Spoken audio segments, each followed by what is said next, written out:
children, lost and wild. Dad punishes us, each and every child. But we are feral children, we thrive on chaos. Dad may try to punish us, he will never tame us. Hell in the cell. Hell in the cell. It's Dad's test of might. All kids will go in to fight. There is only one survivor. Bring a shiver, a screwdriver. Punishment is kinetic dance. Leotards moving in a trance. It's the feral children's penance, watching camel toes prance. Miami Deb is a whore. We are feral children, lost and wild. Dad punishes us, each and every child. But we are feral children, we thrive on chaos. Dad may try to punish us, he will never tame us. Miami Deb is a fucking whore. Hell in the cell, hell in the cell. Test of might. All kids will go in to fight. There is only one survivor. Bring a shiver, a screwdriver. Punishment is kinetic dance. Leotards moving in a trance. It's the feral children's penance, watching camel toes prance. Mommy fucking Deb is a goddamn whore. But we are feral children, we thrive on chaos. Dad may try to punish us, he will never tame us.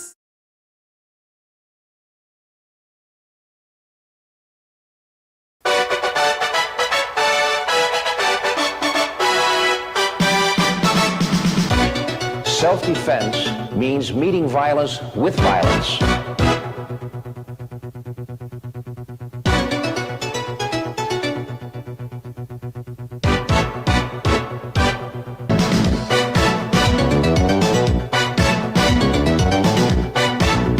First the warrior, or all else is folly.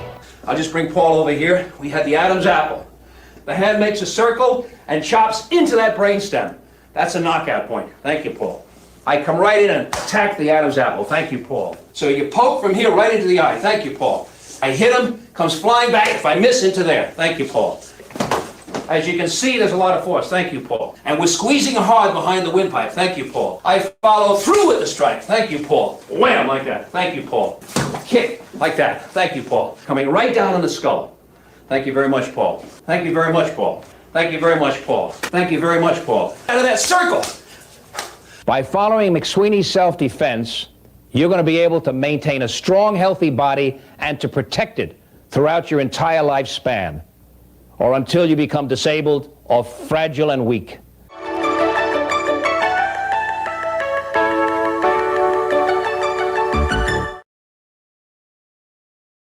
Hey, where are you from, ma'am? Where are you from? Io sono from Italia! Viva Italia, per favore, via la luce, mezzo male, mamma mia, da maledare, Giorginka, buah, figlia mia da fantasia, mamma mia, se faccio tu. I can't understand her. I think she might be French. Here it is. Here it is. I didn't go out hunting it. I didn't go out looking for it. I don't even hardly believe it's still myself, but right here it is. Let's go worldwide TV. Forget cable, forget national TV. Let's go worldwide satellite. It's a trip. That club's plumb awesome. It's plumb awesome. It's plumb awesome. Something about that club. Something about that old bat. This thing is just simply amazing. The thing is simply awesome. But this thing is just simply amazing. It is simply awesome. This thing is for real, I'm telling you. It's simply amazing. It is plumb simply awesome. It's simply, I can't get over that handle. It is plumb simply awesome. You know? Plumb simply awesome. Well, I look forward to hearing from you. I look forward to interviewing you. I can't wait to amaze your eyes. I'm serious.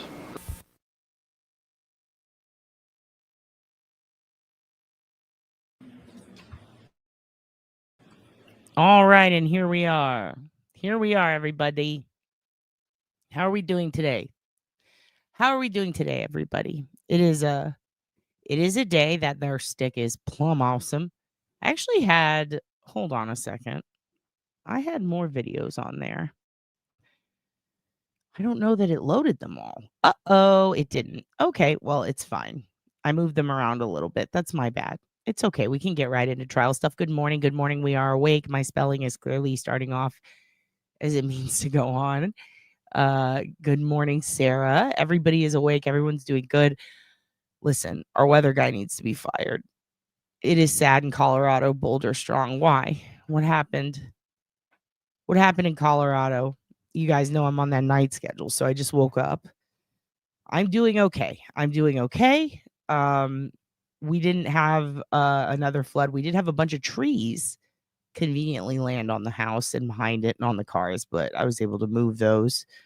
So that was cool. Today is going to be a good day. I did start a fight with my landlords that they refused to finish or take part in. They have officially ghosted me on day 3. So I'm pretty pissed about that. I plan on going down there and being confrontational today. So we'll see how that goes.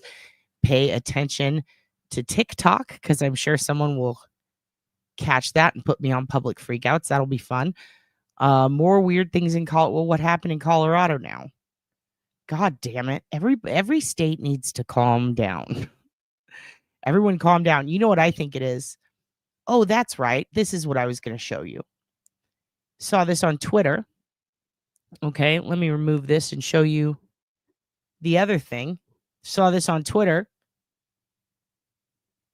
Checked it out. Maybe it's this. Maybe it's because of this. Good morning, Vermont Breadsmith. Maybe this is why. Check this shit out. I don't see that's there. That's there. And that's not the sun. That can't be the sun because the sunset is over there. Hey, that's a planet. The sunset is over there. Mommy, that's a planet. And the moon is up here. Yeah. So that must be a planet. The moon is above us. I don't see that's there. That's there. It's not the moon. The moon is above us. I don't see that's there. That's there. That's a And that's not the planet. sun. That can't be the sun because the sunset is over there. Hey, that's a planet. The sunset is over there. Mommy, that's a planet.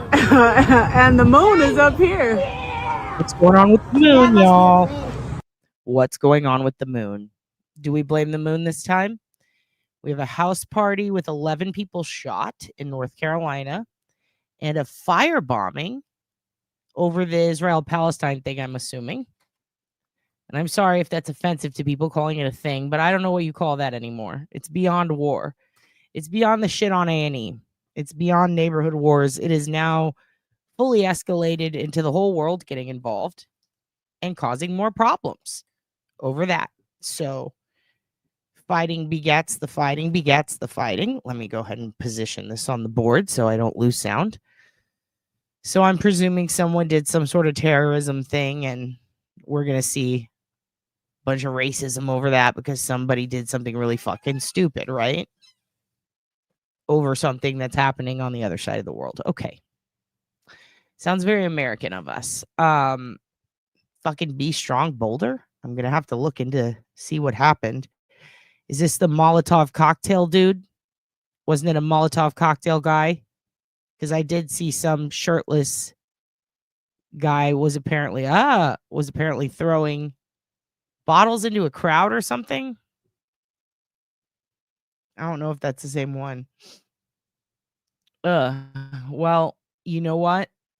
I hope everybody remains strong. And I'm sorry that the moon has chosen to do this because I blame the moon for everything.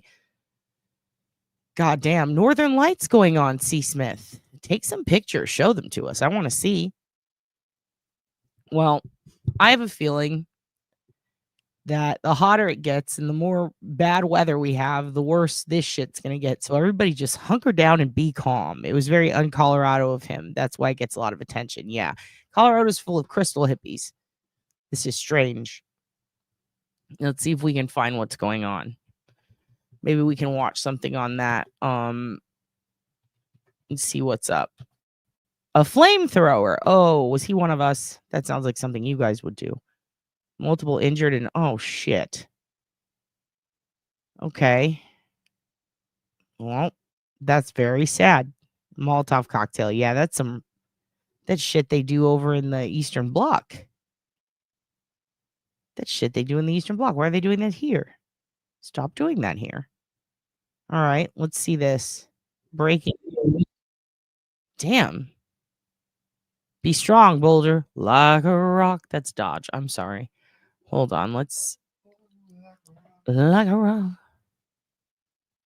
Let's watch this together. Some guy flamethrowered people today, I guess. Yeah, that's crazy. Pearl Street here in Boulder. The initial callers indicated that there was a man with a weapon and that people were being set on fire. The initial response by our officers, we were on scene very quickly. When we arrived, we encountered multiple victims that were injured with injuries consistent with burns and other injuries.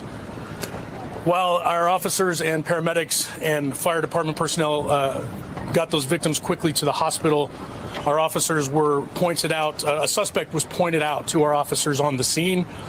Our officers immediately encountered that suspect who was taken into custody without incident.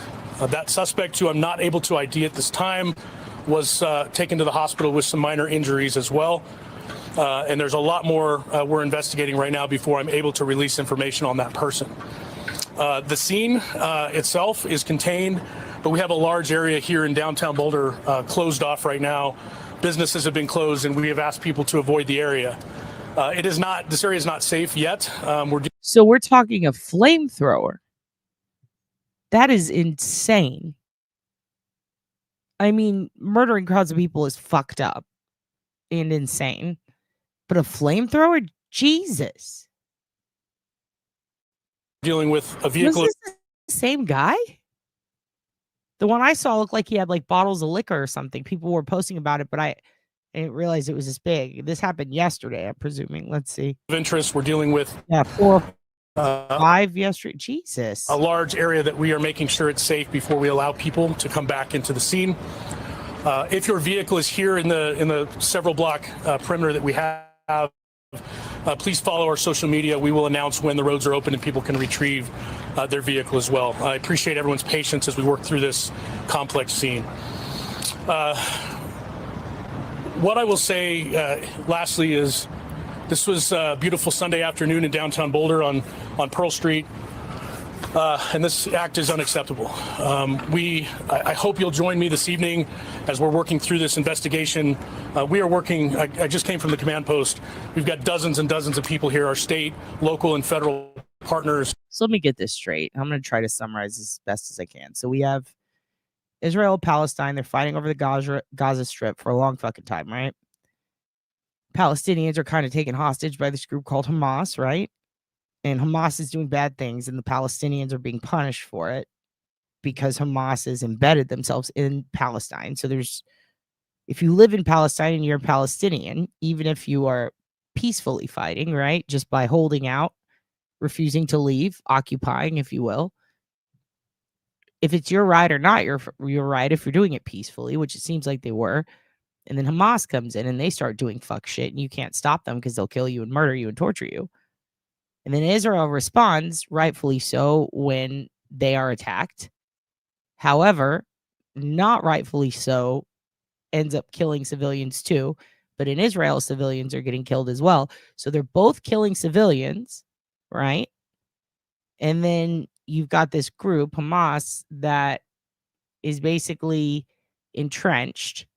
And then you've got political shit entrenched in Israel. And it's really like a massive housing crisis. It's a real estate problem.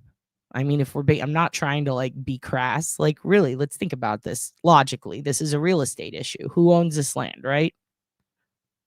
So an occupation is, to me, if it's peaceful, no issues. But it's the people who are there who have decided to gang up in a small group to react, causing violence, and then react. So then over in the U.S., people are fighting over, you've got a group of, let's just call it as it is. You've got the liberal left that seems to be really into we have to free Palestine and it's all Israel's fault. And then the right, who are like, Israel's right, leave them alone. So now there's discord between us, the right and the left, right? And then there's people who are in the middle who are getting screamed at for being in the middle.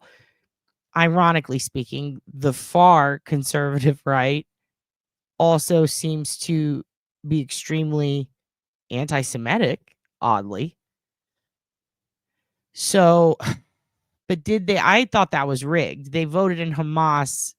Wasn't it rigged, or weren't they? Yeah, I think it was rigged, right? Like, I'm pretty sure that was what was going on. So it was like a coup / uprising. Or was it like the Taliban, like they're bad guys and then they change their agenda suddenly? Like, what is going on there?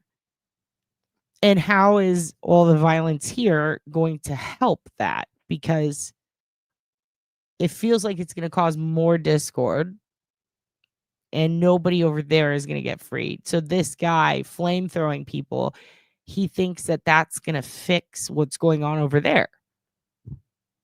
Okay. That's a lot. That's a lot to try to figure out. But I just don't think flamethrowing people is going to solve the issue. Personally, I just don't think it's going to do anything. I think they're busy flamethrowing each other. They're not going to notice ours. In fact, I'm pretty sure they're not even going to know about it. So, yeah, that's the definition of terrorism. It's really like, it's kind of like it's anonymous trolling, but not really. Like, what is it? It is so fascinating that this is a thing that is still happening so much, as far as like radical single people that are choosing to do this to get attention, but they're not going to get that attention because they don't have time to sit and watch the news. Like, they're fighting. They're like in a war. So this is all him doing that was not only tragic, awful, stupid, but also kind of just silly. The logic is just dumb. They don't give a fuck, my guy, that you fucking did that. They don't care. They probably won't ever see it. So why do it at all? I just don't understand. I mean, I guess I'm not meant to, because that's crazy, right? That's a crazy thing to do. I think if someone understands it, they'd have to be crazy too. Huh. Well, goddamn.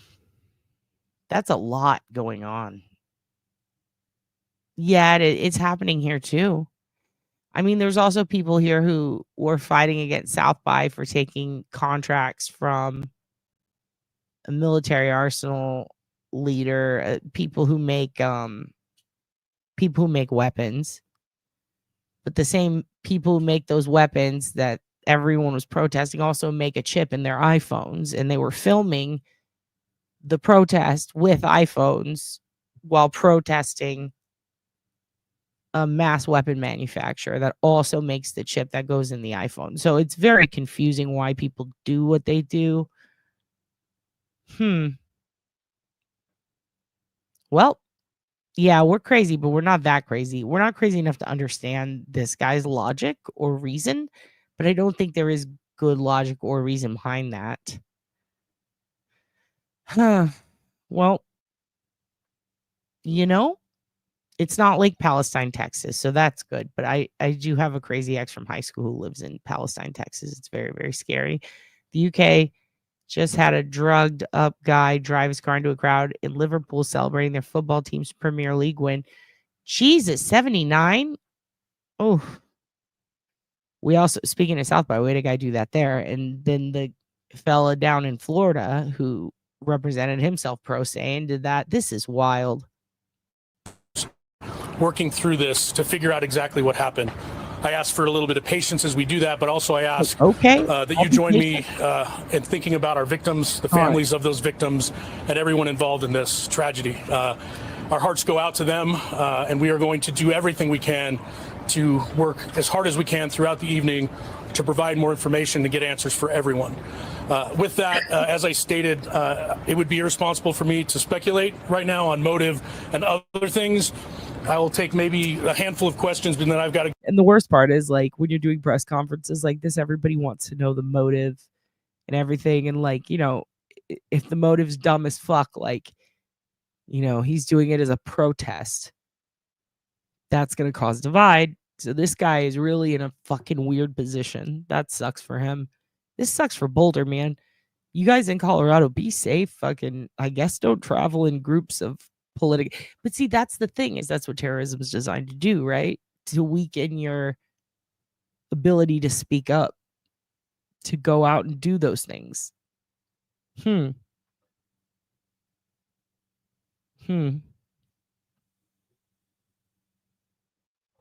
know it is. It really is very chill. I know, because my sister lives there and she refuses to live anywhere that's not fucking chill. Well, she did. She moved, but I knew when she moved there must be hippies afoot. It was never chill till life's a bit.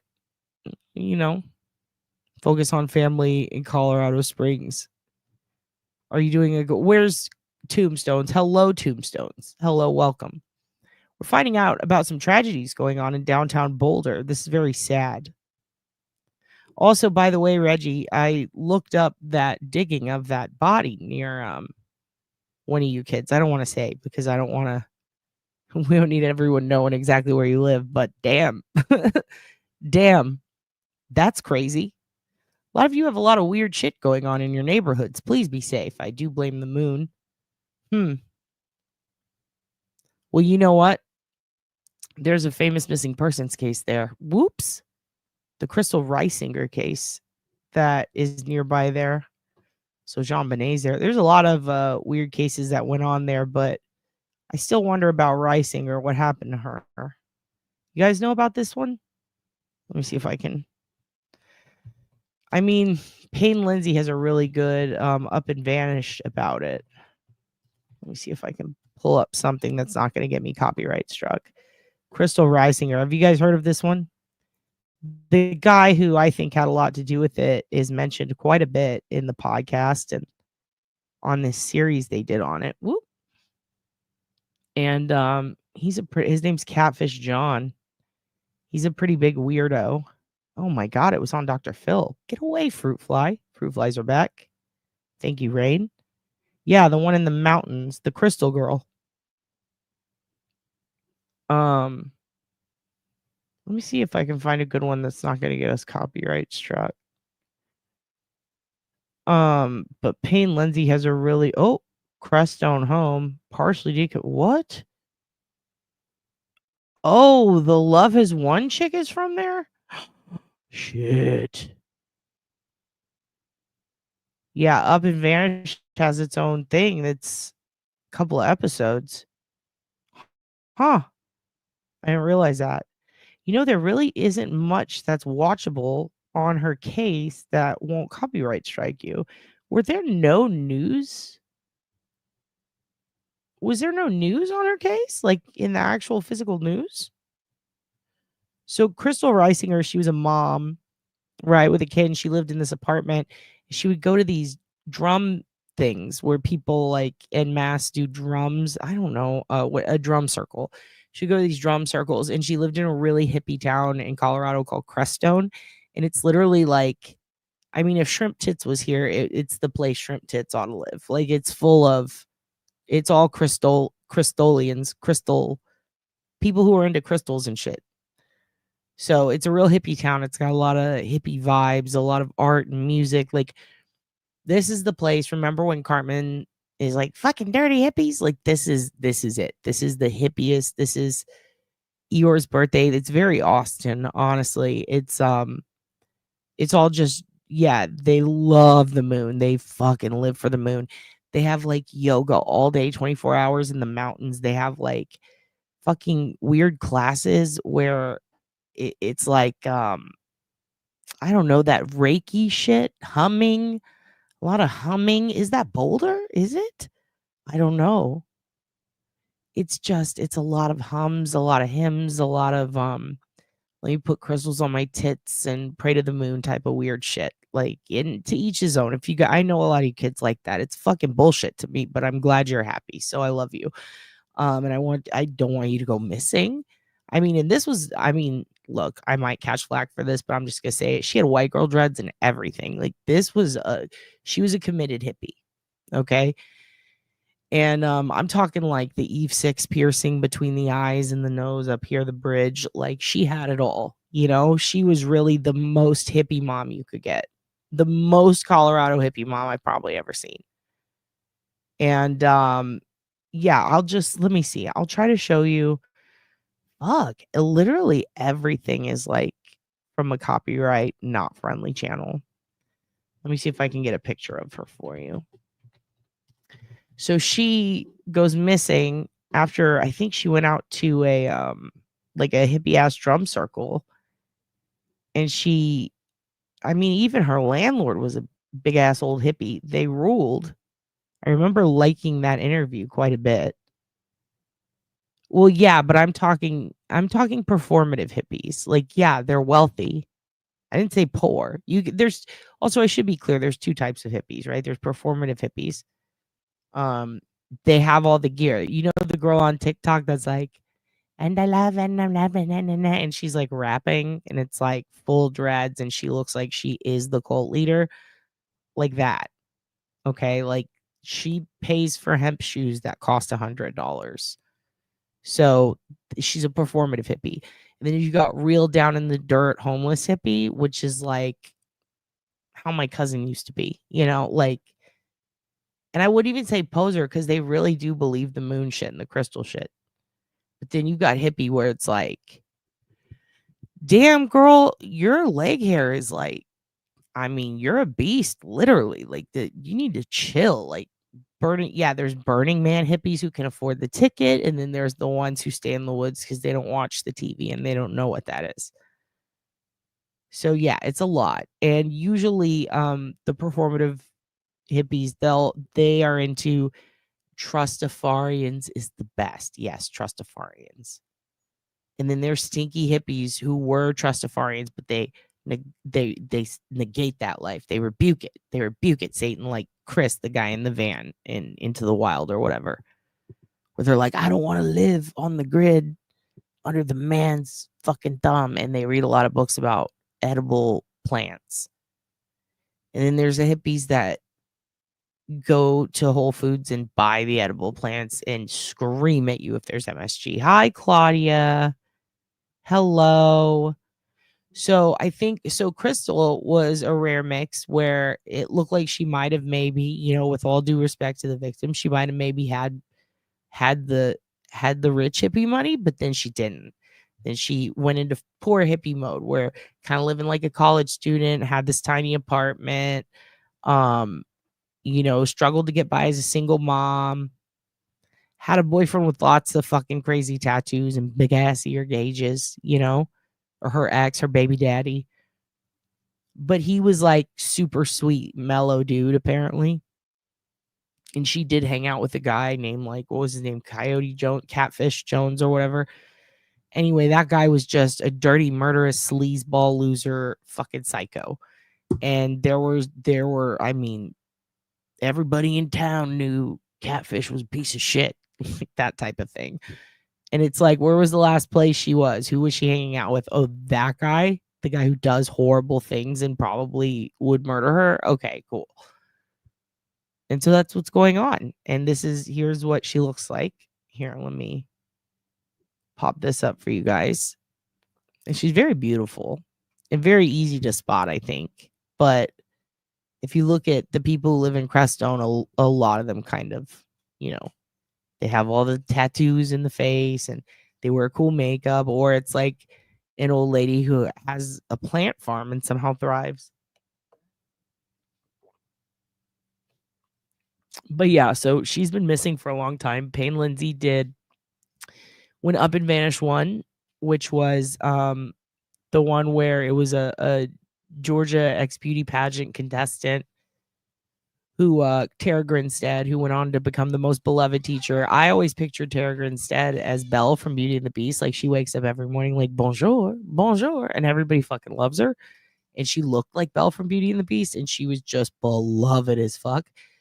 She ends up getting murdered and thrown in a I guess a pit in a pecan orchard by the quiet sweet kid in class, and Bo Dukes, the big wretched evil fat football player who ties women to trees and does fucked up weird shit, and his uncle is a politician. And like 20 years after, 15 or 20 years after she goes missing, it all comes out because of this podcast, because everybody starts gossiping on the forums. And I was there reading when fucking Bo Dukes was brought up, and I was like, who the fuck is Bo Dukes? And then Ryan Duke was a killer, no relation. Yeah, the first podcast after Serial, same. At least murder one. Other than like, I mean, I listened to some other ones that weren't not really like all inclusive to one case. It was really Serial was the first one that was all about Adnan. But yeah, Up and Vanish was incredible. And then you could go in the live forums and live chat with people like we do, but on his page. And like his grandma had an opinion, like everybody had an opinion on it. The people in the town were fighting in the chat. People were coming forth with information. And then Dusty, one of my favorites, the reporter. I remember I chatted with that dude. Like he was so cool. And I was like, man, you got to see this shit. I remember people were obsessed with Dusty because he was the local guy. He was there every day.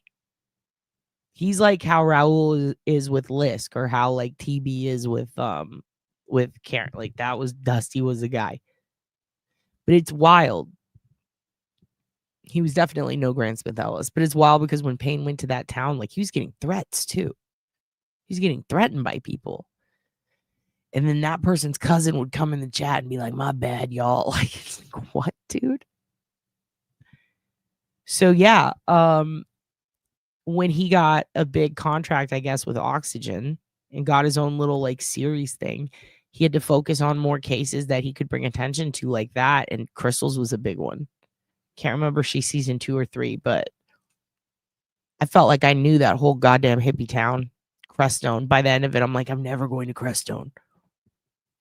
Shit sounds like the worst place for me. No, you can leave that open. It really does sound like yours birthday or Reggae Fest, which 25-year-old Cal would have thrived, but not today, not 40-year-old. Fuck no.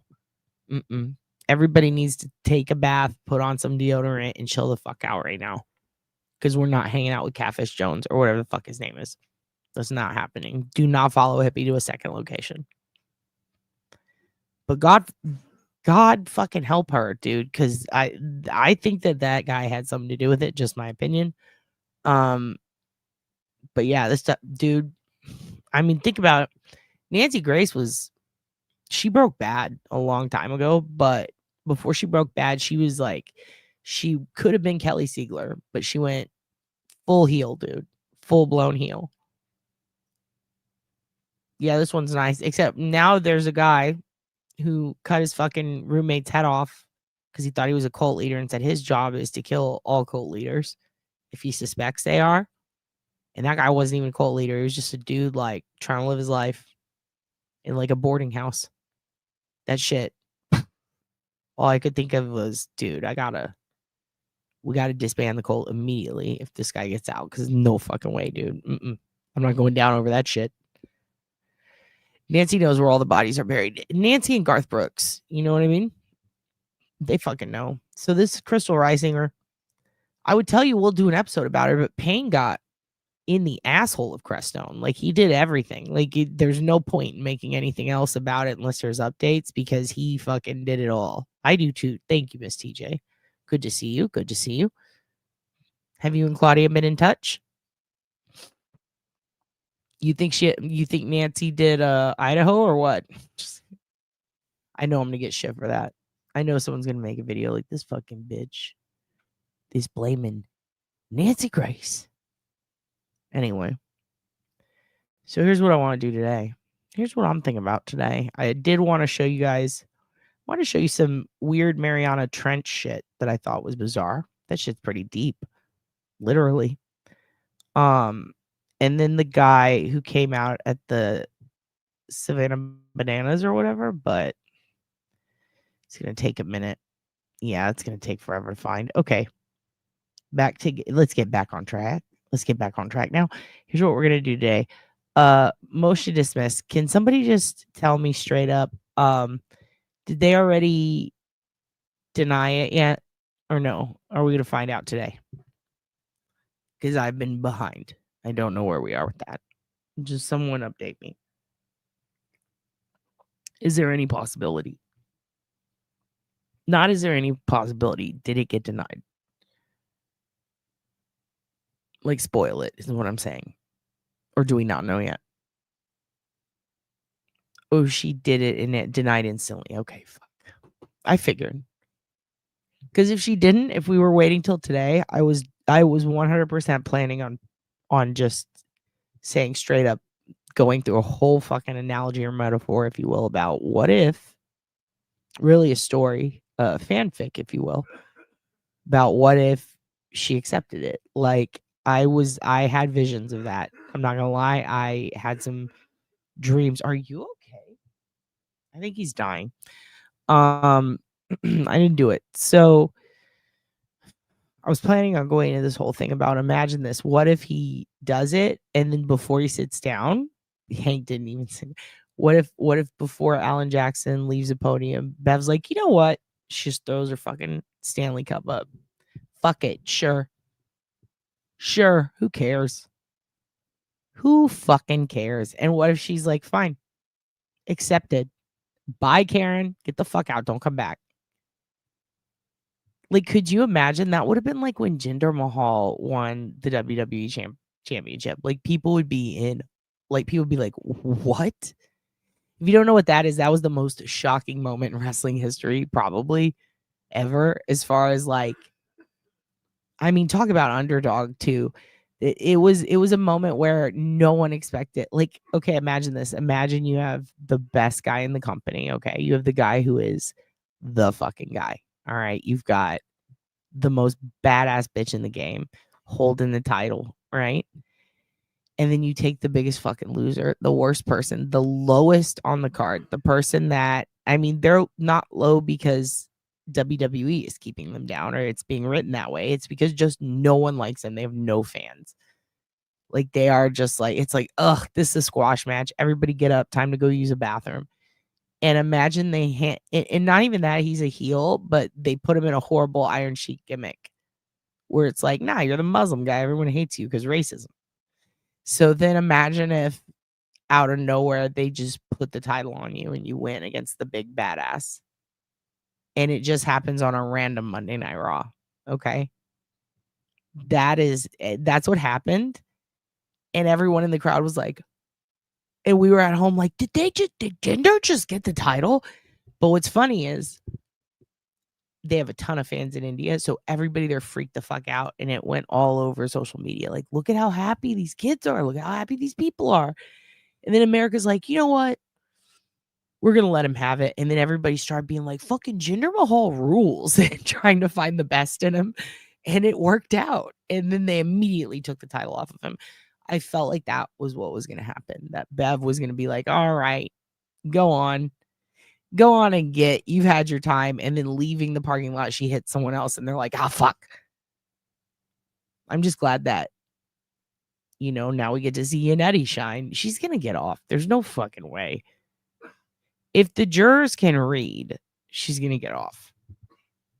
She's going to get off. It's going to be fine. We don't even need to stress. It's fine. Like, that Shannon was so unlikable. I have no issues. I'm not worried at all about it. Are you? Let's watch. Thank you, Your Honor. We filed this morning a motion for required finding of not guilty under Massachusetts Rule of Criminal Procedure 25A. I think that's before the court. My comments will be relatively brief, but it's important, and the points that I'm going to make in the next couple of seconds or next couple of minutes are equally important. It comes down to the following. The Commonwealth has simply not proven, even in the light most favorable to them, that there was a collision on January 29th, 2022 at 34 Fairview in Canton, Massachusetts. There was no collision proven to have occurred. There was no eyewitness presented There was no video evidence, no audio evidence, no evidence in the form of physical evidence at the scene by searches that were done by officers on the morning of January 29th, 2022. The Commonwealth, through suspect experts based on circumstantial technical data, only sought to prove a backing event, and that's important. They sought to prove that at 34 Fairview, the SUV went backward. They did not prove, and every single one of their experts was asked this question, they did not prove that there was actually a collision associated with that backing event. The Commonwealth experts said at best that the car went in reverse, and it was... Good morning, Donna. Cacciatore Donna Lemon. Hello. Nice to see you. Hello, hello. We're watching this. I want to give AJ his time to shine. I actually haven't seen this motion yet. I know, spoiler alert, they deny it. But let's see. Yeah, I can't wait to see Lucky too. I really like Lucky a lot. I really, really like. Look, Dawn Marie, you missed. You missed. Good morning, says Dawn Marie. Yeah, I'm excited to see Lucky. He's so funny. I like when he smiles. It's like, good for you, Lucky. You deserve to be happy. It was suspect whether it went in reverse at 34 Fairview or some other place, time, or date. The Commonwealth also put on an expert who said that she found no injuries, none, mind you, indicative of a vehicle strike on John O'Keefe's body. And she... Indicative, that lady's looking at Alan. She's like, I want to put my dick in him. Look at that. Ooh, quit undressing him with your eye. This dude's asleep. What's up with little pale ass here? What's up with him? Is this Scotty McCreery? What's going on? Vehicle strike on John O'Keefe's body. And she, Dr. Irini Scortibello, was arguably their most important witness. The Commonwealth cannot and did not say or prove a collision at a particular time, a collision at a particular place, a collision with a particular person, or that a collision even occurred on January 29th, 2022 at or around or after 12:30 in the morning. Their own expert, I think it was yesterday, if not the day before yesterday, was asked on examination by Mr. Alessi, can you tell us the particulars of the collision, pardon me, as you suggested in your testimony? And his answer was, there's simply not enough evidence. He was asked specifically, why didn't you try to recreate the circumstances, the force impact? That's what you do, sir. You're a biomechanic expert. Recreate it for us. And he said, there's not enough evidence. There is evidence, however, that Brian Higgins and Brian Albert were sparring at 34 Fairview. There is evidence, however, that that was just minutes, not hours, not days, minutes before John O'Keefe ultimately met his fate at 34 Fairview. There is evidence that Brian Higgins was love-struck, that he was jealous, that he was aggressively coaxing John O'Keefe out of the waterfall, that he was passively aggressively coaxing Miss Reed to engage with him rather than John O'Keefe. Again, there's not a single eyewitness to a collision. There was not even a single eyewitness to a backing event at 34 Fairview. The court will recall Jennifer McCabe testified that she basically watched the SUV the entirety of the time it was in front of the location at 34 Fairview with Miss Reed in the driver's seat. She saw it pull up once, she saw it pull up twice, she saw it pull up a third time, and then she saw it was gone. And at no time did she ever see the car go in reverse. She certainly didn't see the SUV go in reverse at a high speed, and she darn sure didn't see the car go in reverse at a high speed and strike a pedestrian. Her focus was defined enough to see thin tire tracks in a dusting of snow, thin enough, I think the phrase was, to track a cat.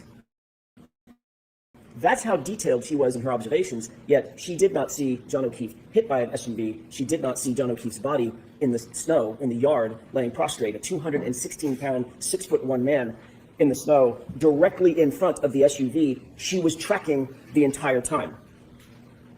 There are two other witnesses, Ryan Nagel, Heather Maxson. They both noted that John O'Keefe, not that they didn't see him, Your Honor, that John O'Keefe was not in the vehicle when they were behind him.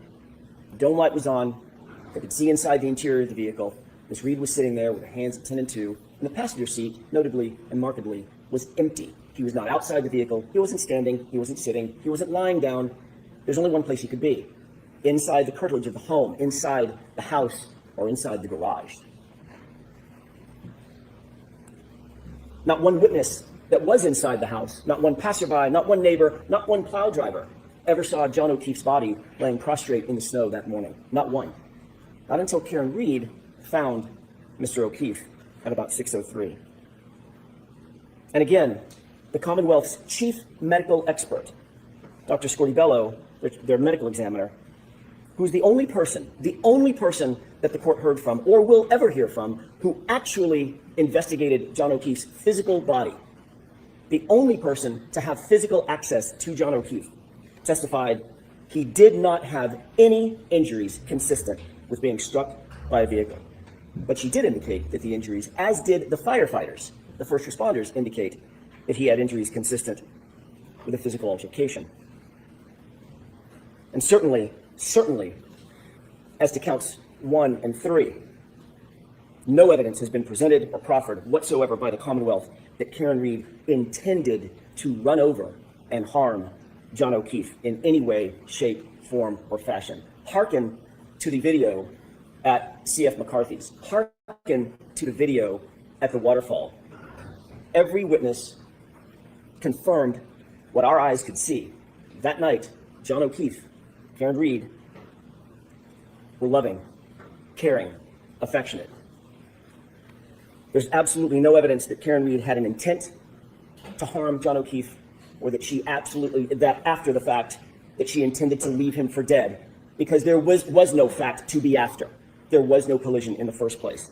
The Commonwealth's case, certainly on counts 1 and 3, taken separate from count 2, because of the mens rea associated with counts 1 and 3, fails miserably. The Commonwealth, at the end of the day, has presented their best case. They've done their best. Some would say they've done their worst. And their case has failed. No reasonable jury, harkening back to the standard under Rule 25, no reasonable jury could find Karen Reed guilty of count 1, count 2, or count 3. But taking count 1 and 3 aside, those are separate counts because of the mens rea required and the high burden that's required. Even taken in the light most favorable to the Commonwealth, what evidence have they proven that Karen Reed intended to kill or harm John O'Keefe, or that she intended to leave him for dead in the snow? The answer is none, 0. No reasonable jury could find Karen Reed guilty. This case never should have been brought in the first place. There are reasons that I won't go into here. The court knows those reasons, or knows our position on those reasons. This was a vindictive prosecution, and I believe that the court is duty-bound pursuant to the precepts of Rule 25A, as well as the principles of justice, to dismiss all 3 counts, and certainly taking count 1 and count 3 aside, the court is duty-bound to dismiss those 2 counts. Thank you.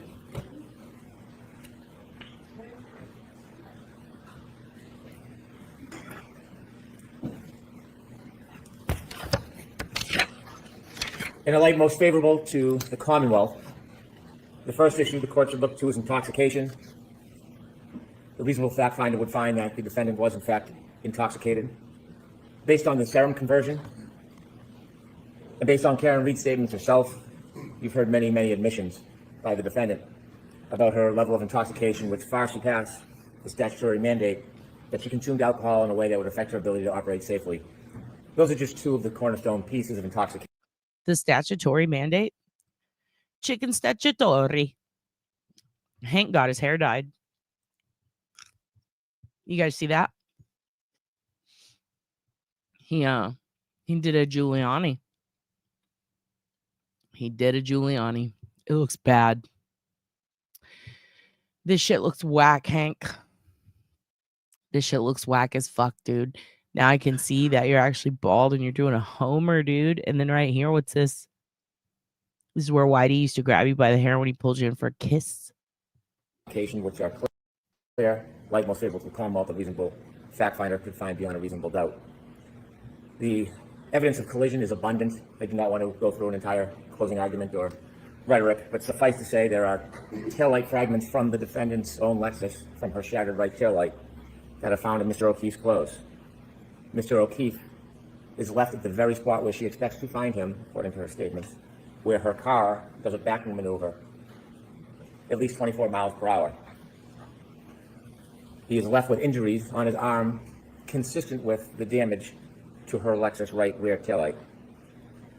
The scientific data is substantial. Telestream data, Apple Health. Okay, I gotta ask. Let me make it big so you can see. I gotta turn off comments real quick. Is that a slap mark? Has Hank been slapping around the pool boy? Is he hitting on Scotty McCreery, but like physically and literally? Why does that look like a little baby hand? Why does that look like Hank's little baby hand? Why are you hitting that kid, Hank? Hank, look up. Hank, listen to me, you son of a bitch. First, I know you're the Zodiac killer. Stop playing. Second, why you hit this kid, dude? He ain't done nothing wrong. That's a slap mark, right? I'm not losing my fucking mind. Also, I see that little fan poking through trying to, it's like, you're not the only fan. I'm a fan too. We see you poking through the crevice. The crevasse. His name is Loki. Healthcare data, battery temperature data. Well, he is low key as fuck, dude. He's sneaking. He's sneaking in the corner. I want to know who hit him. He may have a sex slap. Claudia. Whew. Claudia's taking the place of Darlene today till Darlene wakes up. Claudia, you got the spirit of Darlene in you? You think that's a sex slap? You think it's back to normal today? Hank's little carny hands. Maybe Welcher slapped him? Claudia thinks it's sex. Who's he having sex with, Claudia? He's Ruddy? He's our little Ruddy buddy? Looks like someone bit off his ear and slapped him in the face, but whatever. I know you couldn't resist. You had to get a good one in. Good for you, Claudia. That was funny. Sex slap is a song. Melissa, write it. Rough bitch, Claudia. Claudia's ready. It's the morning and Claudia is fucking ready, okay? We're the ones who aren't ready. We're not ready for Claudia. That weak chin matches. Oh my God, Hank, you weak chinned motherfucker. Damn. He wasn't treating Bev's clam right. Okay, you little heathens. Data. And again, damn, it's Monday, says Claudia. It's Monday. Let's fucking go. Get it, Claudia. About clipping, hitting. The evidence of a collision in this case is overwhelming. Hank's like, I didn't slap him. I clipped him. It is a public way. Lieutenant Gallagher told us about Fairview as being a public way. And so as to the operating under the influence of alcohol, manslaughter, the conduct of driving in that forward and backing maneuver after being intoxicated meets clearly the standard for OUI manslaughter. Regarding second-degree murder, as highlighted in my opening statement. Wait a minute. Does that spell we? Like, yes, manslaughter? That's hilarious. Engaged in intentional conduct that was her maneuver of driving forward, stopping, and then driving back to Mr. O'Keefe on January 29, 2022. Under the conditions that night, after being intoxicated, that conduct was intentional, and any reasonable person could find. Melissa, make sure that you throw in a no cap and a blap blap, okay? And then a little clap clap. You feel me? That her conduct that night created a Miss TJ. Melissa's writing the song. I'm gonna need you to write the book. Plain and strong likelihood of death. There's no predicate of intending to kill or even intending to hit. There's clearly a plain and strong likelihood of death driving a 6,000-pound SUV forward and then back. In addition to state of mind, again, the defendant tells us herself. Through firefighter Becker, they're arguing, they're upset. We see the text messages, evidence of attempted breakup, and we hear the words of Karen Reed when she leaves numerous voicemails. That evidence of attempted breakup sounds like a lawyer trying to break up with their wife or husband or boyfriend or girlfriend. Like, I see evidence of an attempted breakup here. Like, I can't believe he's saying these words out loud. Does he hear himself? Night, and you can hear her voice. There are statements. I do not want to go through a summary of all of them. No, by all means, bitch, go through them. I want to see more of this hairline. But statements from the defendant herself where she acknowledges an injury to Mr. O'Keefe. She's the last one with him, where to find him. We are seeing a more aggressive Brennan, aren't we? I did watch some of the closing. Actually, quite a bit of it. I got very bored. Actually, you know, when they played the clips of Karen, that's when I was entertained. Sports entertained. Because I imagine these kids on the jury, they're younger, right? That's what they said. So they're going to see the editing. They know what a jump cut is, motherfucker. And the jump cuts on those clips were absurd. Like, you could tell, like, she's opening her mouth to go to continue, and then it cuts off. Come the fuck on. Taking shit out of context as fuck. They're going to want to see the whole clip. Bev's going to tell them no. And at that moment, done. The whole trial done for them. All it takes is someone denying you full edit from a jump, full pre-edit, pre-jump cut. That's all it takes.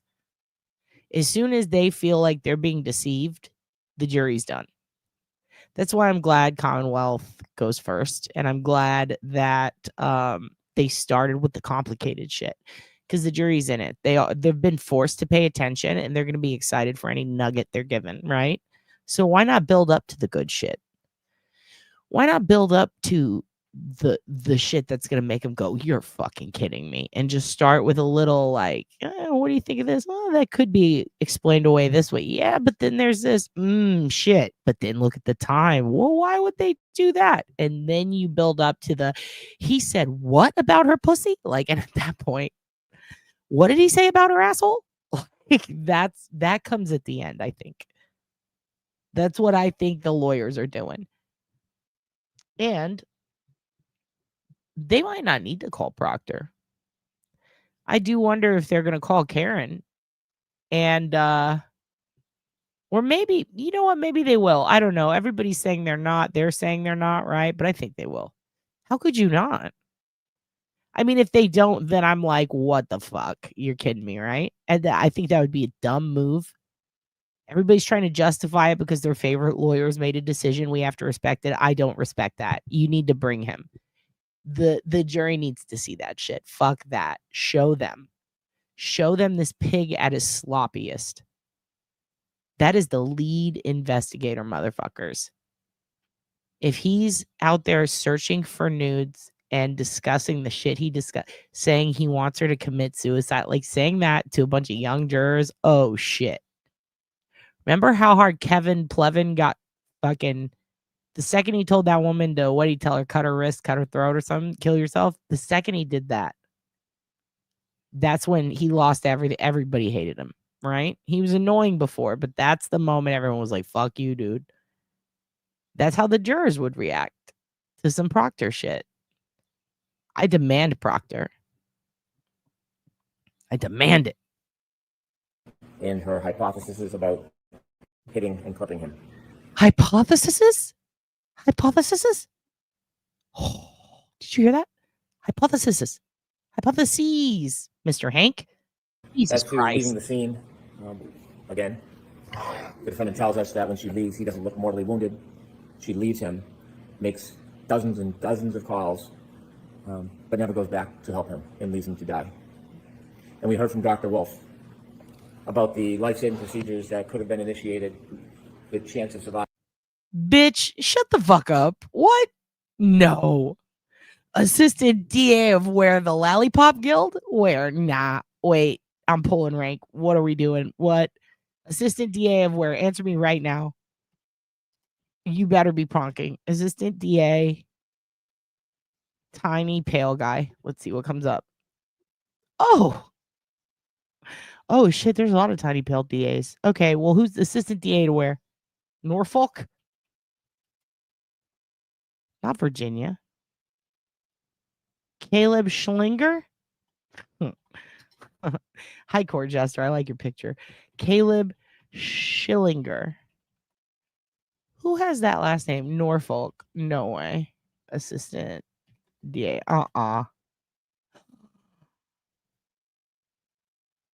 Show me the picture. Oh!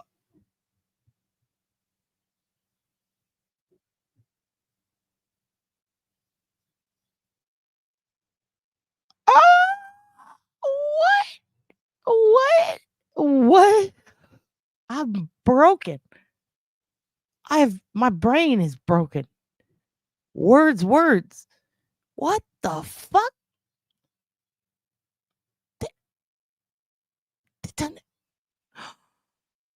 Oh, what, dude? What? He has a wife? He's old enough to get married? Whoa. Okay. Is that his mom or his wife? What's going on here? I'm sorry. Is that rude? What's going on here? What's going on here?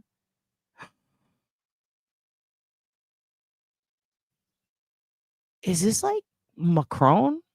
Is this like a Macron situation? Was that his computer teacher? What the fuck is going on here? They have a baby DA?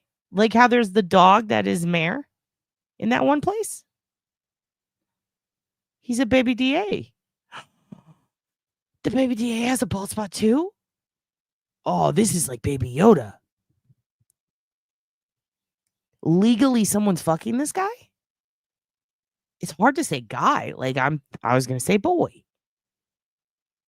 What is this, child lawyering? I know. Good morning, Donna. This little bitty guy? Donna. This little bitty pale young thing? This is the assistant district attorney of a place on earth in America called Norfolk.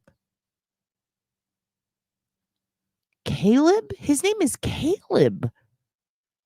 I mean, that's a young ass fucking name. On God, it's a wife. Yeah, he has a wife, dude. He's got a Macron thing going on, like the Frenchie. And the French guy just got fucking popped in the mouth for talking back. Did you see that? The president of France got fucking popped in the mouth by his old ass grandma teacher. That's really his wife. She had a 40-year-old husband or some shit while she taught him. And then later on, president. And she's fucking smacking him in the mouth on a fucking jet.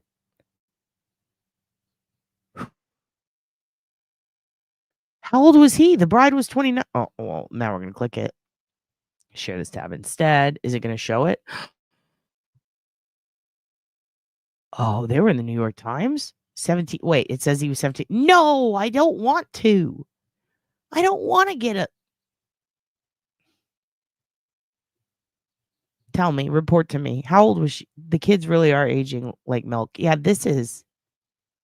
It was in 2010? How old is this child?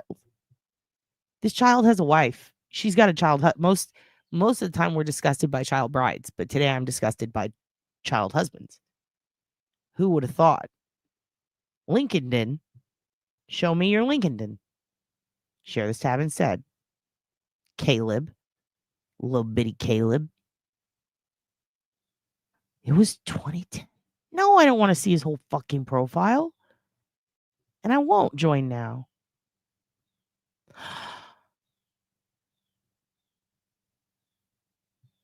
What?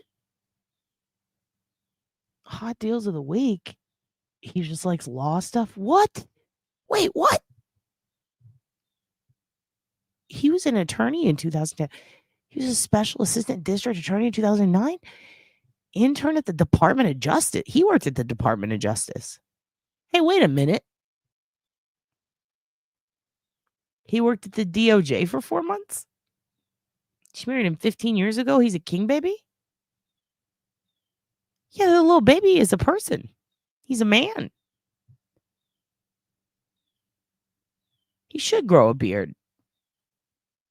Someone should.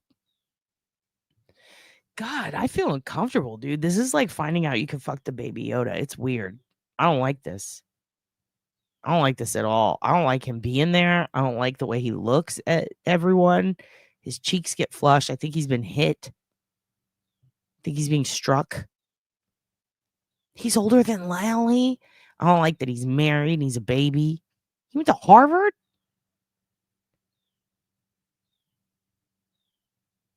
University of Michigan, Naval Architecture and Marine Engineering, and then Army Art. No, I'm just kidding. 2002. Wait a minute. So he would be my age. So I'm the same age as this baby? Same age as the baby. Does have the Jared Kushner thing going on. 666 Park Avenue, dude. Dude, this baby is a man. Oh, I don't like that one bit. Nah. Nah, I rebuke this shit. Man, I don't want to know their fucking ages anymore. I'm uncomfortable as shit. I don't like that at all, dude. Yeah, I'm done. I don't even want to see the rest of Hank's bullshit now because I don't want to have to look at the baby and think, oh, you could have had a better life, little baby guy. Where did I put the fucking hearing? Let's just watch. Ooh. Ooh. Hey, what the hell? This isn't my playlist. Give me my real playlist back. This is not right. Live in 89. Oh. Can you guys hear that yelling at me? I don't think you can. Okay. Here's what we're going to do. We're going to go back to the trial channel, which fucking rules. Okay. Can't believe that baby. Can't believe that baby is a DA. The baby is a DA. Dun, dun, dun, dun. Okay, let's watch Matthew DeSogra. This is the guy I haven't seen a lot of. He also looks very baby-like, but he has gray hair to let us know he's a man, and I appreciate that. I like the way he's dressed. I'll say that straight up. His tie, is it gray? Is it black? Is it a combo of both? I don't know, but I like it. So let's see what's going on here. I can't believe that baby was a man, and I can't believe it has a job, and I can't believe it sits by Hank and gets slapped all day and has a wife. And this is just a lot for me to take in. So let's go ahead and start this and see what's going on. I do have it at a faster speed because I'm assuming since it's technical, it's going to be slightly, come on, get on with it, but also maybe a little boring. It is trial after all, but you know, let's just see what they have to say. I just want to see how they open it. Yeah, 4 months, dude. He was in the DOJ 4 months, that little baby guy, but time goes fast for little babies. Hello, Sherlock Code. Nice to see you. Nice to see you. Yeah, we've got, this is, I can't believe that is an adult. All right, Mr. Jackson, whenever you're ready. Thank you, Mr. DeSogra. Could you please state your full name and spell your last name for the jurors, please? Sure. Matthew DeSogra, last name Disogra. What do you do for a living, sir? I am a licensed professional engineer. I practice in the field of accident reconstruction, and within that field, I specialize in analysis, interpretation, and accessing all types of vehicle data. How are you currently employed? I'm employed by... Yeah, that baby definitely makes more money than almost all of us, for sure. Like, I'm very offended. She still got the same fleshlight. Good for her. I hope she cleans it. He sounds like Peter Tragos. Kind of how the boat kid looked like Peter Tragos. This guy sounds like Peter Tragos. And he sighed about as heavily as Bev. And that's pretty funny. You think he looks like Larry Foreman? What? A little. I'm struggling with that one, turd, but I mean, kind of. Delta V Forensic Engineering, which is an engineering firm that specializes in accident reconstruction, all parts of accident reconstruction. Tell us a little bit more about Delta V. What is it? What kind of company is it? Other than that specialty, what else does it do? So accident reconstruction is a broad field. There are a lot of subspecialties within that. So accident reconstruction is everything from the initial investigation phases of a crash all the way through testimony, like here today. Some of the specialties within that could be things like biomechanics, could be human factors, and my specialty is data, vehicle data, and event data recorders. On that topic, what is your current title or position with Delta V? I am the Director of Engineering for our EDR services line. What does EDR services mean? So, event data recorders. So EDR is a general term we can use to talk about all types of data from all types of vehicles. And how would you describe your role as the Director of Engineering for EDR services for Delta V? I wear a couple of different hats. First and foremost, I'm still a practicing engineer. I still conduct investigations. I still perform analyses, and I testify. On top of that, in the director role, I oversee a group. It's not just me doing this kind of work. I have. This baby is a director. Hold on. I'm going to show you guys something fucking cool I just found. I looked up Delta V to see, like, okay, since we got to be fair, right? We checked Shannon's website. You know, we looked at Hank's website. Do you remember when we looked at Hank's website and Abby couldn't sleep for like 4 days? Like, Abby was so upset by it. She's like, what is this shit? Like, it infuriated her. It caused her PTSD. She has to get exposure therapy to GeoCities now just to deal with what happened that night. So, of course, I'm going to go like, well, let's see this website. Let's see what's up with Delta V, you know? Dude, this is good as fuck. Look at this shit. Shit's moving in the back. This ain't no damn basic ass HTML, bitch. This ain't no damn motherfucking Square site, okay? Look at this. Oh, digital. Look at that guy. How long is this thing? This guy looks like Walt White giving a presentation. They are actually looking at accident data and not Twitter. This little one in the back looks very happy to be there. Passion, dedication, preciseness. Charlotte, North Carolina. Fayetteville. Site powered by Quantum. QNTM. I believe it. Look at that drone. They got a drone. Look at that. They're doing tests. Let's see. Services. Since 2004. 21 years. Oh shit. My broccoli bites already. Anyway. Crazy, huh? We'll explore the website some more later. So far, I'm a Delta V gal. I'm into it. I enjoyed the website more than I enjoyed the other website. So I'm biased officially. Here we go. I have 3 other engineers that work with me, all specializing in EDRs. So I oversee that group and focus on kind of the day-to-day operations as well as the direction we're going. You know, with things like autonomous vehicles coming, the role of data is growing. So we're kind of looking to the future in a lot of those ways. As a consulting engineer, you've indicated what your specialization is. Do you specialize in motor vehicle accident reconstruction as well as vehicle system analyses? I began my career at Delta V doing traditional accident reconstruction in the broadest sense, and as I have progressed, I have sort of narrowed myself down and now specialize in that, but I still consider myself an expert in accident reconstruction because ultimately, No, please, finish. Ultimately, anytime we're doing EDR data analysis, it is in support of an accident reconstruction. You talked about event data recorders. Do you also engage in the specialty of advanced data recovery methods? In other words, methods of pulling the data. It's one thing to have it sitting in a car. It's another thing to pull it out and make it useful, correct? That's right. There are a lot of different ways data can be accessed, all the way from just plugging into a port on a working vehicle, all the way through when a vehicle is catastrophically damaged and even the modules themselves are damaged, accessing the data at the chip level. So no matter what condition a vehicle or the remnants of a vehicle are in, generally we can still get the data from that. Do you have any specific knowledge about Toyota data? I do. Describe that for us. Beyond Toyota being a common vehicle in general, so we run into that data quite frequently. Just this year, we published a paper specifically studying some of the behaviors of the additional data recorder that's in Toyota vehicles. Does Toyota make another sub-brand, for lack of a better phrase? Lexus, I believe. So Lexus is a Toyota brand. Right. Correct. Okay. What is infotainment? It's kind of a combination of a couple of words, information and entertainment. What is infotainment data as it relates to vehicles, modern vehicles? So it's a generic term, which more or less means the thing that's in the middle of the dashboard with the screen on it.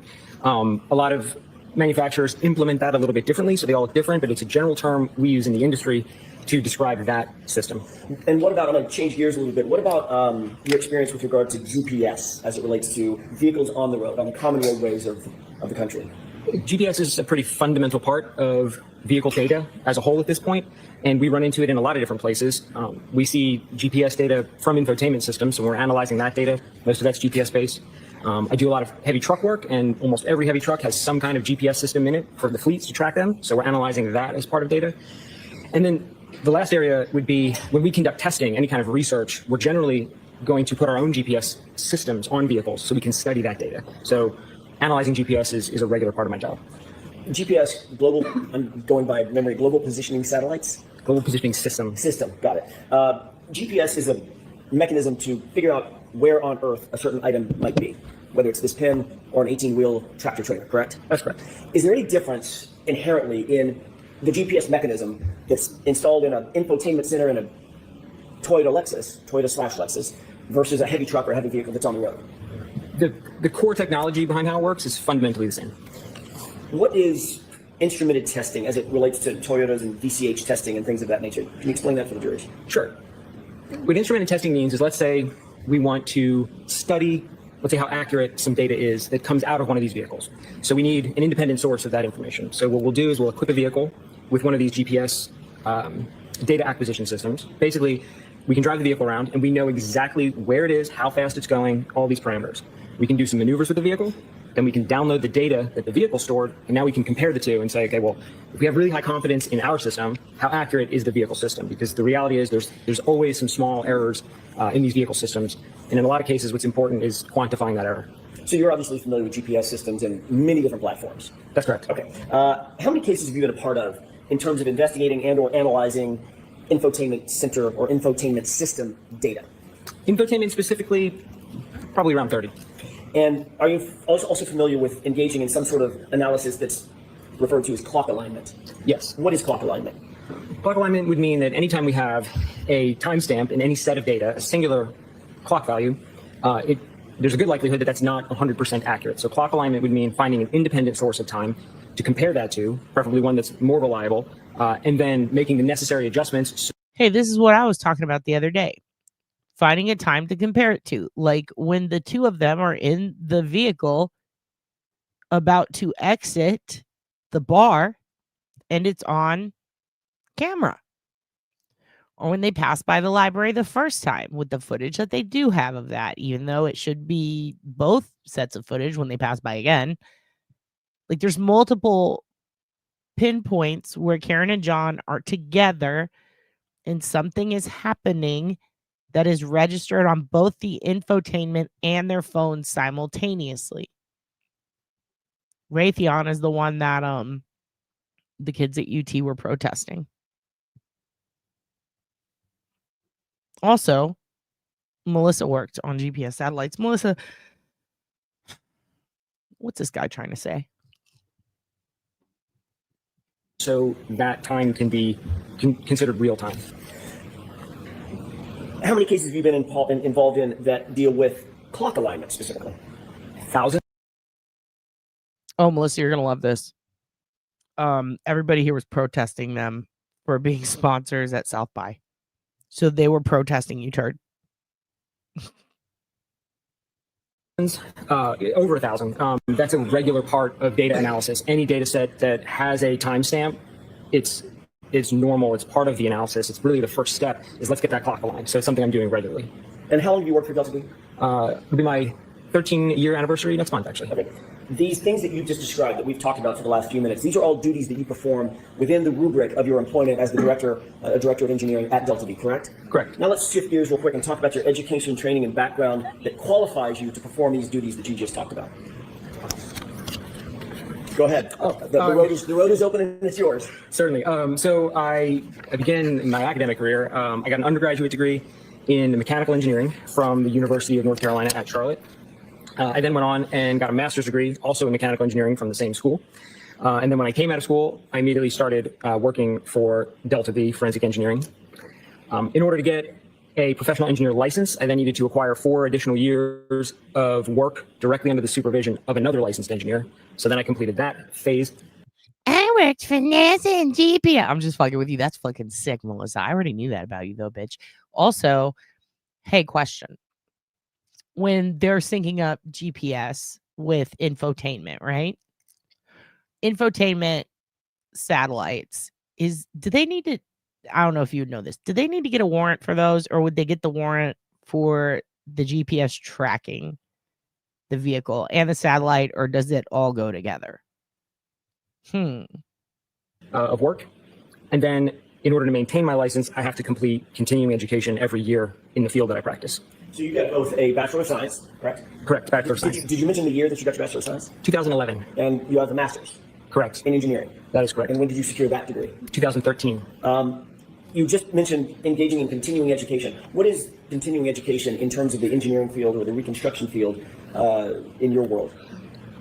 So in the state that I'm licensed, in North Carolina, they define that really as any activity you're participating in that's keeping you abreast with the field, keeping you up to date with what's going on. So taking formal classes counts for continuing education, but also some of the other work that I do, like publishing research in peer-reviewed journals, also counts as continuing education. Do you regularly attend symposiums or symposia? I guess is the right Yes. word. Have you attended symposia related to EDR research and training? Yes. How about advanced applications of heavy vehicle EDR data? Correct. Yeah, I attend. There's a couple of regular conferences in our industry specifically tailored to EDRs as a whole for passenger vehicles and heavy trucks. I'm a regular attendee of those. I'm also a regular speaker at most of those. And I'm usually presenting some of the new research that we have for that year. So not only do you attend, you actually teach. Correct. Have you attended data? I'm sorry, have you attended data? Have you attended events that deal with data, event data recording systems, and event data recording system extraction?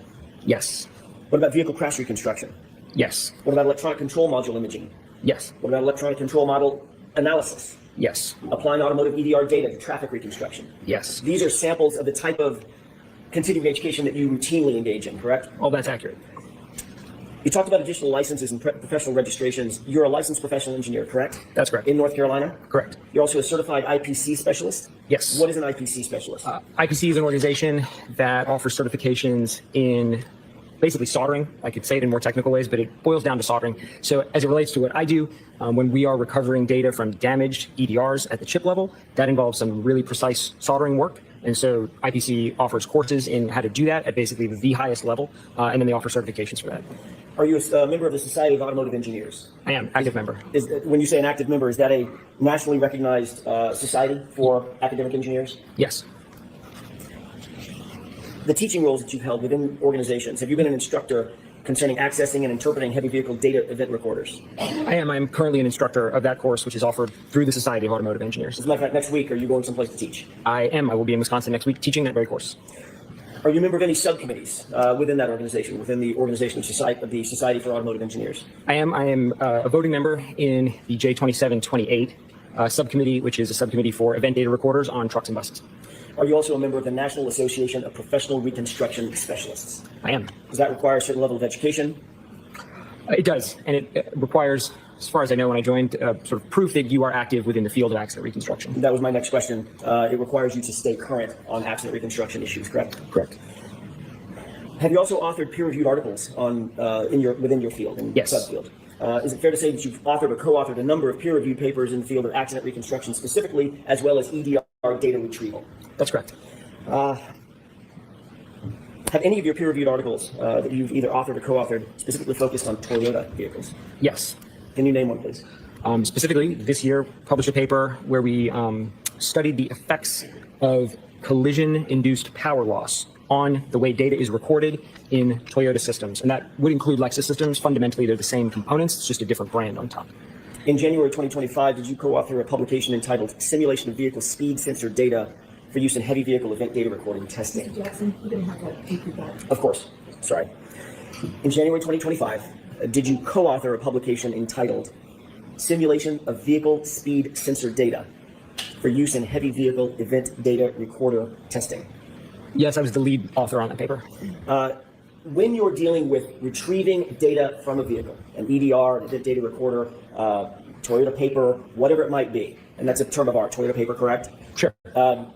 Does it matter if the vehicle is a heavy vehicle, a small vehicle, a passenger vehicle, a moped, or a skateboard if they happen to have an infotainment center on it? There are differences, of course, between the data that comes out of passenger vehicles and the data that comes out of heavy trucks, but there are also a lot of fundamental similarities to those. Like, for example, they all record vehicle speed. They all have accelerator pedals. They all have brake pedals. So a lot of the core data we're analyzing is very similar. In January 2020, did you co-author a publication entitled Chip and Board Level Digital Forensics of Cummins Heavy Vehicle Data Event Recorders? Yes, I did. Okay. And what was the fundamental, without getting into the granular details, the fundamental aspect of that paper? So, in that research, we introduced a new technique for getting data out of damaged modules. So, you know, they're either burned, they've been submerged in the water, they're crushed physically from impact. I'll damage your module, sir. I'm about to damage his module. Hey, watch this. You know what? All this talk of modules and juggalos in the chat has got me thinking. I did see something I did want to show you guys that I did not put on my list. And it's a woman in Houston who is bae. And frankly, I don't care if what she did is wrong or hurt anyone because she's funny. I mean, she's a bad person, but she's a funny bad person. And I have to show you. You'll see the title. Just pay attention. Also new tonight, a bagpipe blow-up after a memorial man says a woman got mad at him for playing his music. Now she's accused of assaulting the man's wife. ABC 13's Luke Jones is live in Memorial with the story you'll see only on 13. Yeah, quite the dust-up here along this bike trail Memorial Day. A man playing his bagpipes when he says a 76-year-old woman angrily confronts him, demanding he stop playing. And he says she wanted him to know exactly who her husband is. Now this guy has a spider on his head, actively. He sounds like a stand-up comic. It feels like a Comedy Central skit. Lots of jokes and puns and just silliness is going on to open it. Sea Org Smith, oh my God. Great name change. Great name change. Let's go back to this dude. He's dressed like he's in the 70s. I love Luke Jones. Okay, I just love Luke Jones. I love that he's like, I'm here. I'm on the scene. I'm looking great. Let me tell you about this blow up. That's wordplay. I cannot believe it. Good morning, Erica Olson. Good morning, Erica Olson. Look at this shit. Yeah, quite the dust-up here along this bike trail Memorial Day. A man playing his bagpipes when he says a 76-year-old woman angrily confronts him, demanding he stop playing. And he says she wanted him to know exactly who her husband is. It's a cherished instrument in Scott Gibbs' native Scotland. My grandfather gave them to me. And a cherished tradition. I taught my son how to play. In his family. A tradition he sometimes likes to share with passers-by. On the Terry Hershey Park Trail along Buffalo Bayou. Texans just love the sound of the pipe. Except perhaps this one. Monday, the Precinct 5 Constable's office. We don't. I just want to say on behalf of some of Texans, maybe we don't like the sound of the bagpipe. Listen, Dylan plays bagpipe and he's like really fucking good at it, but I can't take too much pipe. You feel me? This says 76-year-old Eunice. Don't clip that. Don't clip that. Isger had a bone to pick with Gibbs' bagpipe bone playing. She said I had no right to play here in this public park. And Gibbs says it wasn't long before she introduced her husband to the conversation. And she said, I'm going to call my husband. He's a... Who needs car chases? Turd, come to my side. Turd, don't you want to watch a bagpipe chase? A federal judge. And he's going to make you stop. Records show Isger is married to a man with the same name as a U.S. bankruptcy judge. The constable's office says... Which is funny because the guy's in a Lone Star shirt, but look at how lone is spelled. Loan, dude. I think we know what's going on here. I think I know what's going on here. Instrument and Scott Gibbs. And Gibbs says it wasn't long before she introduced her husband to the conversation. And she said, I'm going to call my husband. He's a federal judge. And he's going to make you stop. Records show Isger is married to a man with the same name as a U.S. bankruptcy judge. A bankruptcy judge chasing a loan officer in Houston? Blaming the pipes? I feel like there's some underlying animosity we're not being told about. Good morning, Nanny. Exactly. Add some bagpipes. What did I saw up here? Turn mentioned clarinet. I'll get my lime green clarinet out. At that point, I'll allow it. But before that point, just the pipes? Just the pipes in the woods? No, sir. No, sir. Not in H-Town. The constable's office says it's their He's understanding. like, hey, I'm just trying to lay some pipe here, lady. Yeah, go home. Go home, like they yell at the mariachi. Go back to Scotland. Isger's married to a judge, since he's not facing any charges. Also, do your tits hang low? Do they wobble to and fro? Damn, dudes. Accordion titties, indeed, TJ. Is that a gun? I mean, it's Texas, probably. We're not naming him. Gibbs says Isger did call him to the scene. She was very aggressive, yelling and screaming. Video hey, welcome to Texas, buddy.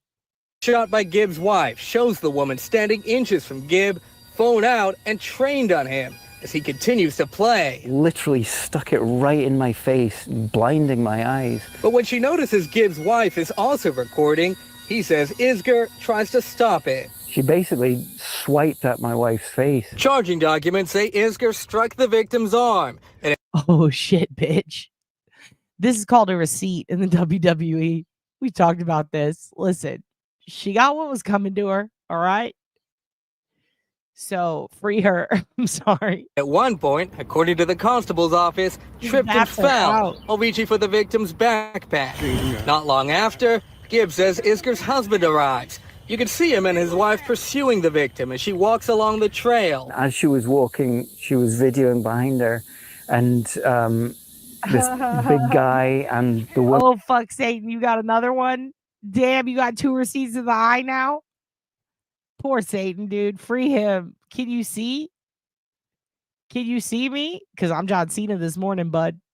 Good morning, Amber KR. This bitch hit the guy for the bagpipes. Women were chasing after her. We found Isger at her home. Just wanted to see if you... Oh, it's not a secret. One time a guy with bagpipes walked up to the bar back when he used to be a doorman, and he was like just chilling, and he sees the guy with the bagpipes, and the guy's like, I don't have my ID. And he's like, well, you can come in if you give me your bagpipes and let me play him for a little bit. And then he played a little concert and put him down, and that's the last time he played the bagpipes. My dad plays the accordion professionally and won't play it in front of me. You had any comment about... But she walked away without answering. Her attorney, the lieutenant governor's son, Ryan Patrick, also didn't return. Dan Patrick, that son of a bitch, weed snatching motherfucker. Of course. Request for comment, and no response from the judge's office. You can't have people so disrespectful and attacking for no reason at all. Isger right now is facing 1 count of misdemeanor assault. She has no prior criminal history in Harris County, but Gibbs says she actually confronted him about his bagpipe playing weeks prior to this confrontation. That one, he says, purely verbal, no physical altercation. This is going to end in a murder. Like, everybody recognizes that, right? Like, someone's going to get got. Like, there's no way this is ending without cold-blooded murder. This woman's out of control. Anyway, I had to interrupt this guy and all the important shit he was saying to show you that, because we're going to be following that story. You know it ain't ending there. I can't believe baby Caleb is an adult man and a district attorney with a wife. Whew. We demonstrated a new method to be able to get data less invasively, but still at the chip level. And we also demonstrated that we could translate that data from the chips outside of the software that was provided. So you could use the software and get the data that way. And we demonstrated we could basically do it ourselves if we wanted to. Mr. Soger, have you been qualified in other courts to testify as an expert in the area of accident reconstruction, EDR data retrieval? Yes. How many times? Once. When was that? In New York. You were deemed qualified as an expert in that court in this field that you're talking about today? Specifically with as it relates to data, yes. I want to talk a little bit about what you were asked to do in this case. We asked to undertake a review of certain work performed by a person by the name of Shannon Burgess with Aperture LLC. Yes. Are you familiar with Aperture? Yes. Before you were asked to undertake that review, were you familiar with Aperture? Yes. Were you familiar specifically with Shannon Burgess? Yes. Were you asked to engage in any original analysis in this case? All of my analysis is fundamentally based on all of the data and the numbers provided in the Aperture reports. So more or less the answer to your question is no. So you were asked specifically to give the court and the jurors clarity on data that Shannon Burgess had analyzed and provided a report about, correct? Correct. And that dealt with data obtained from Miss Reed's SUV, Karen Reed's SUV, correct? Oh my God, he's a succubus? The little baby guy? I really thought it was Scotty McCreery. See, Melissa, Sassy agrees with you. Bella's getting an ounce of weed in the mail today. Good for you. I'm assuming, well, delivered. I don't know if it's in the mail. No, that's just it does look like a soul patch. That lady's probably not. Well, how dare you, Tombstones? We don't know that yet. I mean, maybe she probably is. Now I'm going to get canceled for laughing at her attacking a bagpipeman. Correct. Did you, in fact, review Shannon Burgess's report summarizing his... Yeah, some of us don't want our chakras in order.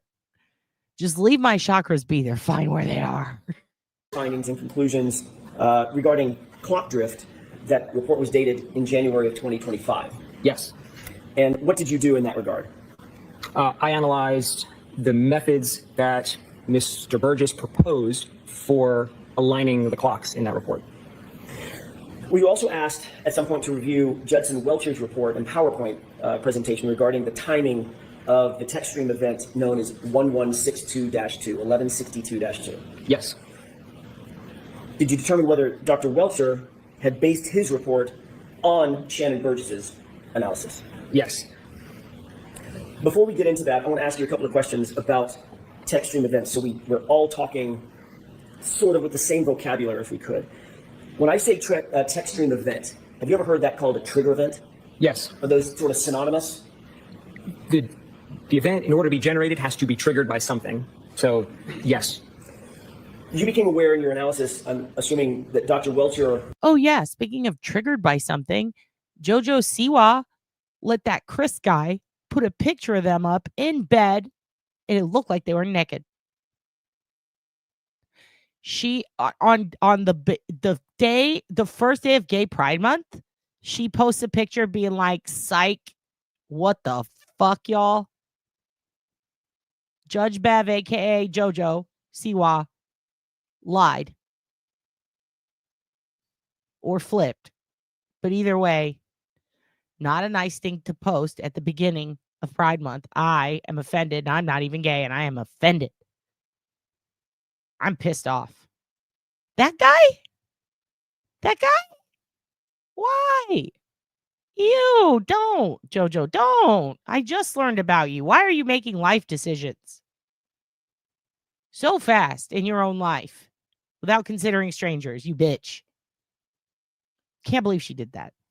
Reported a trigger event at a particular time or span of time. Also, happy Pride Month. I'm sorry, Jojo Siwa did that to you. Correct? Correct. What span of time was that? Or what, I should say, what time was that? For which event? For the 1162-2 event, sorry. Do you mind if I reference the slide, because I don't have the number? With the course permission. Go ahead. Do you have a copy of it in front of you? I do, Your Honor. So the original analysis places event 1162-2 ending at 12:31:43 a.m. Now, Dr. Welcher, this is what I want to talk about for just a quick second. Dr. Welcher indicated that the trigger event began at 12:31:38, correct? I believe so. That would suggest that a trigger event lasts 5 seconds, 12:31:38 to 12:31:43, correct? Objection. Sustained as to form. Let me ask you this. Does a trigger event or does a text stream event last 5 seconds or 10 seconds? The trigger is a singular point in time. That's my question. All right, so if we're thinking about a trigger event, it's like that clap, snap, right? It's a point in time, not a series of, not a time span, correct? It's a singular point, correct. Okay. Does a trigger event or a text stream event cause a recording to bookend the trigger event itself? Yes. Explain that for the juror so that we're very clear about that. Sure. So when an event is triggered, what we end up with is some data from before the event was triggered and some data from after the event was triggered. The way it does that is it's kind of always recording, and as soon as it sees a trigger, it says, aha, and it goes and it grabs the previous 5 seconds. That number can vary, it can be more or less than 5, but for the specific trigger we're talking about, it grabs the previous 5 seconds of data, and then it keeps recording for an additional 5 seconds, and that completes its recording phase. Right. So if Dr. Welcher indicated that the text stream event, the trigger, was at 12:31:38, would it be accurate if he said that trigger ended at 12:31:43? Okay. Sustained as to form. Is there any, if a trigger event is one point in time, one snap in time, would it be accurate to say that the trigger event itself lasted 5 seconds and ended 5 seconds later? It wouldn't be accurate to say the trigger lasted that long. That's my question. The event lasts that long, but the trigger is only one point within the event. The recording lasts that long. Right. Correct? Correct. So in other words, it captures, or does it? Let me ask you this. Does it capture 5 seconds before and 5 seconds after? But the trigger event is the singular point right in the middle. That's correct. Okay. If we were to calculate the window between the trigger event or the text stream event and a lock event on John O'Keefe's phone, you analyzed both, correct? Or you reviewed both, correct? Correct. Would you calculate from the point of the trigger, would you calculate from 12:31:38, that point in time, I'm using the tip of my pen to represent the point, at 12:31:38, or would you calculate it from 12:31:43? Customarily, when we're doing any analysis, we're referencing everything off of the trigger. That's the normal way.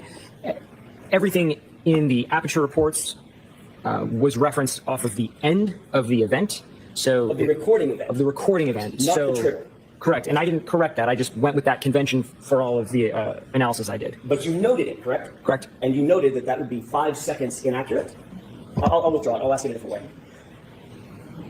What would be the effect of timing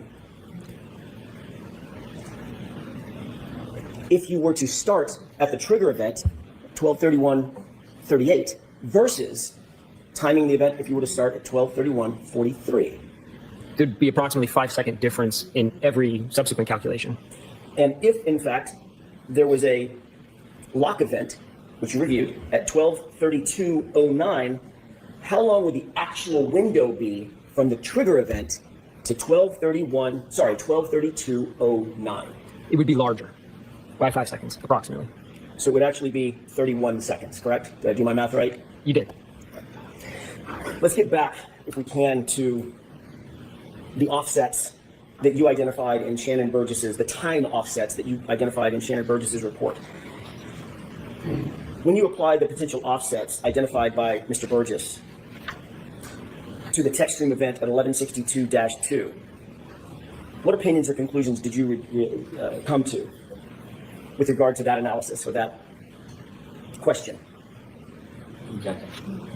Sustained. Ask it to.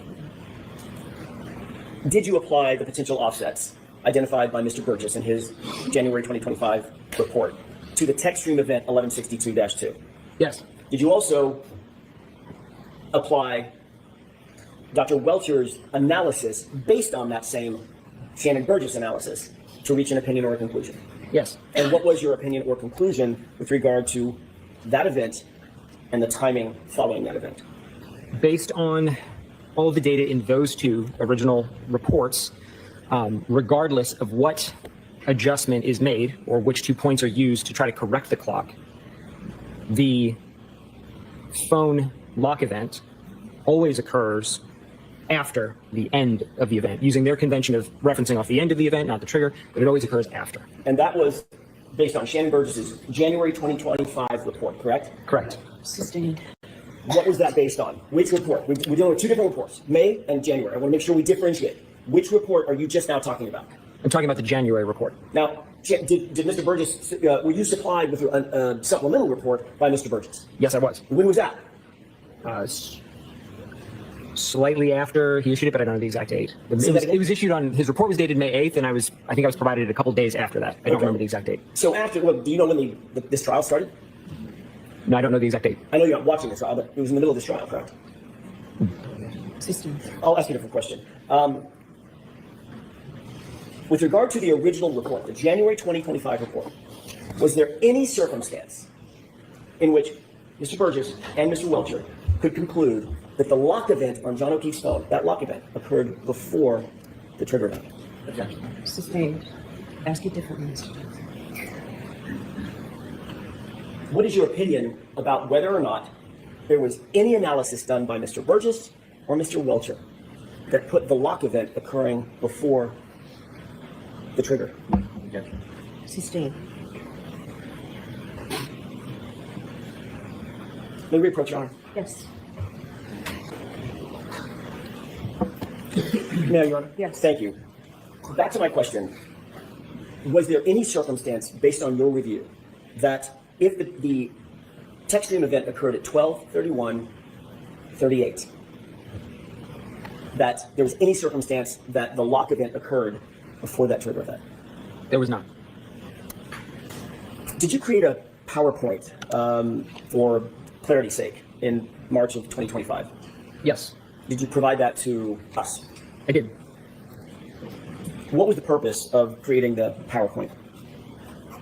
The purpose of the PowerPoint was really to take a bunch of different data elements that were kind of placed throughout Mr. Burgess's report and Dr. Welter's report in PowerPoint and compile them into a single source, a single table, essentially, to show as clearly as possible what the conclusions would be if we look at the data as a whole. Are they talking about the really busy PowerPoint? The one that had like a ton of shit and you couldn't see anything? That was cool of them. I don't like PowerPoint battles in the courtroom anymore because it's always like we can't see it anyway and it's hard to judge. It's like a bad season of American Idol. I feel like thus far, if I'm going to be a cunt about it, all the PowerPoints we've seen have been mid. I'm hoping Mr. DeSogra steps up the game a little bit. I'd like to see Clippy make an appearance in the trial. But, you know, a girl can dream. When you created that PowerPoint presentation, did you create it with the intention of providing it to the defense, which would then be provided to the Commonwealth? Also, like, Clippy would be great because maybe I clipped him. It's perfect, dude. Yes. Are you aware of whether or not that was disclosed to the Commonwealth as part of the normal discovery process? No. So the answer is no. The answer is no. Following your presentation of the PowerPoint to us, at some point did you receive from Mr. Burgess an amended report, an amended PowerPoint? I received an amended PowerPoint by Mr. Burgess, not from him.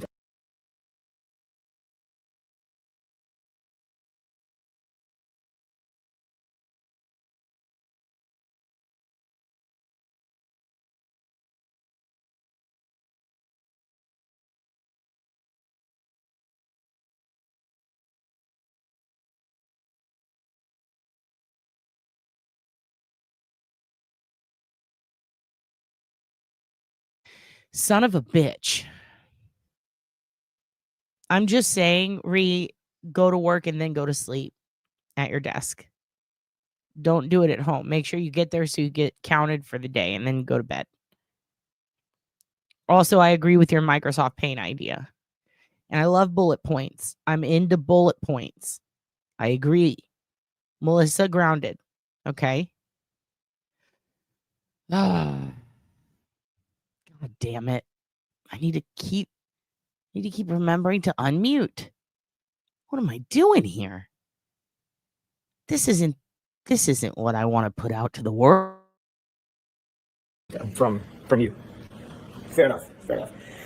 Did that report, or did that PowerPoint, however you want to put it, markedly, was it any different than his January 2025 report? Yes. Did you note any conclusions? Did you note the conclusions that he came to in January 2025? Going back to the original report? Yes. Did you note conclusions and opinions that he came to in May of 2025? Yes. Were those two things different? Sustained. Were the conclusions, not his opinions, were his conclusions different? Sustained. Was there any difference in the two reports? There was. Tell me the differences. In the first report, Mr. Burgess did some of the calculations that are necessary to correct or adjust the times based on certain approaches, but never went through the final step of applying those calculations to the times and coming up with the final time. In the supplemental report, he then essentially took that analysis to the end. He approached it in a new way, a different way than he had previously laid out in the first report, but then he also took it all the way to the end by applying those calculations to the times. What were the main differences? Explain for the court and for the jurors, what were the main differences that he changed in the May 2025 report? Contrasting it with the original report. In the original report, he laid out some methodologies for correcting the clock using phone calls that were shared between the vehicle and Mr. O'Keefe's phone. And in the supplemental report, he moved away from the phone call analysis and moved to attempting to align the clocks using a shared maneuver between the vehicle and the phone. What was the shared maneuver? It was a 3-point turn. Was that the same analysis that he had in January 2025? Did not have that analysis in the January 2025 report. Thank you. Based on the new information in the May 2025 report, what was the effect, as you see it, regarding the possible scenarios? So I did the exact same process I did using the supplemental report as I did on the first report. And when I ran all those numbers and those calculations, it turned out there are now some scenarios in which the phone lock occurs after the end of the event. There's some scenarios where the phone lock occurs simultaneously, like literally at the same second. And there are some scenarios where it occurs before. So now there's a range. So Mr. Burgess's report, his new report, his amended report, widened that gap to allow him to opine that there were scenarios that occurred after the phone lock event, correct? Objection. The objection is sustained.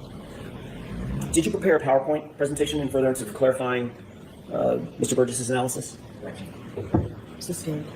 Did you seek to clarify Mr. Burgess's analysis? Objection. Sustained. Your Honor, may we approach? Yes.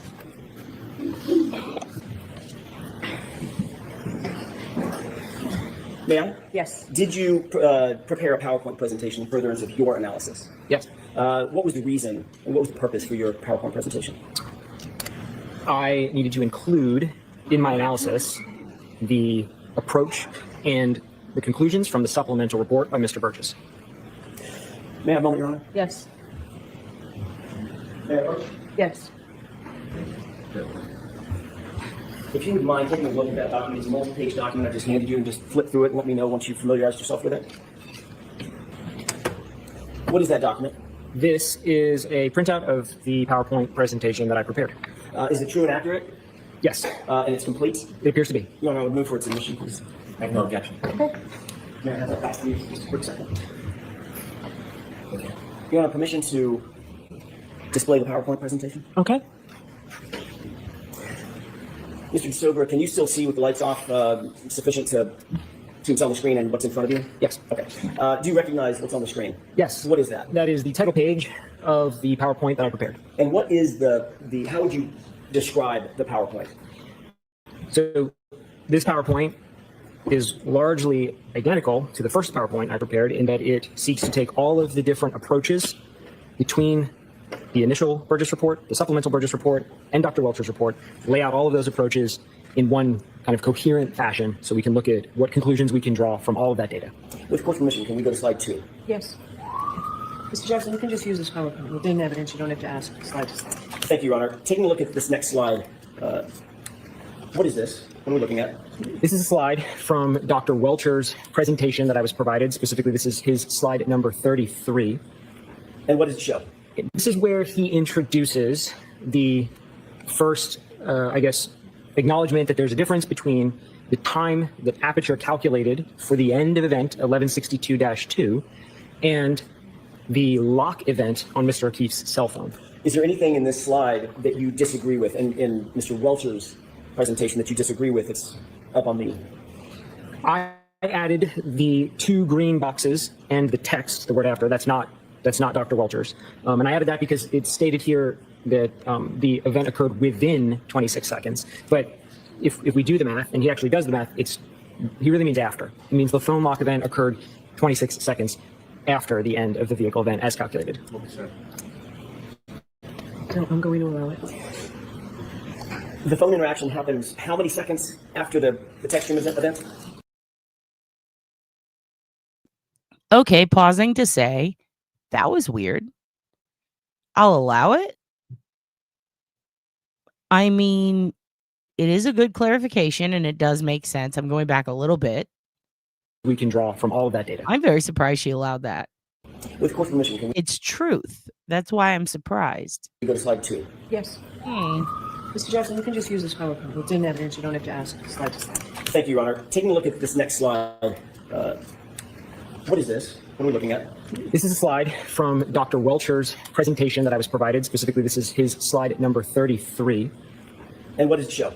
This is where he introduces the first, acknowledgement that there's a difference between the time that Aperture calculated for the end of event 1162-2 and the lock event on Mr. O'Keefe's cell phone. Is there anything in this slide that you disagree with, in Mr. Welcher's presentation that you disagree with. It's up on the... I added the 2 green boxes and the text, the word after. That's not Dr. Welcher's. And I added that because it's stated here that the event occurred within 26 seconds. But if we do the math, and he actually does the math, he really means after. It means the phone lock event occurred 26 seconds after the end of the vehicle event as calculated. No, I'm going to allow it. The phone interaction happens how many seconds after the text stream event? Based on this slide, 26 seconds. Thank you. You know, I can't help but see how obsessed everybody got over infotainment and text stream data as the Karen Read trial started going on. And I can't help but think that, like, if that same group of people who is, and I'm not shaming, I'm just saying it's a good idea, maybe, that same group of people who's obsessed with this shit, who's really good at it, the ones who have extreme experience or have somehow taught themselves this in order to argue with trolls online in regards to the Karen Read trial and infotainment and text stream data, if those same people applied their knowledge to the Daniel Robinson case, the geologist, he has like one arm, right? He went missing in the Arizona desert in Buckeye. He's in like 2021. And he abandoned his Jeep.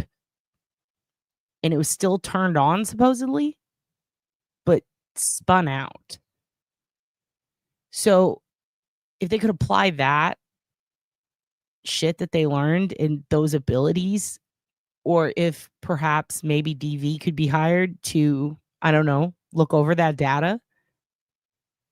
That's the thing everybody argues about. And there were issues with it, I believe, according to someone who sent me the whole case file, which I'm still going through. It's largely infotainment and text stream related. If those guys from DV could look at that, makes me wonder if maybe they could figure out what the fuck happened in that case. Because Daniel Robinson's still missing. And all that data is fully available. And his dad has a podcast all about it. If you don't know about that case, look up Daniel Robinson, Buckeye. It's really insane. He was on the job when it happened. He was out working in the desert. I think it was like some water tanks or something.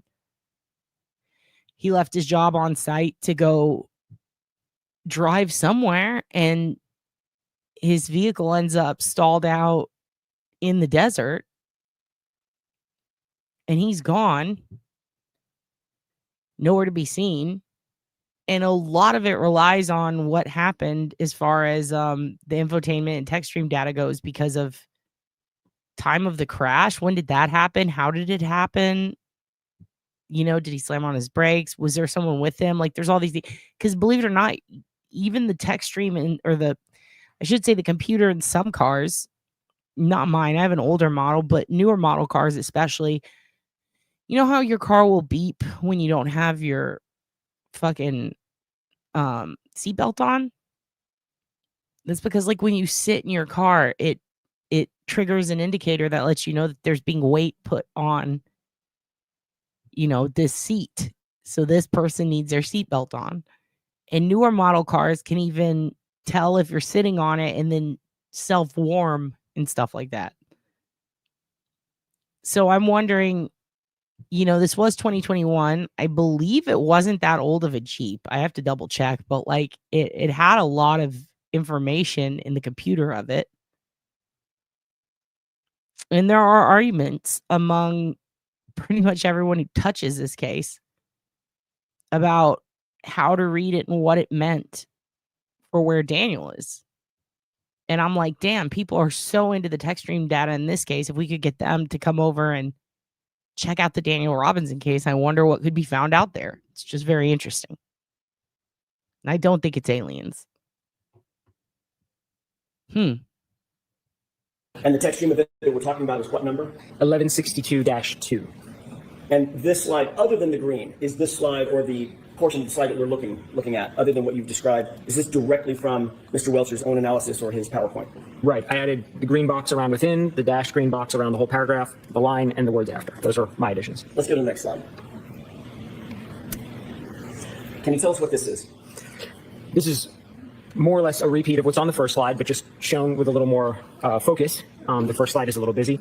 So yeah, there's a sensor. Like in old cars, there's a sensor in the clip when you like plug in your like if your car is started and you're driving, it knows there's a driver. So until you clip your seatbelt in, it's going to beep at you.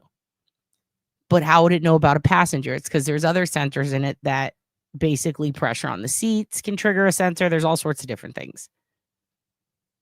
Like in older models, it typically won't beep on some of them or alert if your passenger doesn't have it in. But if you have the seatbelt connected, it just won't beep.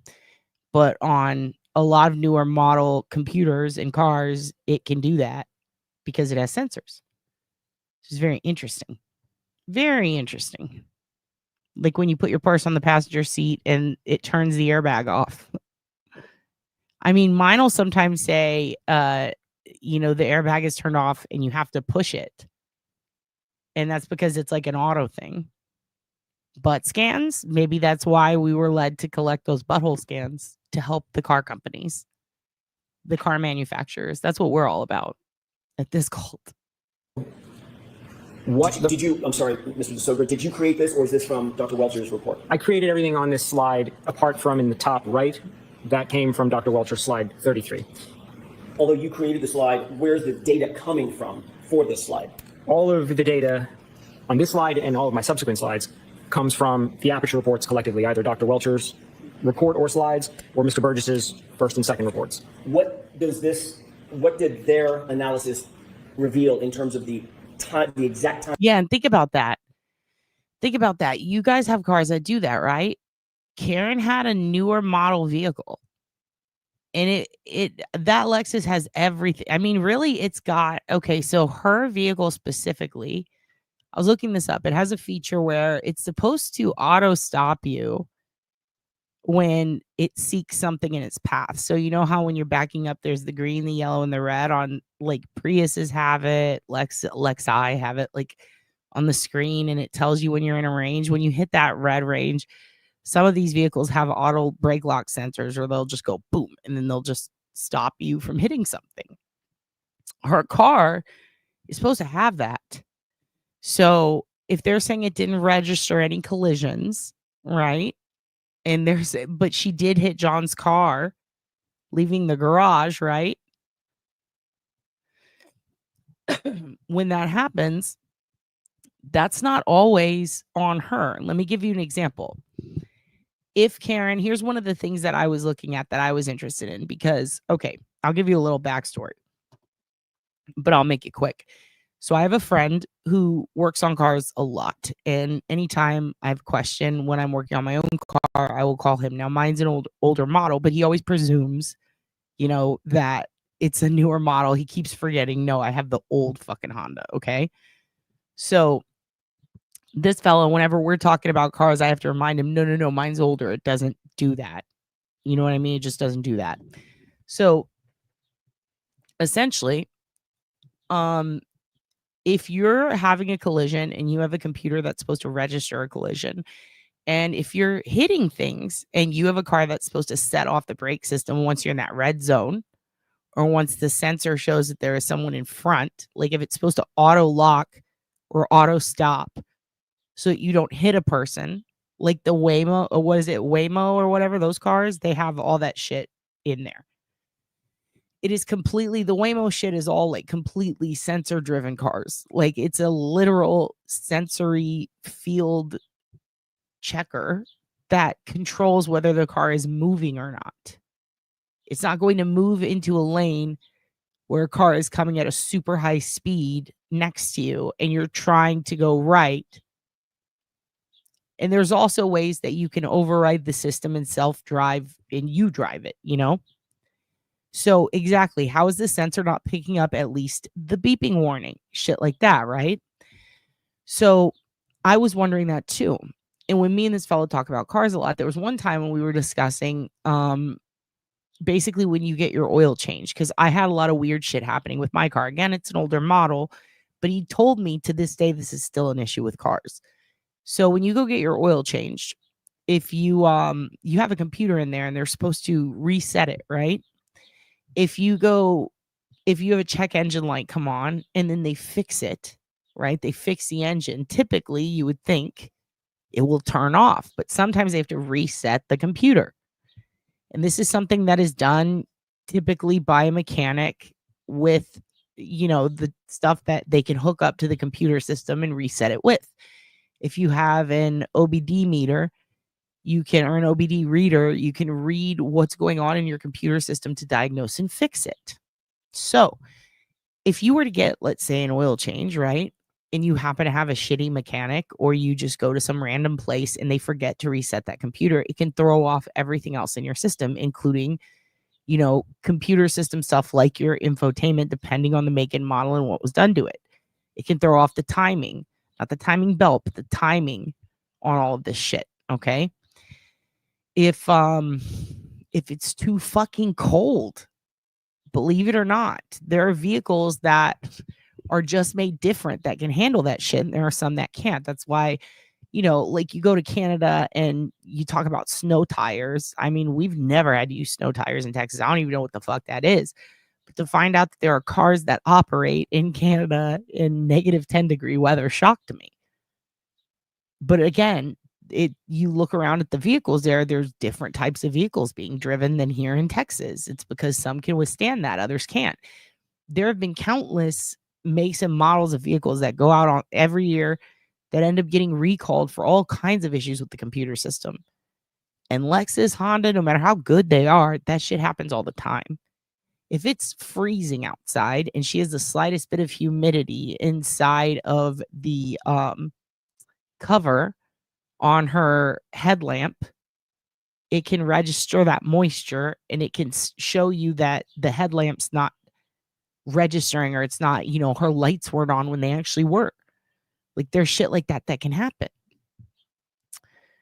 So, if it's not triggering a collision when she hits the back, right, to leave John's house to go look for him, okay, if it's not registering that, all right, then what else is it not registering?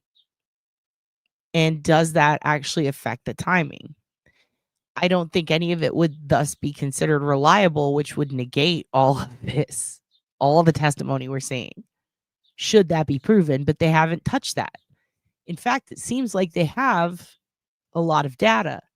So the fact that they have all this data preserved, despite the bits and bytes argument, I would wonder, why not just check when his ass left the seat? Because it has a sensor when he unclipped his seatbelt and his ass left the seat. Look at that time. That's the time he got out of the car. End of story. Did they not check that? It would register it if she had the car on. I don't see why she would turn the car off. If she really sat there with the car running, why would she turn it off? She needs the heater. It's ice cold outside. So why not just look up when his ass left the seat? How about that? Are we going to see that? I fucking hope so. Of the lock event for Mr. O'Keefe's phone. So in their analysis, in Aperture's analysis, they report the Lexus event 1162.2 ends at 12:31:43, and they also report there's a phone lock at 12:32:09. So if we just simply take the difference in those two times, we get 26 seconds. If you were to add the 5 seconds back to 12:31:38, which is the actual trigger event, what would you come up with? 31 seconds. Which of the two, in your expert opinion, which of those two numbers is more accurate as it relates to the trigger event? If we wanted to conduct the analysis relative to the trigger, it would be better to use the actual trigger time. However, as long as we're consistent through the analysis, it's not entirely wrong to use the end. It would be wrong if I suddenly switched up and started talking about this relative to the trigger event, but they present it as the end of the event, so I conduct the rest of my analysis using that convention. Is another word for the end of the event the end of the recording? End of the recording, yeah. When I say event, what I mean by that is the data event, the data recording event. But the trigger event itself, 12:31:38. Correct. Did you put a name on this gap, if you will, this time frame? Yes, I did. For the sake of the rest of the analysis that I'm going to do, I thought it would be helpful to just refer to this difference in time as John's interaction window. And that refers directly to the interaction with the phone, the human interaction of locking the phone. The 12:32:09 lock. Okay, let's go to the next slide, please. What does this slide show us? So here what I'm doing is I'm kind of laying out the bounds of what I mean in John's interaction window, which should make, we have a lot of numbers to go through here, and so this should give us a very easy metric for kind of determining whether we have an event before or after. So what I mean by that is when we calculate John's interaction window, if that number comes out and is positive, that means the phone interaction occurs after the end of the vehicle event. And if we calculate John's interaction window and that number becomes a negative value, then that means the phone interaction occurs before. So now we have just a convention we can use really quickly to say, is it positive or is it negative? And we can maybe spare ourselves some of the math with 1,000 numbers. So positive means what? One more time. Positive, John's interaction window positive means the phone lock occurs after the end of vehicle event 1162-2. Got it. Let's go to the next slide, please. But see, that's what I don't get, Amber, is it does. It has to. That sensor has to record it. One of the reasons they created that was to tell the insurance companies if someone's actually wearing their seatbelt, and it determines whether or not they get their money if they're in an accident. Think about it. If you shoot out the fucking window in a car accident, right? And it's not your fault. You're trying to get their insurance to pay for it. They're going to want to know, did they have their seatbelt on? That's what most of these guys have jobs for, is to determine, were they wearing their seatbelt? How fast were they going? Did they hit their brakes? Were they in reverse? Like basic shit. It's basic shit. They should know that. Like one of the reasons the sensor was created was not just to read that data, but to also protect people. It's part of the, what do you call it? The safety shit. So like if there's safety shit going on, you know, and they're trying to test, is this car safe? How safe is it? When it comes on the market, what can we brag about? That's why they get out the crash test dummies and stuff. No, I agree. It wasn't an accident. We're talking about the seatbelt reader. When he unclicks his seatbelt, they want to know when he got out of the car. If it's not reading the other accident, like when she hit his car to go look for him, then it's likely not going to record her bumping anyone. And if it's because it wasn't a significant accident, then so be it. If it's because there was no accident, so be it. But I'm saying it should have recorded him getting out of the vehicle and unclicking his seatbelt. Just at all. It doesn't just register that shit for accidents. So it's like, what the hell? If you're going to hit something, which is why it has the little red, yellow, and green stuff. That's another thing I don't get, is when they showed her panel, it seemed to be working. So, you know, what do you do? Well, no, I'm saying if you shot out of someone's window, like if you're sitting there, you get hit from behind and then you shoot out of the front window. You're just like, boop, your head goes through the windshield, right? First question they're going to ask is, why weren't you wearing a seatbelt? Well, I was. Okay, let's check the data on your computer and see if you were. Did one lock? Was it unlocked? Nope. And they can deny you. And yes, they fucking will. Because insurance companies, that's what they want to do. They want to that's why they hire guys like this. It's not for the cops. It's not for court. It's to see if they're liable. Or if you're liable and they can raise your rates. It's one of the reasons why they're fucking monsters. So I don't get why they're not. I mean, I have yet to hear anything on that. Why are they not telling us about that? I don't know. What does this slide show us? So what I'm saying here, I'm kind of laying the foundation for why we're going to even do this. Why do we need to start doing math on these clocks? So fundamentally, the phone, Mr. O'Keefe's phone, and the vehicle, Ms. Reed's vehicle, they're separate clocks. And it's very unlikely that they're going to be aligned perfectly in time. Right? If I compared my watch to your watch, it would probably be off. And that's the same case for any two independent clock sources. So Aperture, in their collective reports, propose a number of different ways in which that can be corrected. So I'm going to go through all of those ways that Aperture has proposed and show, if we align the clocks based on how they laid out, does John's interaction window stay positive, or does it ever become negative? Where does it end up when we run all those analyses? Or another way to put it is, does the phone interaction always occur after the end of the vehicle event? And what did you determine? based on the initial reports, yes, the phone interaction always occurs after the end of the vehicle event. Did all of the information that's on this slide come from the same source or multiple sources, meaning Mr. Burgess and Dr. Welcher? In the PowerPoint as a whole, all the information comes from the Aperture reports collectively, from Dr. Welcher and Mr. Burgess. Did Mr. Burgess make any adjustments from his original report to his subsequent report in May of 2025? Yes. Let's go to slide 6, please. Tell me about this slide. Yeah, so this is the first adjustment we're going to talk about. And this one comes from Mr. Burgess's original report. And to summarize this adjustment, this is a key on timing adjustment, and we're going to show that the key on, the actual turning of the vehicle on, occurs about 3 seconds. Hey, by the way, Tombs, grounded. The earth is round. The earth is rounded, and you are grounded. Good morning, JG Cruz. Nice to see you here. Seconds before that time gets registered. Ungrounded, I'm into it. In the infotainment. So the time we see is basically stale by 3 seconds. We're all familiar with how computers turn on.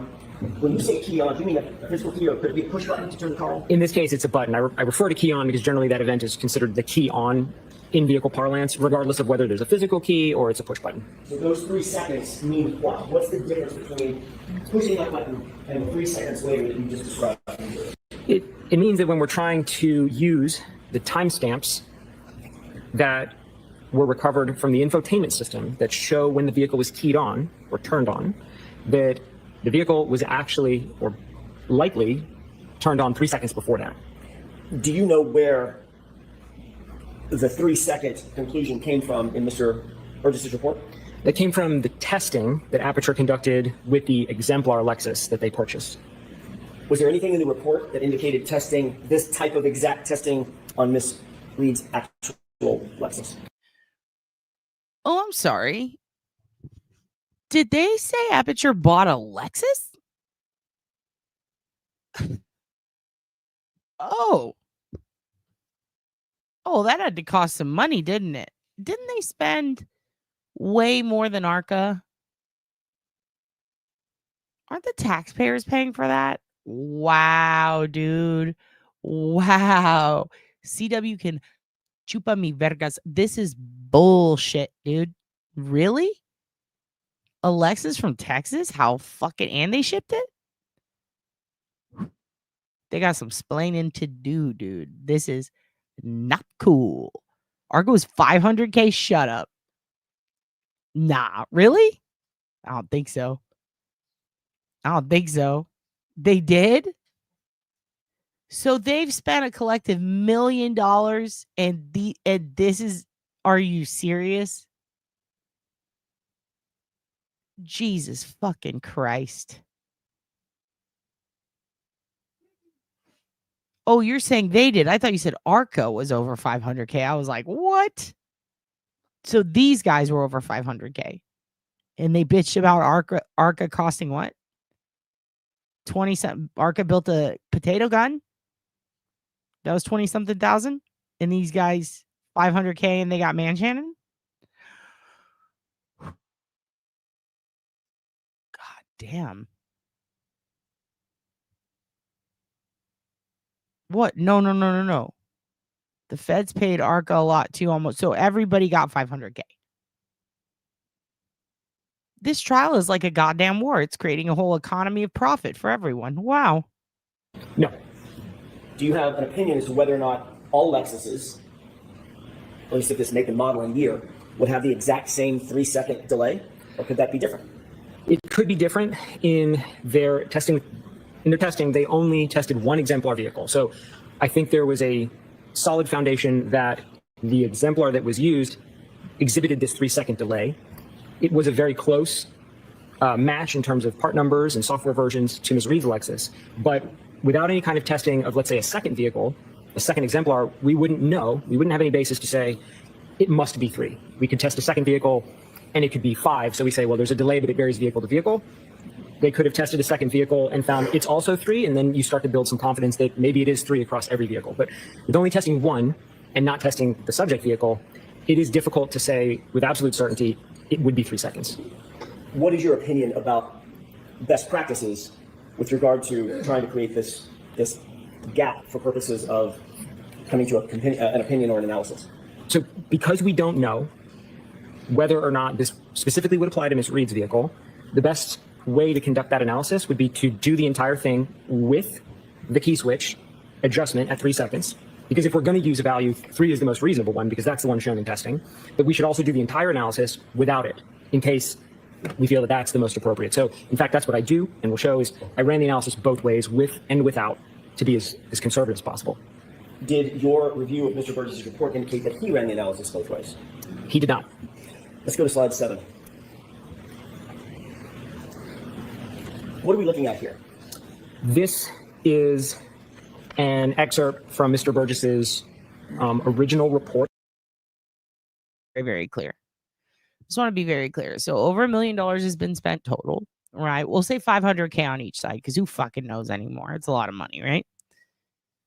That money came from taxpayers and people who donated to Karen's fund because we're talking about on both sides, right?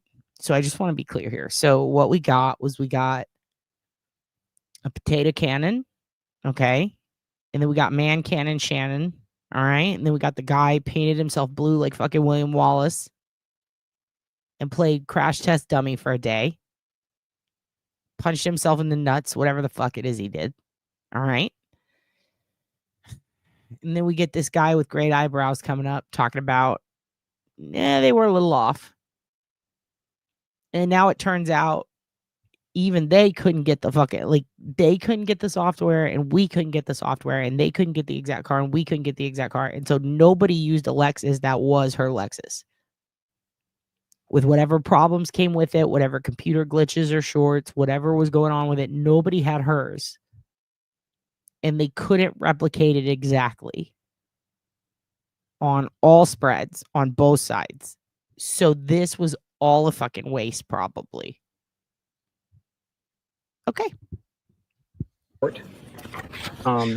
His page 28 and his page, there's a screenshot also. Yeah, just ask Daniel what the sensors are like in the seats. Like, did the seat sensors register? Because here's the thing. If you've got a short or if you've got a fucking... all those sensors, I'm pretty positive across the board they're still... I mean, they still have... what do you call it? I'm fucking blanking right now. Why am I not? A fuse. I'm pretty sure they all go by fuse. It's either a relay switch or a fuse. So if the relay switch or the fuse were out for her specific make and model, it would probably alert her. But depending on how much Karen knows about cars, she'd probably take it in. She probably wouldn't bust it. I don't see her pulling out an OBD meter. So, yeah. No, it's not. It doesn't give you exact weight. It's literally like a certain amount of pressure will trigger a sensor.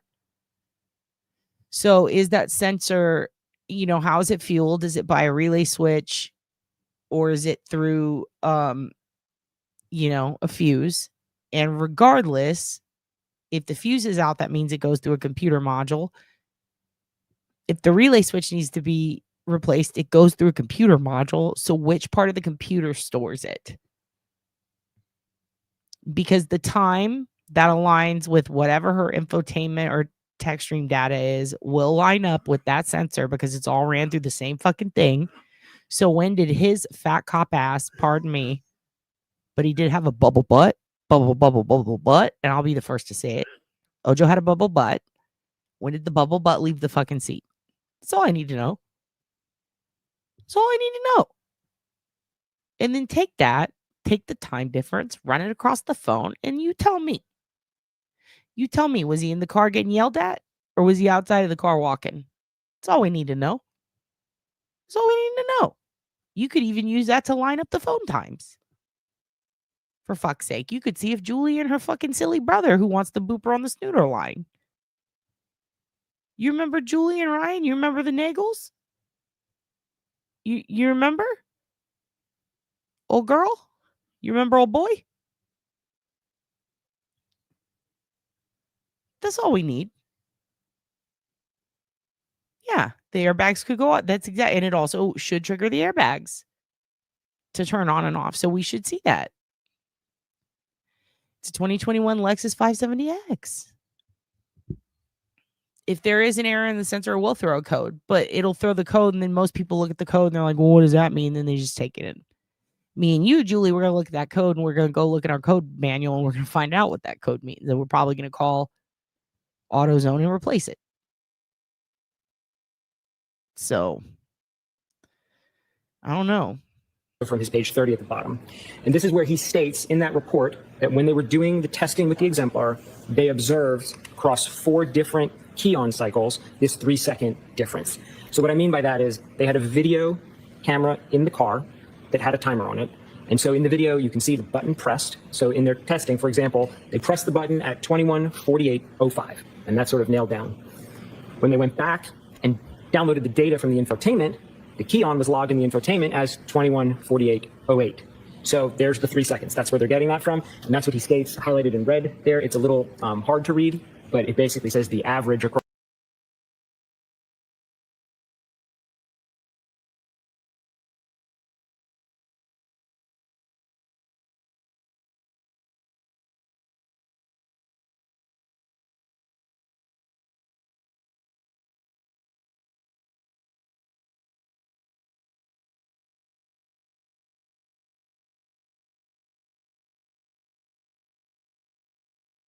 Fuck my face. I was muted again. God damn it. Melissa agrees. I was saying I agree with you completely, Erica. But at the same time, I believe Karen got her car serviced at Lexus. Or by a Lexus dealer, which means likely OEM parts. So I'm sitting there going, maybe she did have a short. You know? It'd been, 3 years since she bought it? But she also likely had a warranty on a lot of shit. I'm just very curious about that. Like, if everything else, and you know what I noticed when they were putting her car up to lift it, the tires were spinning, and at one point they were stalling. Like when you're on black ice, like they don't spin and the backs do. And I believe she was in neutral, but like they're pulling it, and the tires are like, and I'm like sitting there going, that's interesting. How worn were the treads? Did they check it? Did they take a little scanner and put it against the treads and test the tread wear? I didn't see them do that in the Sally Port video. They should have. It's weird. It's very weird. Across 4 runs was 3 seconds. The 3-second delay, was that actually in his report? This is the only point in the report it's mentioned. I guess what I'm asking, it was an inartful question. The portion to the left, is that his report or your report? That is his report. Everything on the left-hand side of the slide comes from Mr. Burgess's report. So the 3-second delay was noted in his report? It was noted. Did he apply the 3 seconds in his analysis? He did not. Did he indicate in his report why he ignored that 3-second delay? He did not. Sustain us to that question. I'll rephrase it. Strike the answer. Did he indicate in his report the reason that he did not apply the 3-second correction? He did not. When you do apply the 3-second correction, what do you come up with as it relates to the 26 seconds from the end of the recording? So the positive 26-second window, if we only apply the 3-second key on, grows to positive 29 seconds. If you apply the same 3 seconds to the trigger event time, now what does the gap? That gap would grow to a positive 34 seconds. Between the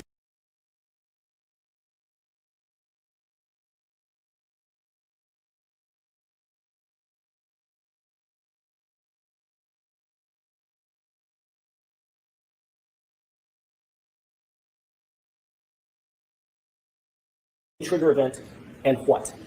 The phone lock.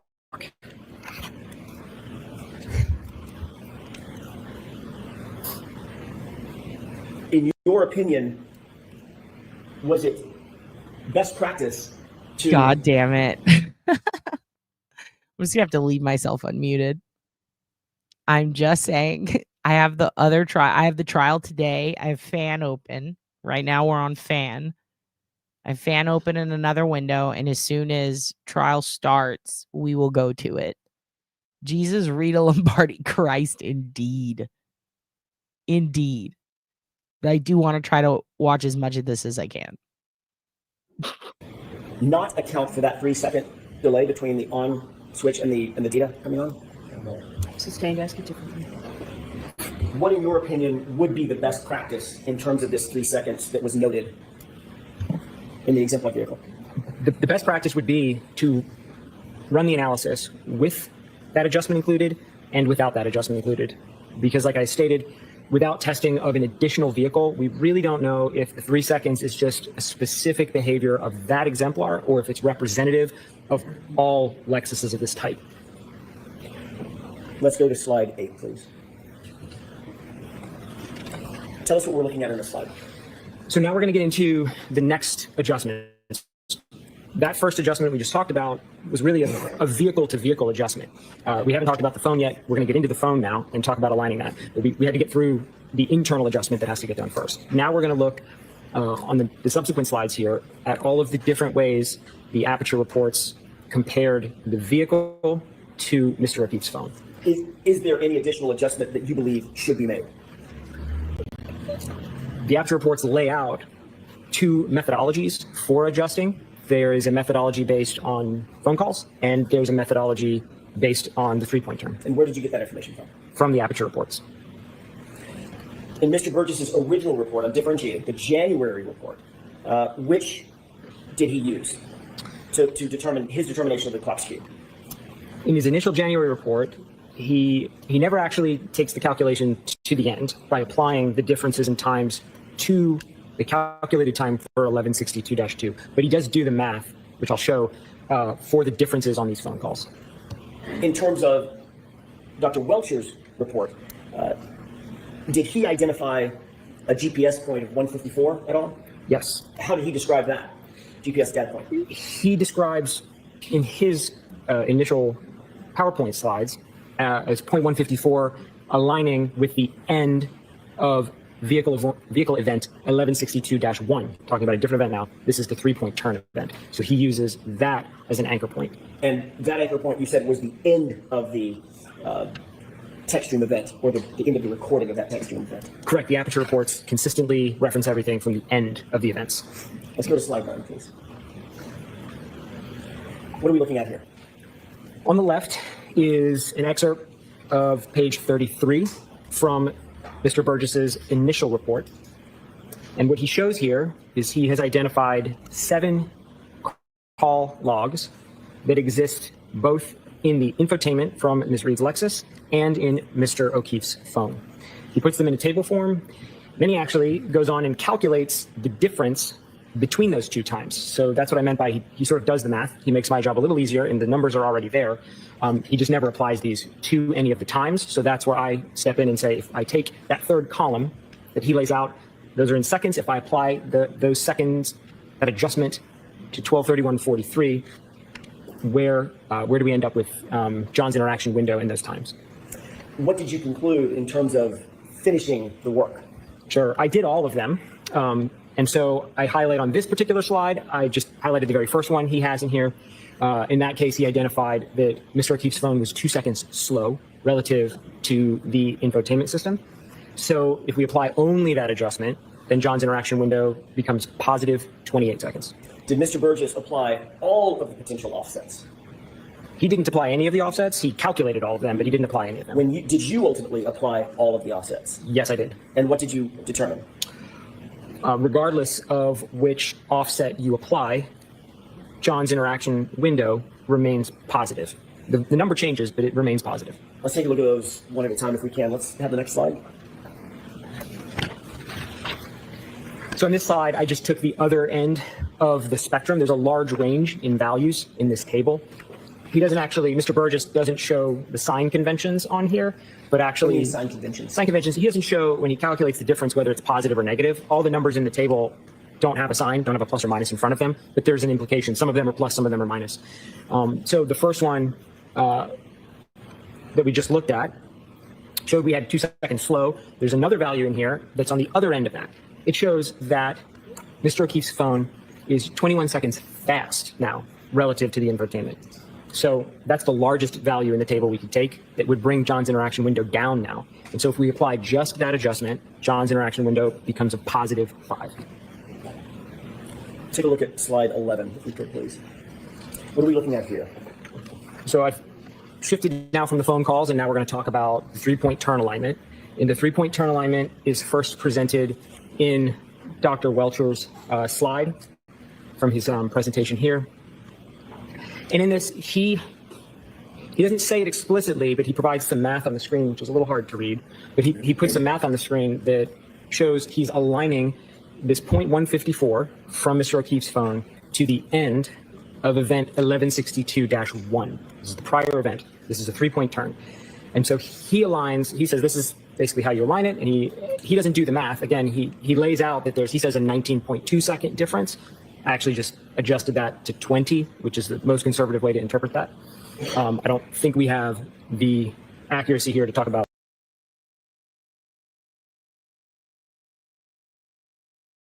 tenths of a second. Nevertheless, I just rounded that up to 20.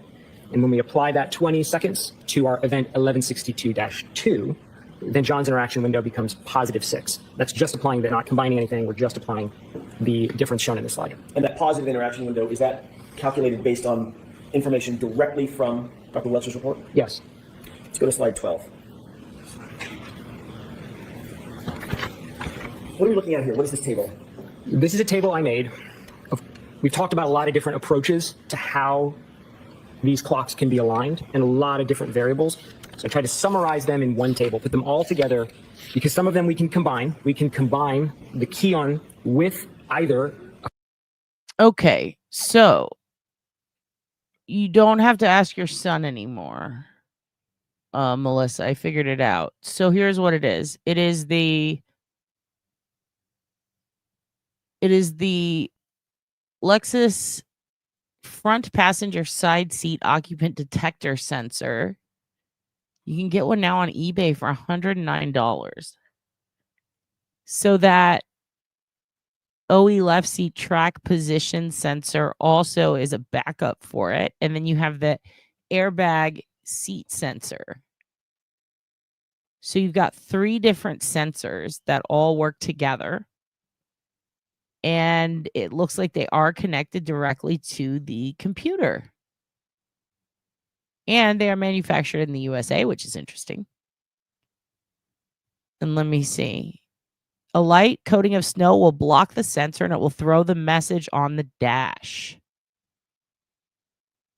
What could have caused my LX570 to show check? Oh, wow. A light coating of snow can block the sensor and throw a message on the dash. And this actually goes for almost all the sensors on the Lexus. Turns out Lexi are not the best in the snow. It also affects the heating and cooling system, and you can get a position sensor protector that only works up until 2021, but it's considered like a luxury part, like something that you add on to it. This is interesting.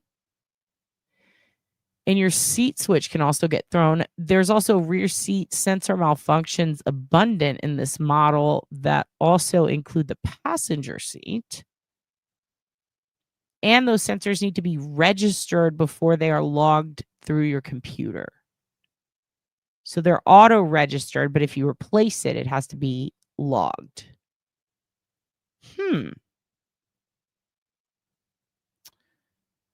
So this is interesting. And I told you guys, if you ever need to replace a sensor or a relay switch or anything like that in a vehicle, I don't care how old or new it is, always look up the location, what it looks like, and then all you have to do, all you have to do is call Advanced Auto Parts, O'Reilly, fucking AutoZone, buy it directly from them, go home and replace it yourself. Because most of the time, especially relay switches, it's just as simple as plugging something in, like a fuse. And you will get charged $300 for it in Texas. And they will tell you that they have to ship the part. It's going to take days. This is a 30-second replacement. Most of the time, it's something under your hood that you can just plug and unplug. Don't you dare try to sell us that blinker fluid shit. That's hilarious, though. You don't really need to solder many of them anymore. I mean, I guess some, but a lot of these sensors are just, they're so replaceable. It's so quick and easy. You could just plug them in. I mean, if it's something in the steering wheel column, you might have to take a few things apart. Think about it this way. If a teenager can use a screwdriver to rip all that shit apart, start your car without a key, then you can easily use the clips that are intended to open it up and replace the part yourself. So that's something that I just find it interesting that, yeah, it saves you a lot of bucks. I mean, think about it. You buy a relay switch for, what's a good example? Your compressor on your fan that cools down the engine, right? That actual relay switch in most vehicles made at least before 2020 is like $40, $70 at the most. Now that there's tariffs and shit, depending on where your car's from. But like, to replace that, they're going to tell you it's going to take an hour because they round up for labor. And then they're going to tack on the fee, which is usually double the price of the part. And they're going to tell you, I could save you money if you let me order the part. And that right there is going to be $200. But back when it was probably, when pre-COVID even, people would charge you $300 to $400 here for that. And all it is unclipping. Like, you just push a little thing down and lift the lid of where it's not hard to get to. It's under the hood. It's right next to the battery. You just clip this thing, lift it. You have a whole bunch of fucking fuses, and there's a little square, or there's a big square one. You just pull it out, and then you plug the new one in. That's it. It's $40, and you get charged $300. So now it's probably $70, and you get charged $5 or $6. It's ridiculous. So you can do that shit yourself, dude. Water pumps are a whole different. That's like a day long. You're gonna bleed sometimes if you have a Honda, because you got to get a breaker bar out, and then you have to put a fucking screwdriver in there to stop, because you've got one thing going this way and another going the opposite. And you have to stop it because it has to be turned on for you. It's fucking too much. And always take the part in. Take your old part in if you're gonna go get a new one, so that you don't fuck up and get the wrong one. Because your car is made in one year and manufactured in another, believe it or not, that can happen. And then you end up with the wrong year part. And even if your car is 2007, they'll tell you, oh, well, this is made with 2006 parts. It's like, why? And it's like, well, why not, bitch? So that happens. Anyway, let's see where we're at in the trial. Oh, still fan. Here we go. A phone call or a 3-point turn, but we can't combine, for example, a 3-point turn and a phone call. That's not valid. So I put all the possible combinations, all of them, without key switch, phone calls, and .154 on one table, and I calculated John's interaction window for all valid combinations from the aperture reports.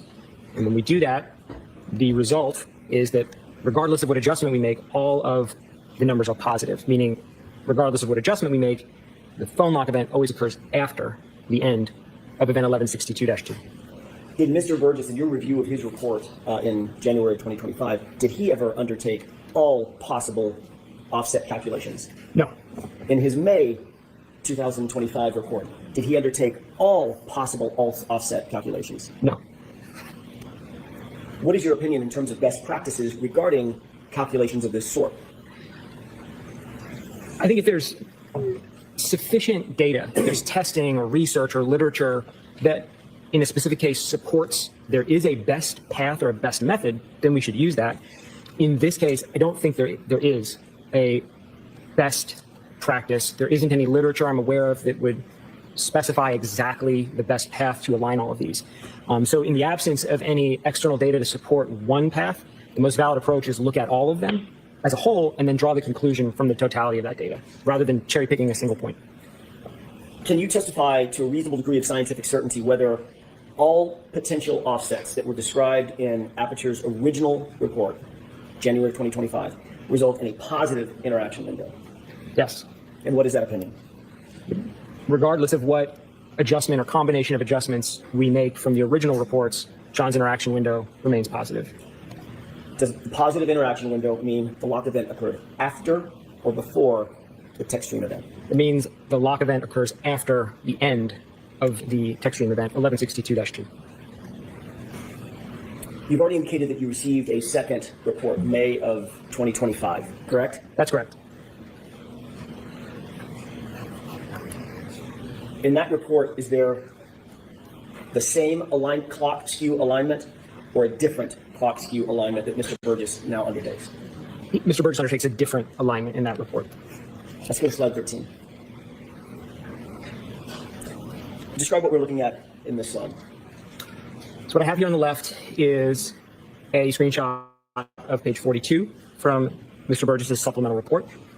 And so now he's done two things new here. He's identified a new method for aligning the data based on the 3-point turn. So now he's kind of following where Dr. Welcher started, but he's approaching it a little differently. And secondly, he is now calculating the actual time. He's doing the difference calculation and he's applying that to the time. So now he's taking the calculation all the way through, which is a little different from the prior reports. And so when he does that, he makes my job really easy because I didn't have to do really any math now.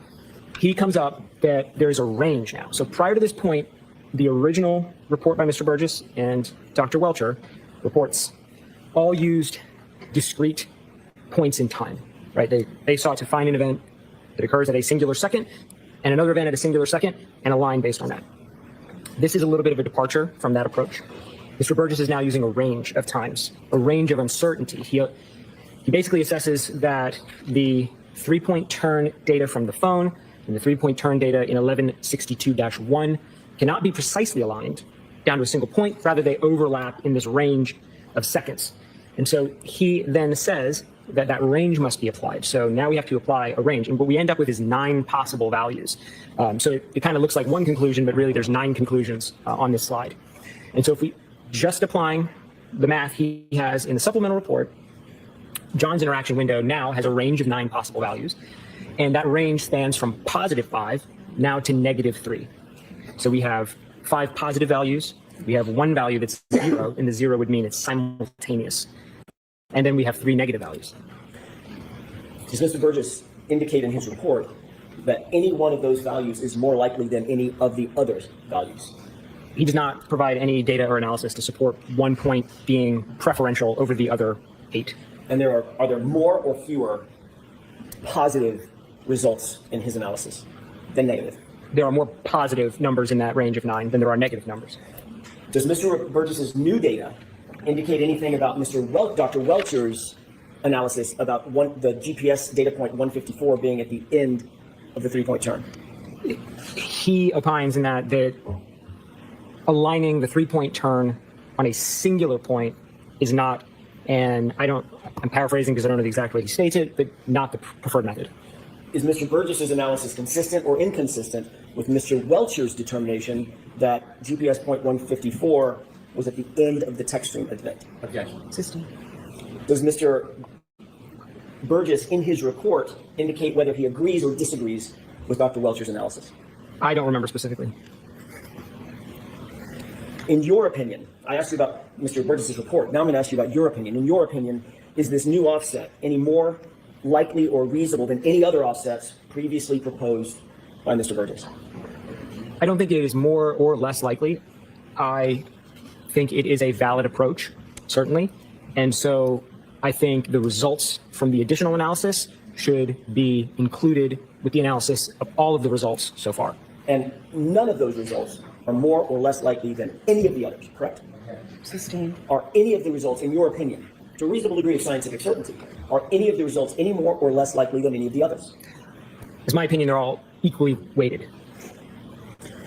Did Mr. Burgess account for the 3-second offset that we talked about earlier in his May 2025 report, his new report?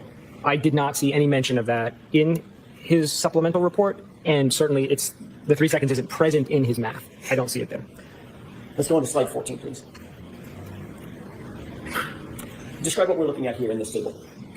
This is very similar to the table we looked at previously, where I look at all possible combinations. Now, however, I just have a lot more data points to show, so I've had to break the table into two tables. So we're going to look at this, and we'll look at slide 15 next, which is the second table. I just couldn't cram 30 lines onto one slide. Let's move to the next slide then. Is this a continuation of the second half? So think of these as a singular table. I just had to split them up. If we head back to slide 14, we'll start there. So this slide, I'm not accounting for the key on, and that's the main difference between my two tables. Table 1, I'm not accounting for the 3-second key on. In table 2, I am. When you say key on, you're talking about that 3-second delay. Correct. Okay, go ahead. But again, I want to make sure we're thinking about this as a singular table because that's where we'll draw our conclusions from. So the first lines of the table, we've already seen those. Those were in my original table. I haven't changed those. That's the same math that's been there. All I did was I added the 9 points now from Mr. Burgess's supplemental report using the range he shows. And so now we can see if we include that, now we get some positive numbers for John's interaction window. We get that 0. And again, the 0 would imply that the end of event 1162-2 is happening exactly at the same second as the phone lock. So it's kind of not on one side or the other. So I think it should be thought of as separate. And then we have 3 negative values, which would imply that phone lock occurs before the end of 1162-2. And did you already mention the one that was simultaneous? When John's interaction window is 0, correct? 0. That would imply simultaneity. All right, is this 14 or 15? It's 14. Let's move to 15. Now, is the continuation of that, mentally, we'll just continue that same table? Correct. Okay. Just a continuation. Imagine your mind is just row 16 to 30. Okay. And it's the same thing, same format, except for now we're just adding in that key on adjustment because, again, I think the analysis should be run with and without it. And so now when we run this with the key on adjustment, we get 14 of these 15 are John's interaction window is positive to various degrees. And one of them, it's 0, again, simultaneous. And there are no negative values with this adjustment. Can we go to the next slide, 16, please? What are we looking at here? This is the summary, then, of that table, kind of a verbal summary of the giant 30-line table now. And if we look at all of the possibilities from all of the Aperture reports collectively, then we can draw some pretty straightforward conclusions. 25 of those 30 possibilities result in interaction with the O'Keefe phone after the end of event 1162-2. Looking at all the possibilities, 2 of the 30 result in interaction where it's simultaneous. That's the zeros, they're present in both tables. And then looking at all 30, 3 of the 30 result in interaction with the phone before the end of event 1162-2. Do you have an opinion as to which of these particular offsets that you've described, these 30 possibilities, should be applied in this case? No. Why is that? Each of the approaches have their own individual strengths, and each of them have their own individual weaknesses. And there is not really any published literature, any research, or any testing done that I'm aware of that would suggest one really stands head and shoulders above another one of the methods. So I think the most fair way to present it is to look at, again, if we combine everything together, then we can draw some conclusions like this in terms of how many of the total result in one outcome or another.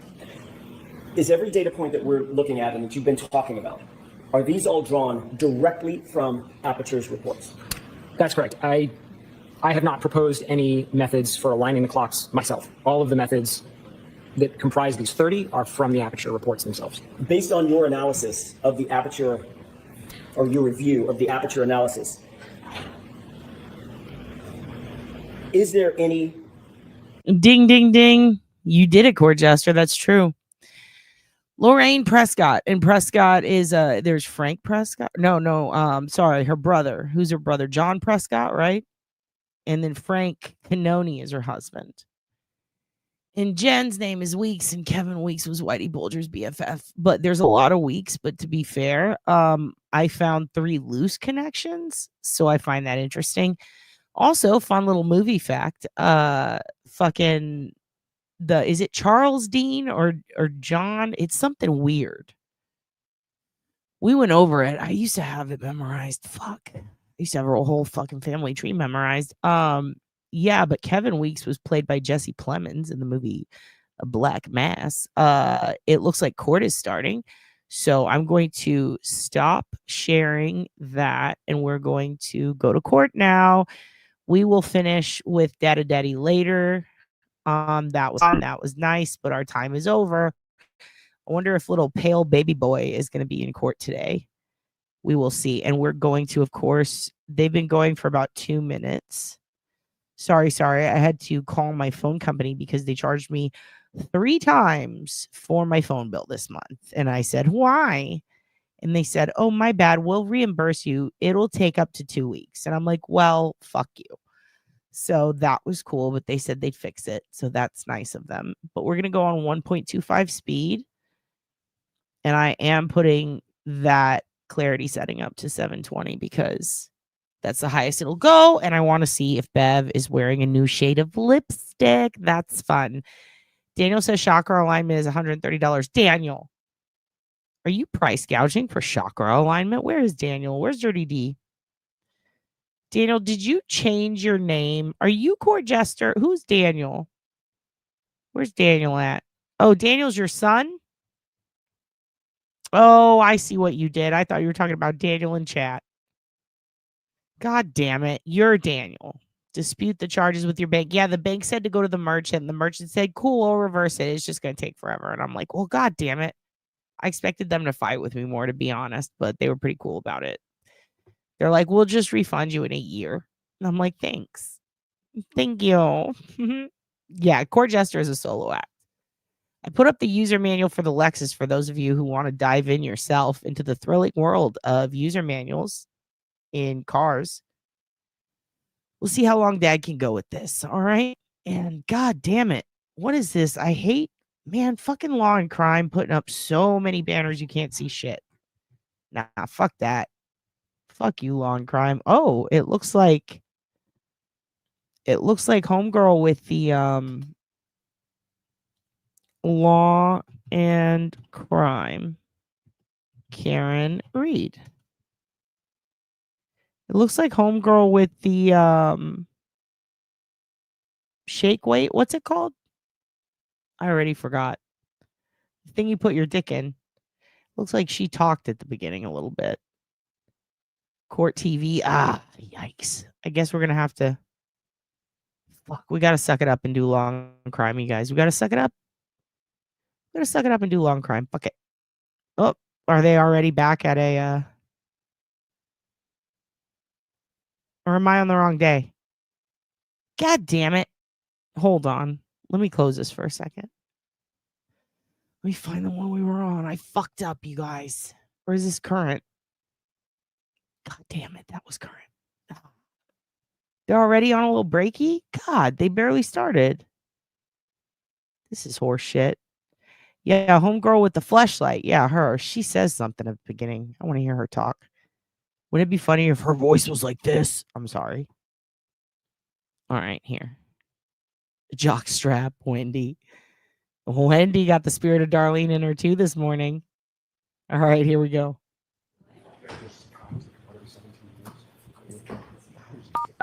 You are unmuted.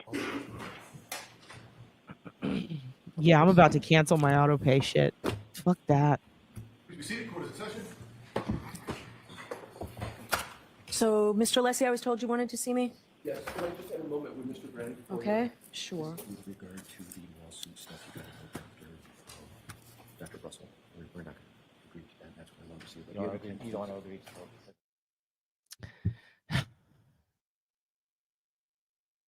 What are we doing? A sidebar this early? Your Honor, I've resolved the matter with Mr. Brandon that would have been the subject of that. Okay, great. Thank you very much. So I appreciate getting the redacted text messages over the weekend. Ms. Gianetti, this is yours, right? So, Mr. Brennan, I'm letting the text messages in over the Commonwealth's objection. I find that they're properly authenticated and that they do go to... Can I turn the fan off? Yes, can we turn them? Which text messages? I've never seen them authenticate a message. So I do find that they're properly authenticated, and I find that they come in as they go to the state of mind of Trooper Proctor, specifically as that goes to... Hold on. Talking about Trooper Proctors? Pooper Proctors? Let me hear that again. I do find that they're properly authentic. No, what was is this about? So they are going to let his texts in. Mr. Brennan, I'm letting the text messages in over the Commonwealth's objection. I find that Get they're 'em. properly authenticated and that they do go to. Can I turn this fan off? Yes, can we turn them? He immediately interjects, "Can we turn the fan off? I can smell your pussy, Your Honor." Thank you. So I do find that they're properly authenticated, and I find that they come in as they go to the state of mind of Oh, Trooper shut Proctor, the fuck up. specifically as Immediate rant. Immediate rant. Oh, you find that they're properly authenticated? You fucking better. Is that what Brennan was questioning? Sir, you accepted photoshopped material from high schoolers that were out of control. Like, what the fuck? What the fuck? Is this for real? as that goes to potentially reflecting any bias or omissions in the police investigation. So I'll give a limiting instruction at the time they come in. I understand that what was still remaining with disagreement are in orange. So I've got rulings on those. I don't think we need argument. We've heard plenty of argument on this. So regarding the first page with the numbers, I think we should do it the way I inquired about them last week, with just the last 2 numbers, not the last 4. So those reductions will have to be made. I think the first page with disagreement is on page 02537. Is that right? Correct. Okay, so the first one from Bird saying something stinks, I'm going to allow that in. Okay, please hold again. Is she about to go through every single text and allow one at a time? That is bullshit. Are you fucking kidding me? She better say yes to all of them. She better. Oh my God. I'm about to make an angry prediction I don't want to make. If she says no to the juicy ones, the good ones that help Karen, I mean, she should have been kicked off a long time ago. I don't think this is in front of the jury, by the way. God damn it. And then there is a message that you both agree to in yellow. And then for the orange, all I'm going to let in out of that is got. See? Are you fucking kidding me? You don't get to pick and choose the evidence, Bev. This is what I mean. A judge is supposed to be a mediator. A mediator. A conduit, if you will. Bev is... This is beyond any reason, any reasonable. This is really crazy. Gotta be, and that's where it ends. No, I'm going back. Message that you both agree to in yellow, and then for the orange, all I'm going to let in out of that is gotta be, and that's where it ends. So you'll have to redact out the rest of that, Ms. Giannetti. And the next page, and the only other one was 02539. Is that right? Correct. So that comes out. All right. What That's is it. 02539? I don't know whose objections they were. Those are my rulings. All right. Can we bring the jury in, please? My rulings are we're going to not allow the evidence that says she didn't do it, and we're going to allow in the evidence that says she did. Oh, what's that? You don't have any evidence that says she did? You want to fabricate it? I'll allow it. Like, what the fuck, dude? She calls herself the gatekeeper. That's actually not her job either. That's fucking wild. Why? See, I told you guys, this is so stupid. They should just bring it. I'm sorry. I know everybody loves Yannetti and Jackson, but like, yeah, they fucking rule, but this is a poor choice. They should have brought his ass in.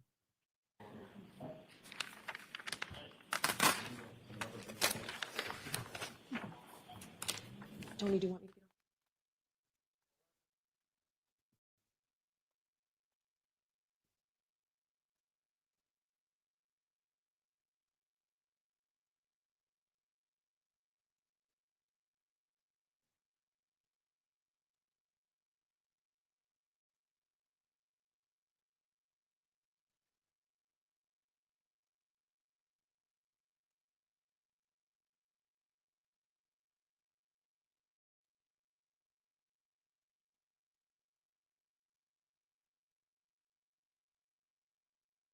This ain't right.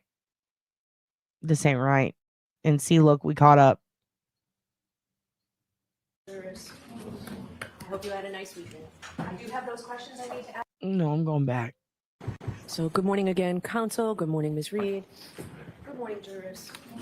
I hope you had a nice weekend. I do have those questions I need to ask you. Was everyone able to follow my instructions and refrain from discussing this case with anyone since we left on Friday? Everyone said yes or nodded affirmatively. Were you also able to follow the instructions and refrain from doing any independent research or investigation into this case? Everyone said yes or nodded affirmatively. Did anyone happen to see, hear, or read anything about this case since we left last week? Everyone said no. All right, thank you very much. Ms. Giannetti? Thank you very much, Your Honor. The defense calls Jonathan Diamandis.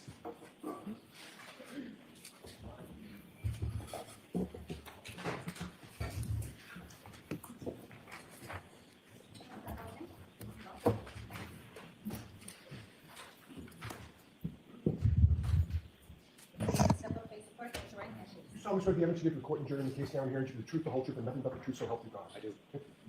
Thank you. Good morning. Morning. May I proceed, Your Honor? Yes. Good morning, sir. Would you please state your name and spell your last name? Jonathan Diamandis, Diamandis. Sir, do you know former trooper Michael Proctor? I do. How do you know him? We've been friends since middle school, approximately 30 years. And in what town? Canton, Massachusetts. Did you graduate high school with Michael Proctor? I did. When was that? 2000. How close did you remain in contact with Michael Proctor after high school? Very close. Do you have his cell number? I do. How often have you texted him over the years? Frequently.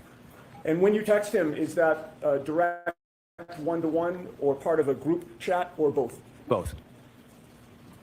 And I want to direct your attention to one particular group chat that had 9 people on it. Do you know the one I'm referring to? I do. And what one is that? It's one that's been in existence for many years. We've been texting on that text chain for 10 plus years, I would suggest.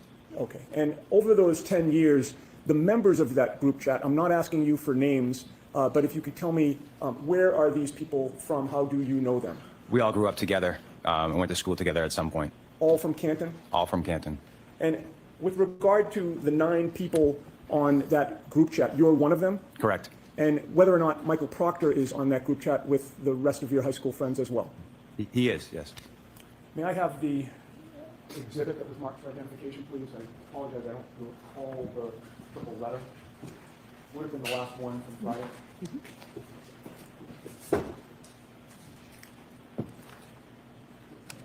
It's triple N and Nancy.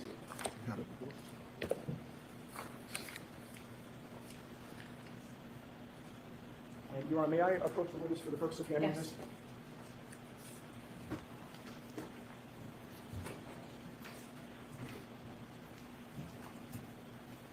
And I've handed you what has been marked triple N for identification. Do you recognize that, sir? I do. Have you seen that before? Yes, I was shown it last Friday. And what do you recognize it to be? A portion of our text chain.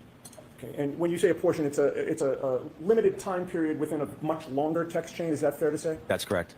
And with regard to how you're able to recognize it, I'd like to just ask you a few questions.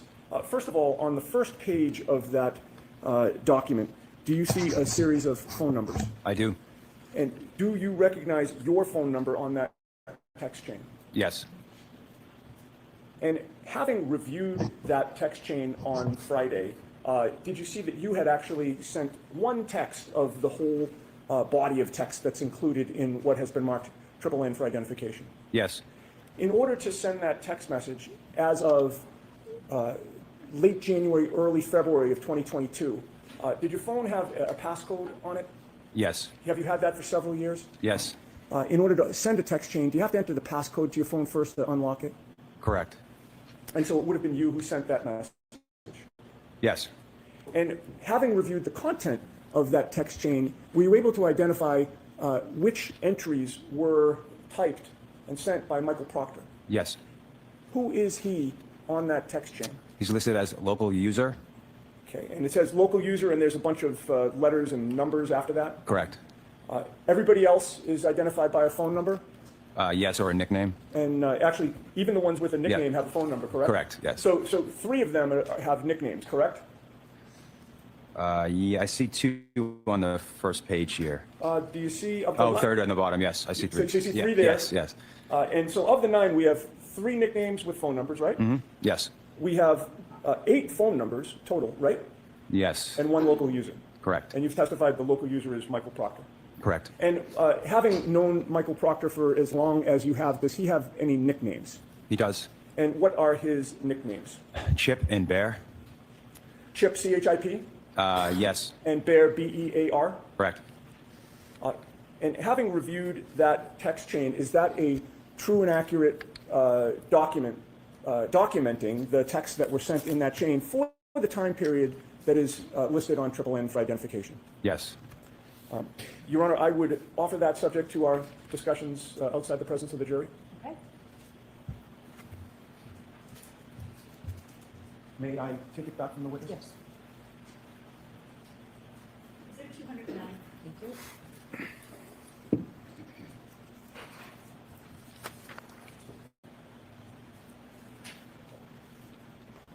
I have no further questions. Thank you, sir. Thank you.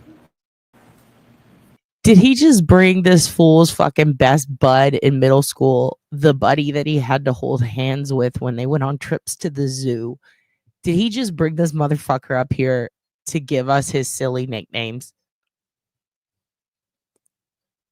Chip and Bear? Chip and Bear? Chip and Bear. Chip? I threw all Chip's war medals off the bridge. What the fuck? Where did he get Chip from? Bear, I get, kind of. But not really. Because no gay man would ever. But also, he is fat with a tiny head. I don't understand the nicknames. I don't get it. But good to know. Can I have exhibit 209 when it's ready, please? Thank you.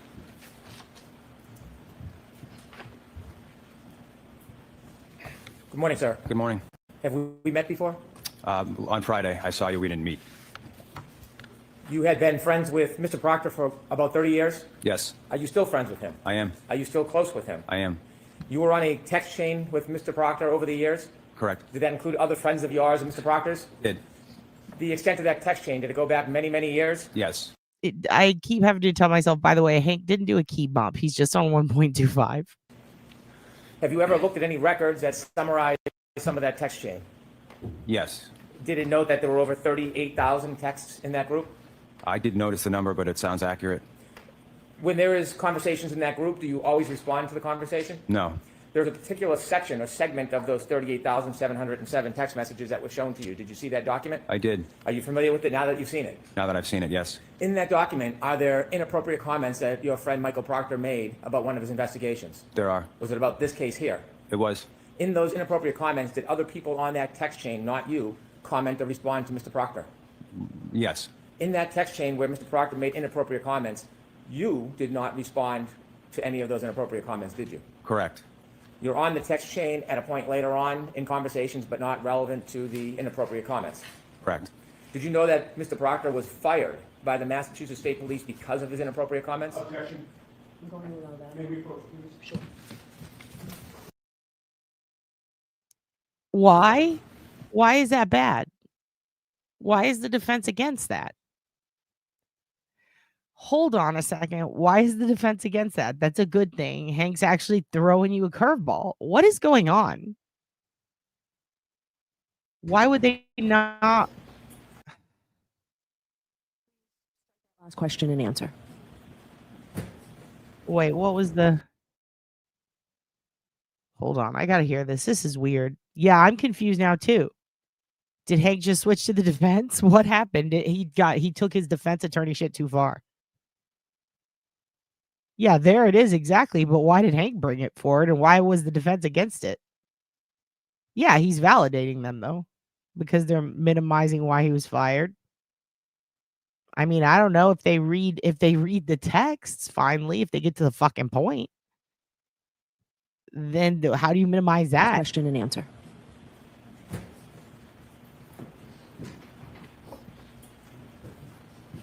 Yeah, he was fired for a lot of things, but I mean, I guess technically that's opening the door.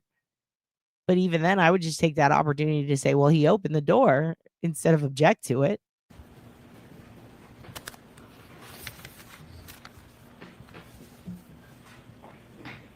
Sir, do you know if Mr. Proctor was fired from the Massachusetts State Police? I do. Did he tell you why? It was in connection to this case. I believe it was based on his text messages that were sent to us. Based on these comments that are in exhibit? Correct. Did you at any time ever defend? How would this guy fucking know that though? How is he qualified to comment on that? He's just his friend. Like, I don't understand why they're asking him. Bring up Yuri and ask him. Or endorse these comments? I did not. Did you ever encourage him in his comments? I did not. May I approach? Yes. Handing you exhibit 209. Thank you.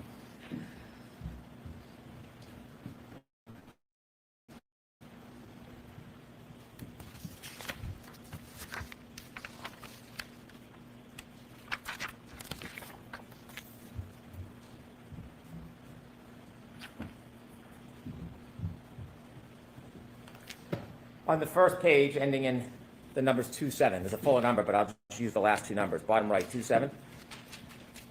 Is there a number of redacted phone numbers? I'm sorry, on the first page on the bottom of the page? If you look to the bottom right of the page, there's a number on it? Oh, yes, and then it's blacked out next to it? Yes. Yes. The last two numbers, is it 27? Yes, it is. When you look at that first page, does it have a number of redacted phone numbers of different people?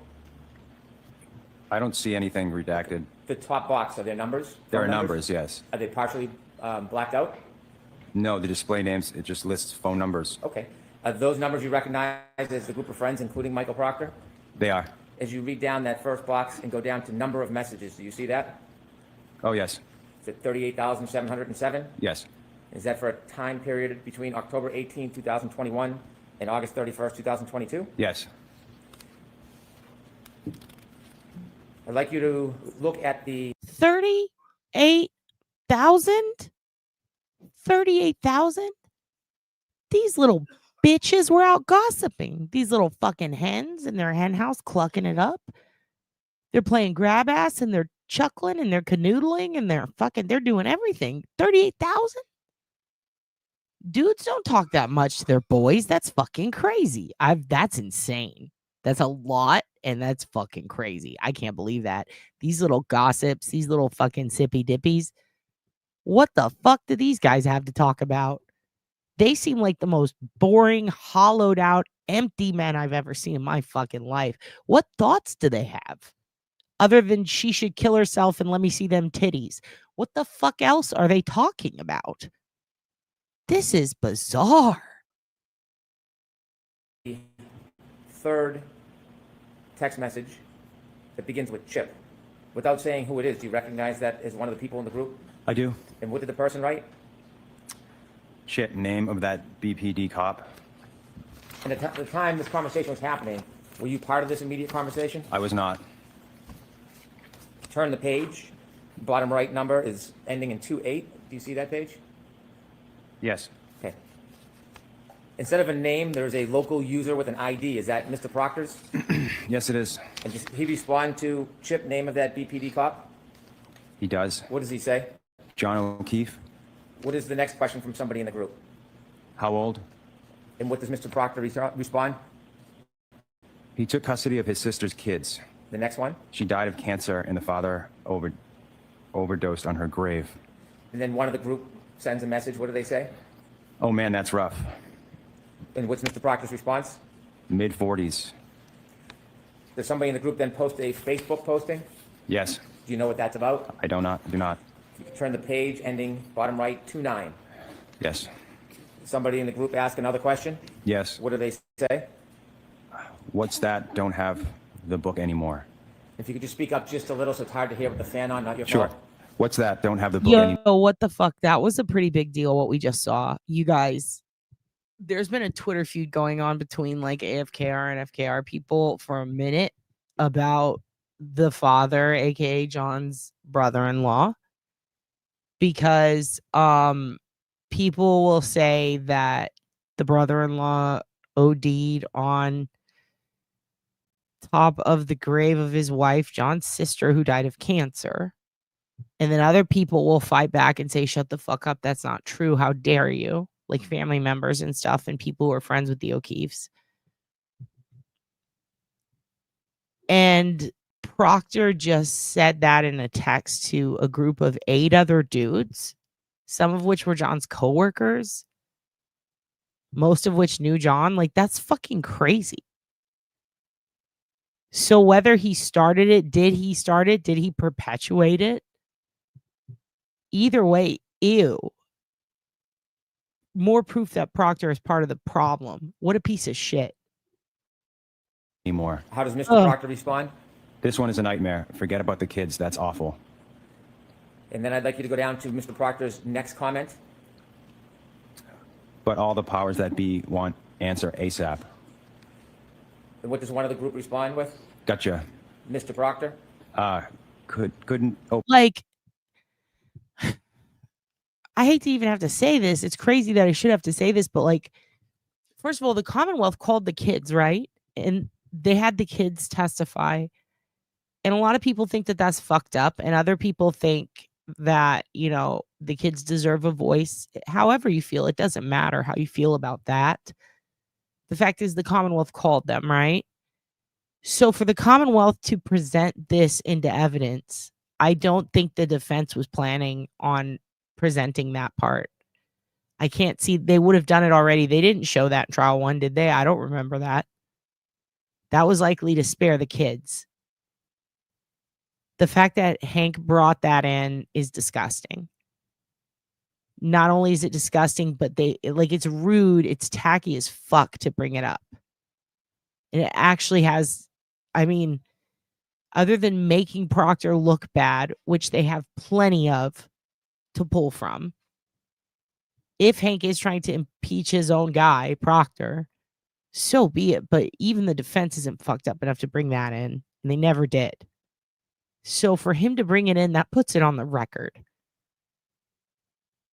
It is on the record. It is on TV, on national TV. Everyone can see it. Now it's on YouTube. And I frankly resent him for, I wish I would have had a warning. I would have cut that part out. That's fucked up, dude. He fucked everyone today. So now those kids, if it's not true, even if it is true, they shouldn't have to. Dude, this is fucked up. He's going scorched earth, but this is fucked up. There's so much more that he could have shown. And first of all, don't impeach your lead fucking trooper when they, while praising the investigation and trying to say it wasn't fucked. What a bad angle. And in addition to that poor choice, he made the worst, more disgusting choice. Like, you guys understand the defense never pulled that out, and they could have, and they didn't. They could have pulled up twice, but they didn't, like Birdman, because they knew, yeah, after what the kids had been through. And guess what? They didn't fucking argue with the kids. They did it. John O'Keefe's mom, they said, we're sorry for your loss. And they never brought in anything to even impeach Peggy. They never said anything to hurt the kids. And Hank just shot himself in the foot to make a guy look bad, whose evidence and investigation he's relying on. And simultaneously, he didn't just, that wasn't a stray. The kids didn't catch a stray. He just executed them. He didn't have to do that. He aimed and fired. That's disgusting. He didn't have to do that. Open it either. This, like, fuck him for this, dude. Talking about when he said he couldn't open it? I'm guessing the Facebook link. I'd like you to turn forward to bottom right, 3-1. Do you see what that is? Yes, I do. What is it? John O'Keefe's Facebook page. What does it tell us about John O'Keefe? He went to Braintree High School, studied criminal justice at Northeastern, joined Facebook in 2008. Turn the page, please.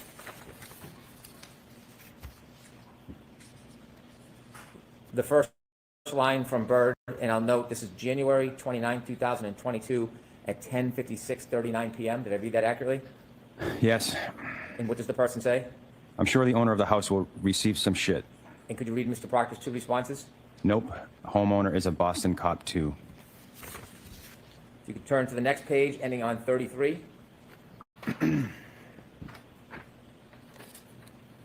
This is January 29th, 2022 at 10:57:21 p.m. Could you read Mr. Proctor's two comments? She waffled him. I looked at his body at the hospital. And one of the group asks a question.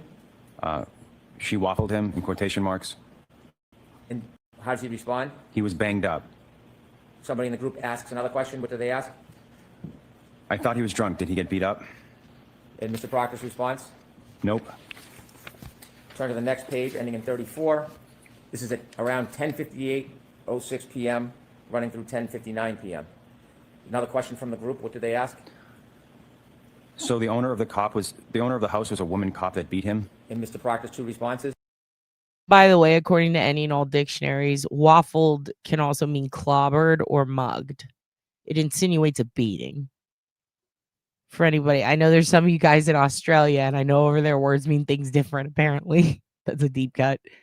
But in all seriousness, that is true. Defense had a lot of respect here. And what sucks is Peggy getting victimized over and over and not even realizing it. Like, I don't think she realizes it yet. It bums me out, dude. Good morning, Angela. Yeah, waffled means like to clobber, to assault, to mug. What an odd choice of words that even his friends are like, the fuck do you mean by that? Even his friends assumed he meant beat up. Turn to the next page, ending in 34. This is at around 10:58:06 p.m., running through 10:59 p.m. Another question from the group. What did they ask? So the owner of the house was a woman cop that beat him? And Mr. Proctor's two responses. That's what I initially thought after talking to Canton paramedic. Then I saw the guy. One of the group asks further down, what... Pause. Talking to Canton paramedic? Which one? Did they leave that text out in the last trial, or were they stricken from doing that text? I don't remember that one. They probably did it, but which paramedic did Proctor talk to? That's strange. Lord Hoogan is good. Lord Hoogan is good. No, here waffling means like to clobber, dude. Like to beat up, to get mugged or jumped.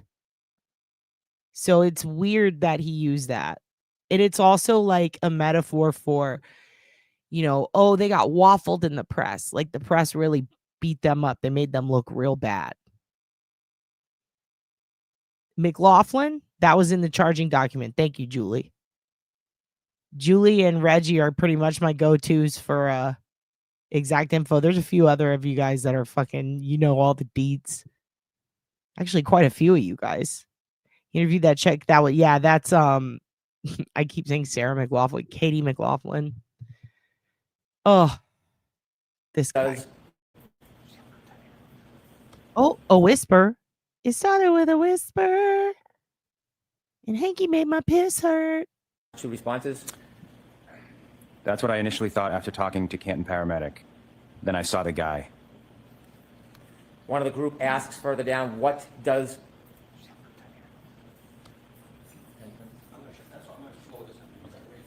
Sir, if you could either speak much louder or bring the microphone closer. We have a couple of fans back here. It's just difficult to hear you. Okay, sorry about that. That's not your fault.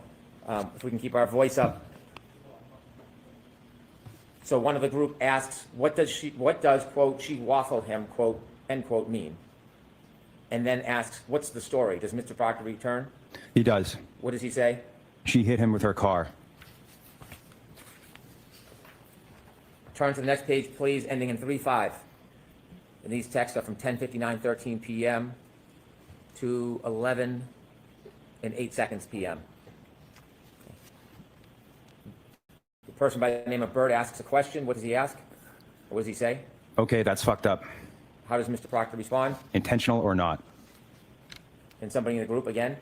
Gotcha, he was frozen in the driveway and she didn't see him. And Mr. Proctor's two responses? That's another animal we won't be able to prove. And the next one? They arrived at the house together, got into an argument. She was driving and left. What does the friend say? So at this point, they got into an argument. So Proctor had already seen her phone. Yet he hadn't interviewed everyone in the house yet. Or at all, right? So then announcing we're not going to be able to prove it. This is all looking really bad for you, Hank. You realize that, right? Does he think he's working for the defense? Did he hit his head? Is that why he colored his hair? What is going on here? What's the name of the Canton cop living in Canton? The other one involved. What does Mr. Proctor say? Biffed him. Oh, hold on a second. The other one involved. The other one involved. And Proctor answers. So he acknowledges he's involved. Nice.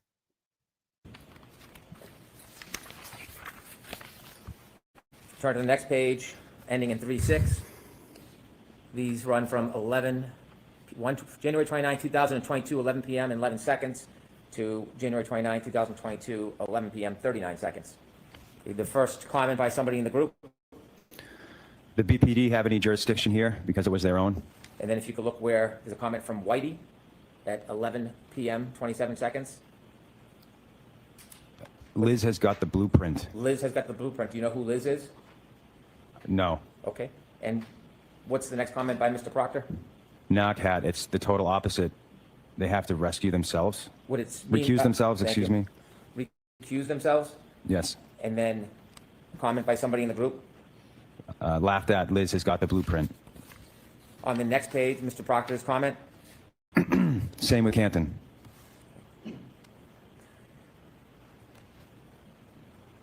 At January 29, 2022, 11:02 p.m. and 15 seconds, there's a comment from one person in the group, number ending in 5051. Could you read that? But I assume you guys are out to make it cut and dry since it involves cops. Next comment by Bird. Something stinks. And the comment by Mr. Proctor. Yeah, but there will be some serious charges brought on the girl. And the beginning of the next sentence is gotta be. And finally, the last comment on that page. She hot at least. And that's a question mark. Yes. Turn the page, please. Ending in 3-8. These messages begin at 11:05:57 p.m., run through 11:06:39 p.m. on January 29, 2022. Does it begin with comments from Mr. Proctor? It does. Could you read all of them, please? These are not my words. I'm not really comfortable reading these. Do I have to say these words out loud? So I'm going to see you at sidebar. Wow. Dissed by your own witness? He got dissed, you guys. Hank just got told straight to his face by a witness he called, right? Or no, wait a minute, the defense called this dude. So Hank is the adversary right now, even though this dude is his lead investigator's best friend, and he's trying to get him to read the uncomfortable shit. He's trying to get a Yuri moment. Let's go ahead and do a poll before we even get there. Who thinks, one's in the chat, if you guys think this guy is going to be better at reading along than Yuri? Because Yuri got real into it, and at a certain point, he was almost like code switching to Boston Financial lady. Like he was straight up going full like, oh no, you didn't. Like he was playing every role perfect. Is this guy going to be better or worse than Yuri? Oh man, I'm so excited. You guys don't think he's going to put on a better performance? I think Yuri was really into it. He was feeling it in his heart. He did dramatic. He did dramatic queen at one point. Thank you. He did accents that didn't even apply to the situation. It's like that episode of Curb Your Enthusiasm when the one chick keeps getting acting roles because Larry owes the guy, but she's horrible at acting, so she tries to make everything sexual. That's Yuri, dude. Appreciating that you're not comfortable with these words. No, not better or worse for anyone. Just like, is he going to be better or worse at it? Like, is this guy about to give us a telenovela? Is he going to put his passion into it? Is he going to do voices like Yuri did? Is he going to get swept away in the story? Is there going to be inflection? These are not your words, are they? No, they're not. You didn't see them at the time? I did not. You've never condoned them or adopted them? No. In fact, you would denounce these, wouldn't you? I would. I don't want you to say words that are not yours, so I'll say the words, and I'm going to ask you if I'm reading accurately. Is that better? Yes. Is that a fairer way to do it? Yes, it is. Thank you. Oh, Okay. fuck. Our poll didn't matter. Hank's going to do it. Wait a minute. Hold the fucking phone. Didn't they have an entire, not a voir dire, but they had an entire fucking argument over getting a reader, a court reader, to be fair? Because they said the prosecution or the defense people could change the way it's read. Remember? There was an argument in court over this, over who's going to read these texts, because if so-and-so reads it, it's going to be dramatic. It has to be a third party. So now Hank gets to read it? He's the definition of why that entire day was set aside in court to argue about this. Because he might say it bias. That was about Karen's statements with John, but same here. Hank is not a fair choice. He could downplay it. This is fucked up. This is the second huge fuck up, in my opinion. First is letting him bring in the kids' stuff, and second is this. This is insane. They were going to have Melanie and the Glare read them. Holy shit.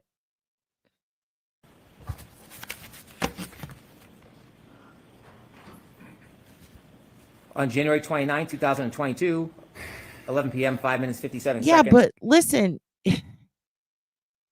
This is the thing. Yeah, it was, but it should be about all texts. All text conversations matter. Do you understand? Don't they, Wendy? I mean, you don't think the defense minds? Well, obviously, but like they should, because the defense brought this guy. Now, maybe he didn't realize he was going to have to do this. Yeah, the witness refused. What in this trial isn't fucked up? That's a good point, Erica. Erica, for the comment of the day. Maybe we should start counting things that aren't fucked up. And this page ends at 11 p.m., 6 minutes, 39 seconds on January 29, 2022, ending in number. See, also the defense just called an objection. So, I mean, I think the defense does mind. They didn't want this guy to do this, but now Hank's doing it. Ugh. Well, you know what? This actually could look really good for the defense because Hank is so terrible. This could piss the jurors off. This could piss them off. This is part of his. Hank loves fanfic. You should see his. You should see Hank's. You should see Hank's Creedence Clearwater Revival fan fiction page. It's amazing. 38. Did I read that correctly? Yes. Mr. Proctor says, from all accounts, he didn't do a thing wrong. She's a whack job, and then uses the C word to describe. Is that accurate? That's accurate. He then says, yeah, she's a babe. Weird Fall River accent, though. No ass. Are those the words that he wrote? Those are the words.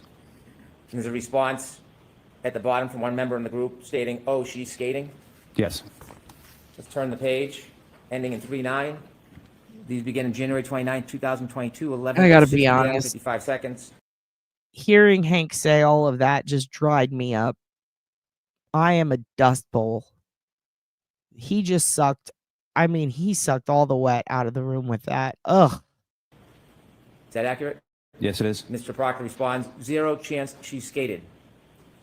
She's effed. She's fucked. Yes. Is that what he said? It is. And then one person in the group says, no ass bitch.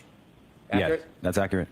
Mr. Proctor, there's a response, laughed at, quote, no ass bitch. Yes. Dude, who on the jury? I wish I could see the jury. You know, if the jury, if they're young, like they're saying, and they've already been cracking up at this other shit, you know, this is that scene in Beavis and Butthead when Buzzcut comes in and he's like, this is sex education. Today we're going to talk about the penis. Today we're going to talk about the vagina. And we're going to spend an awful lot of time talking about masturbation. And the whole time Beavis and Butthead are like, and then they just burst out of the doors. They get kicked out of class because they're like, that is the jury right now. Because the way Hank is saying this, no ass bitch. Bitch. Accurate? Yes, that's accurate. Mr. Proctor, there's a response, laughed at, quote, no ass bitch. Yes.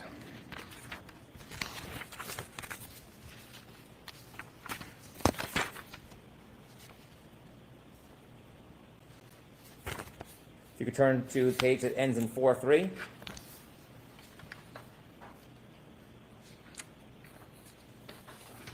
You ready? Yes. Okay.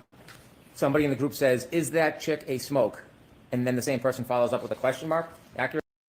Same person follows up with a question mark. Accurate. Accurate. Mr. Proctor responds, "Eh, Yes. nut bag," as my chief would say. Yes. She's got a leaky balloon knot. Yes. Leaks poo. Yes. Are those the words of Mr. Proctor? They are. Did I read those accurately? You did. And then a person in the group says, "What are you guzzling on?" And this is on, well, let me take a step back to be more clear. The comments I just read, those weren't on January 29th. Those were on February 2nd, 2022. Correct. And the time is 12:50 p.m. 12:50 and 5 seconds p.m. begin the page? Yes, beginning of the page, So yes. these are different in time than the ones we read before, the series of text messages? Correct. Okay.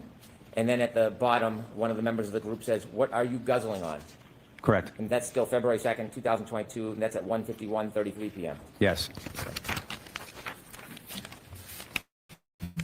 And then if you can turn to page that ends on with numbers 44, Yes.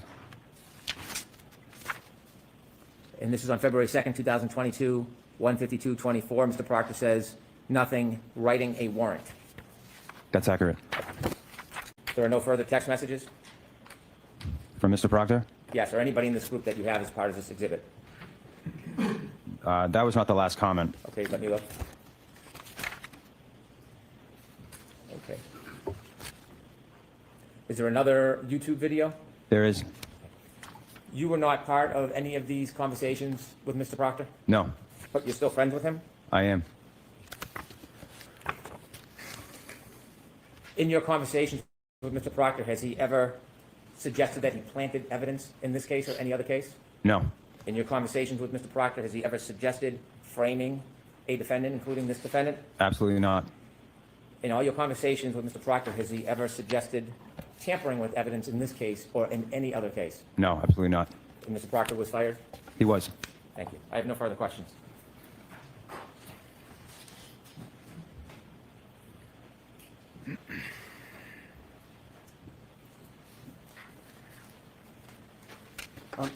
Sir, at the time Michael Proctor was revealing this information on this high school group chat, was this information public?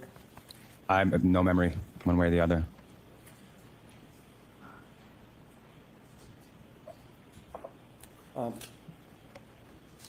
At the time Michael Proctor was texting these messages to you and your other high school friends, were Ms. Reed's medical conditions public? Did you know anything about Ms. Reed's medical conditions?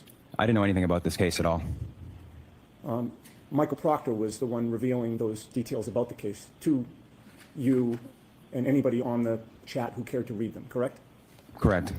And you were asked questions about why Michael Proctor was fired, and I believe you answered in a shorthand way for these text messages. Were you aware he was fired for being biased? I'm not aware of that. So the answer will stand, just on the Were you aware that he was fired for revealing confidential information about an investigation? I was not aware of that. And were you aware that he was also fired for conduct unbecoming a state trooper and a lead investigator in this case? I was not aware of that. I have no further questions.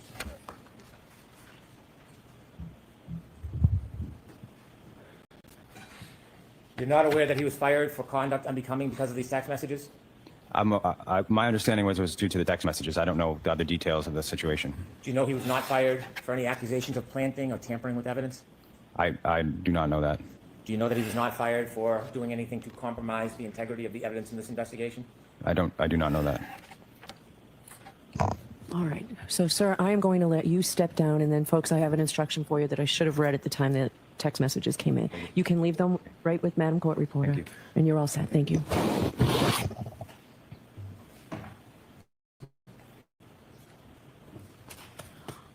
All right, so I've told you folks previously, but I've got an additional instruction here. Before, and I think so you know this and you'll hear it at the end of the case as well. Before you consider any electronic communication in your deliberations, you must first find that it is more likely true than not that the person who authored or created or transmitted the communication was in fact the person alleged. And here we've heard it be Michael Proctor and high school friends, the testimony was, I believe.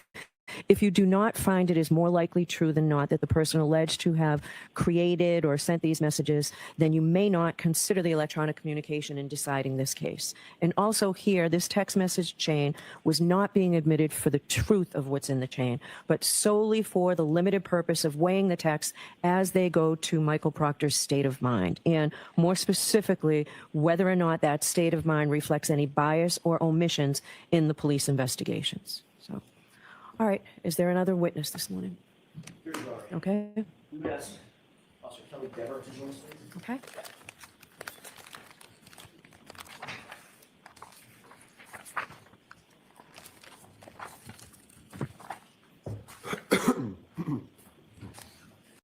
Did Madam Court Reporter match her clothing with her fleshlight? Hold on. She did. Also, what the fuck was that, Bev?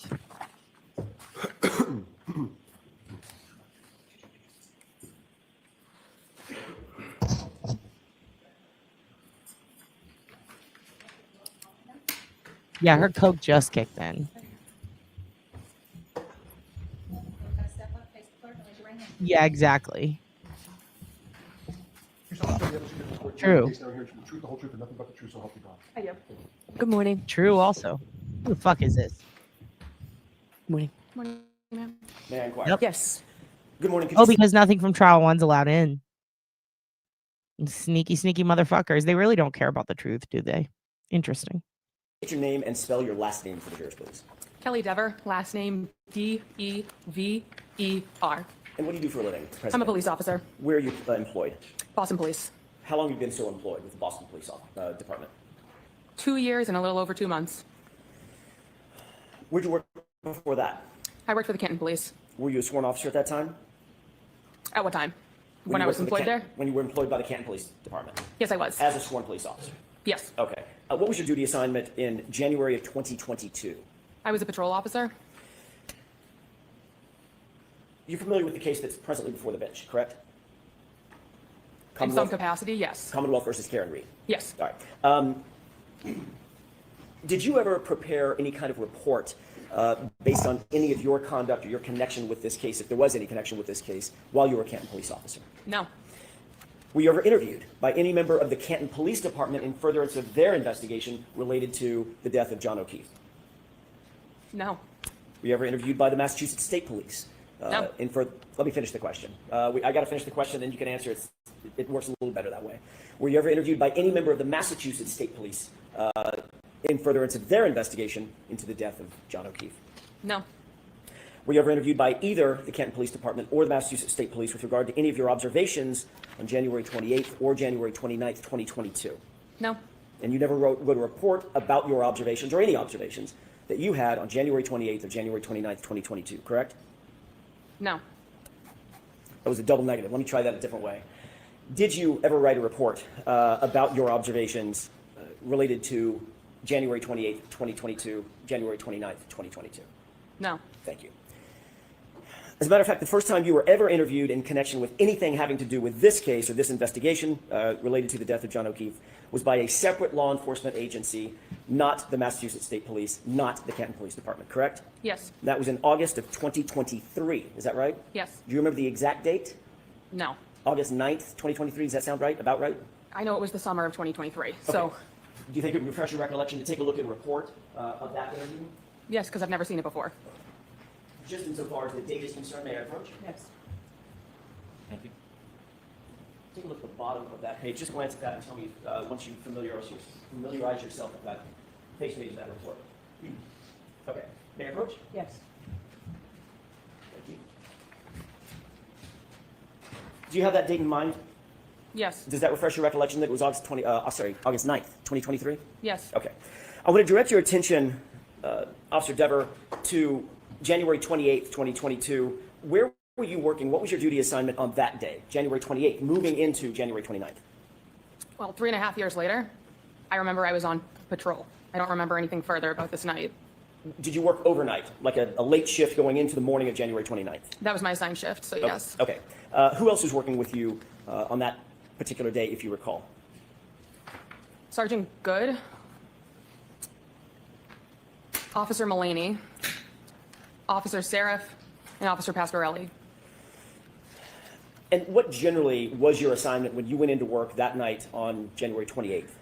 Patrol. At some point, either that evening or the early morning hours of January 29th, did you note that a call came in related to a person found in the snow, unresponsive in the snow? Yes. Tell me about that, the nature of the call, and where were you? I was in my cruiser. A call came in that said person in a snowbank, something along those lines. Immediately followed by that transmission, my sergeant requested that I come to take over dispatch. Is that Sergeant Good? Yes. Okay. Did you, in fact, respond back to Canton PD to take over dispatch? Yes, so I was already in the parking lot of the Canton Police while this took place, so I was already at the station. Did you note whether or not Sergeant Good and or any of the others responded to the location while you stayed back to handle dispatch at the police department? Yes, that's why I went inside so he could respond. Were you aware that Sergeant Good, did you have any knowledge at that time that Sergeant Good was familiar with or knew who Brian Albert was? Objection. Sustained. Did you know who Brian Albert was at No. that time? No. Do you now? At least Because of familiar this with the case, name? yes. I spoke over you, I'm so sorry. Based on this case, are you familiar with the name? The name, yes. Did you know Kevin Albert? No. Oh, the detective Kevin Albert. Yes, I did. Correct. How did you know Kevin Albert? He was a detective for the Canton Police. Were you aware of his relationship to Brian Albert at that time? No. Are you now aware of his relationship with Brian Albert? Yes, from the media. And what is that relationship as you know it? Sustained. Did you know Brian Higgins at that time? Yes, in passing. I'm not asking if you're social friends, asking if you knew who he was. Yes. How'd you know who Brian Higgins was? He had an office in the Canton Police. Was he a sworn police officer? Not for us. Was he a sworn federal agent? Yes. Worked for ATF? Yes. Okay. How long had you known and been familiar with Brian Higgins? Say, for instance, by sight, to be able to recognize who he was. Sometime during 2020 is when I was probably first familiarized with him, because that's when I was employed with the Canton Police Department first. Okay. Pass him in the hallways, hi, bye, things like that. Yes. Sustained as to form, Mr. Jackson. Understood. Did you know him by sight? Yes. Could you recognize him if you saw him?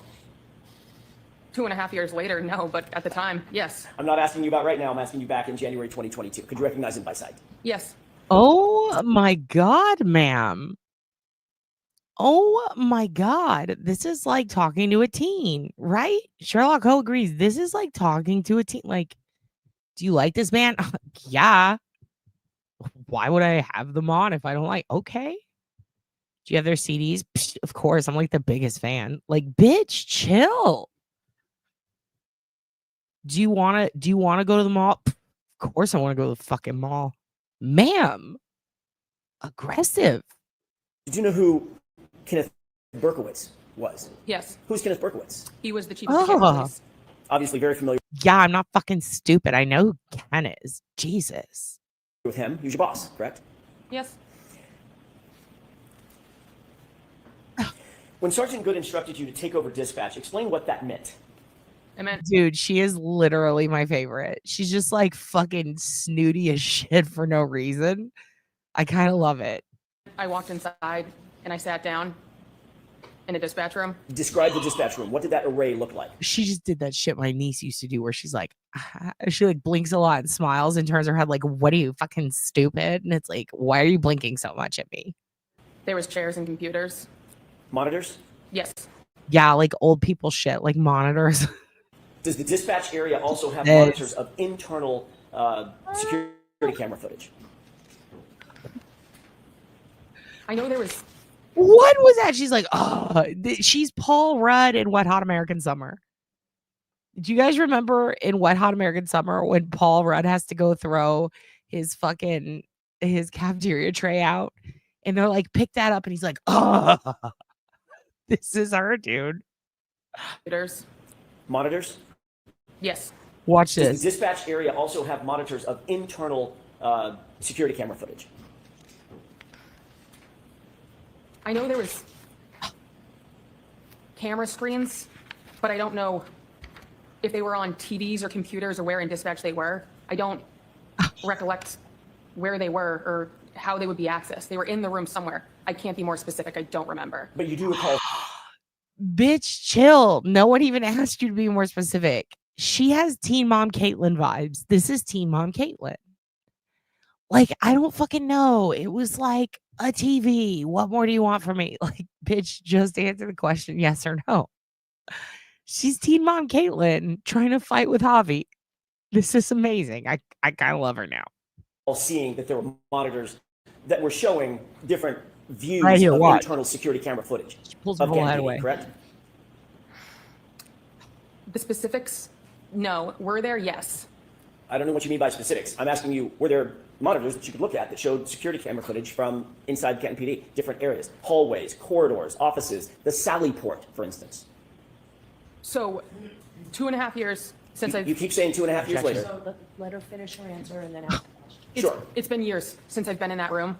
They were somewhere in the room. Where cameras were in the Canton Police Department, I don't recall. The media's provided me information since this case took place, and I can't speak on what's my recollection and what's been media provided. There are cameras. I don't know where on my memory where they are. So has the media informed you that there were internal security monitors at the dispatch location? So the objection is sustained. Next question. Alan doesn't know how to talk to a teen like this. Alan's kids are probably not at this age yet, or they are, and he needs to remember that, because you're talking to a disrespectful teen right now who just wants to go listen to Taylor Swift alone in her room, and she doesn't want to talk to you about it.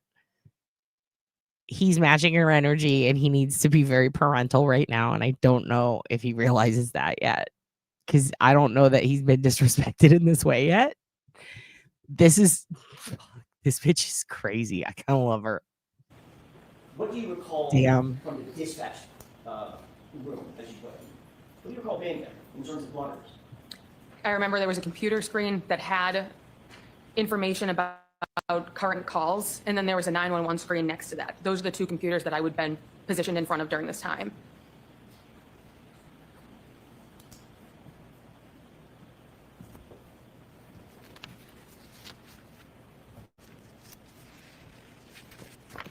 As a dispatch officer, by the way, you were a sworn officer at Yes. that time, correct? Uniform, badge, gun, the whole works, right? Yes. Had you ever been in the Sally port at Canton PD? Yes. What's the Sally port? A Sally port is a garage, essentially. Okay. You're aware that the Sally port garage had a camera, a security camera? It would make sense because that's where we bring prisoners to drop them off. Well, more than just makes sense, I'm asking you, do you recall that it had cameras that serviced the Sally port garage? Security cameras. Oh my God. I want to smack her. I want to smack her. I don't know if I want to smack her or hug her, but I think I want to hit her. Oh, ma'am. You know the screens you stared at all day for 2 years? Could you tell us, or 2 years ago, you stared at them all day. Could you tell us what you were looking at? Since that was like all of your fucking job. And she is just, her bottom lip just had a stroke thinking about it. Like, how could you? Who hurt you, ma'am? Security cameras. It's where we brought prisoners, so there would be cameras, yes. Okay, you're saying there would be cameras. I'm asking you, were there cameras? According to the media, yes. I've seen the footage, so yes, there were cameras. All right, so hold on. So I'm going to strike that, officer. You have to answer the question based on your own independent knowledge, okay? And if you don't have them, tell us. But you can't reference what you know from the media. All right. There were cameras. Oh, what the fuck? What the fuck just happened? Did she just sass Bev like that? Queen, she's our queen now. Where was I? Go back. We gotta go back. What the fuck? What the fuck? Now I want to hug her. Did you guys? It's the battle of the sires. It's the battle of the town sires. Have you ever seen anyone outside, Bev? Have you? Oh, I wanted to hit her. Now I want to hug her. I want to give her a big kissy on the head and say, you did good, kid. Love her now. Oh, chewing gum. This girl's going to go on to be the best cashier Ace Check Cash has ever had. She's going to get the nails and tap and everything. She is gone. She's turned into Teen Mom Farrah right before our eyes. Right before our eyes. Full circle, dude. She just told off. I hate her so much. I love her. That's a Katy Perry song, I'm sure. Go LARP as her. Be her. Let's all be her for a day. Yeah, that's like why I'm fucking here at McDonald's, because I want extra fries. Yeah, we're gonna rewatch. I've never seen anyone sass Bev like that and get away with it. What the fuck is she do? How much Alpha Brain did you have this morning, ma'am? How many Red Bulls are you on right now? What the fuck? The Sally Port garage. Security cameras. It's where we brought prisoners, so there would be cameras, yes. Okay, you're saying there would be Bitch. cameras. I'm asking you, were there cameras? According to the media, yes. I've seen the footage, so yes, there were cameras. All right, so hold on. So I'm going to strike that, officer. You have to answer the question based on your own independent knowledge. Okay? And if you don't have them, tell us. But you can't reference what you know. Can't. All right. There were cameras.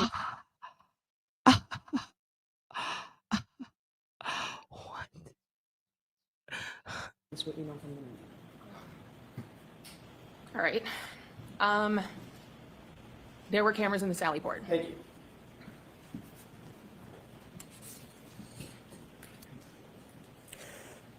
Ms. Dever, do you want to be here today?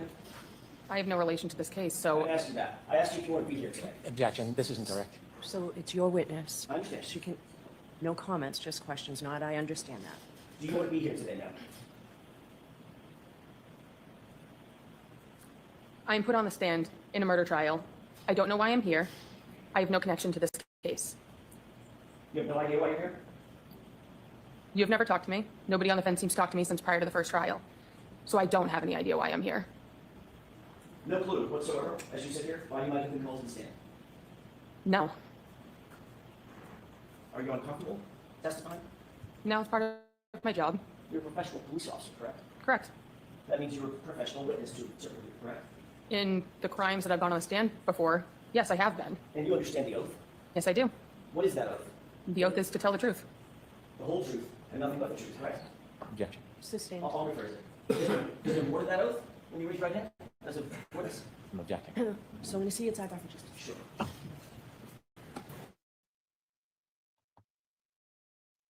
What?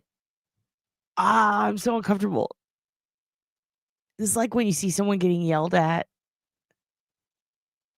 and you're just like, oh shit. Or like when you laugh at someone in class who did something silly and then they get yelled at and then you feel bad for the teacher. You're like, yeah, they were kind of a prick and I laughed.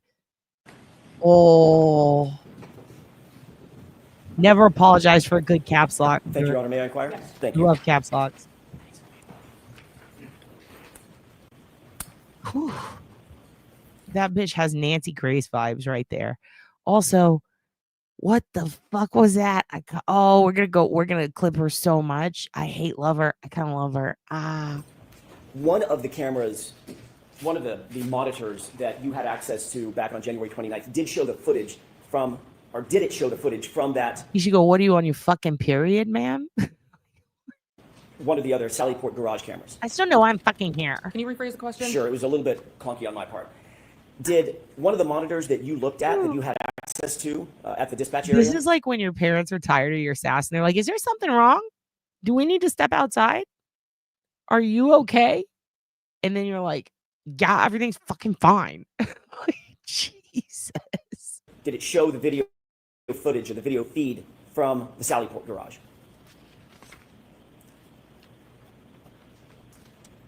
What? So I already said I don't remember where in dispatch the screen with the cameras was. There was a camera in the Sally Port. Okay. So if I'm going to make the assumption, then yes, of course. No, don't But assume. now, Just that's an assumption. answer. I'm not asking you for an assumption. Yeah. I'm asking you, did one of the feeds, now we talked about the camera, the other side of the camera is the feed. You can just say, I don't know, bitch. Do you recall whether or not there was footage that you could see on a monitor in the dispatch area that showed the Sally Port?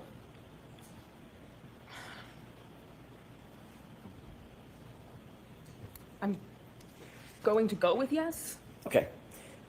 No clarification. How long? So I don't know what that means. So what do you mean you're going to go with yes? Is your answer yes?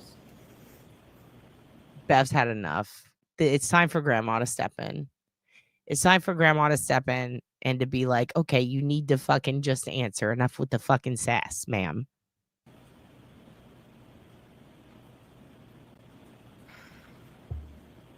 Oh my God. This is like pulling teeth out of a toothed vagina. Yes. Thank you. Oh. What type Oh, finally, bitch. Yes. What does the jury think of her? Reggie, can you get on that, hun? Reggie is our fucking correspondent. Reggie is our Jess Machado conduit. Our Machandoit. About, did you take over the dispatch desk? Jesus Christ. Immediately following when the 911 call came in. Petulant Would've child. been Yes, Wendy. 6-ish in the morning? Does that sound about right? She's like, what I is don't- time? Sometime I Oh, would say that 2 was the face. later of my shift, but it was the middle of winter and dark out, so I don't know if it was 4, 5, 6. Understood. But it was still dark out. Yes. Once you took over the dispatch desk, did you stay there even past your normal shift ending to support the investigation that was ongoing? Not to support the investigation. I was just on overtime. Okay. So you stayed past your normal end time. Hold on a second. You were just on overtime? That's funny because there was an overtime scandal going on and it wasn't just in Boston. It was the entire Massachusetts police. Were you part of that overtime scandal? Because one of the problems with that is that cops weren't really working, paying attention, or doing their jobs. And maybe that's why you don't remember shit, bitch. Maybe you need to be looked at closer. Of your shift that day. Yes, on overtime. You stayed into the afternoon, correct? I believe the shift ended at 3:45 p.m. for the Canton Police. But you stayed past your ending shift time, correct? Correction. I'm sorry, I'll rephrase it. Did you stay past your ending shift time? For my regular shift, yes, because I was on overtime on the day shift. Did you observe anything unusual that stood out in your mind that occurred, pardon me, in the Sally Port while you were on that shift? So we've discussed this previously. I can't make that statement on the stand because I've been provided information released by the defense that it was not a memory, that it was a distorted memory. Therefore, I can't state it because at this point it would be a lie. I cannot make that statement that you're wanting me to make on the stand because I've advised that that would be a lie. Ms. Dever, I've never asked you to make a statement one way or the other on the stand. I'm asking you an open-ended question. Okay, Did you, prior to let the me ask first- the question.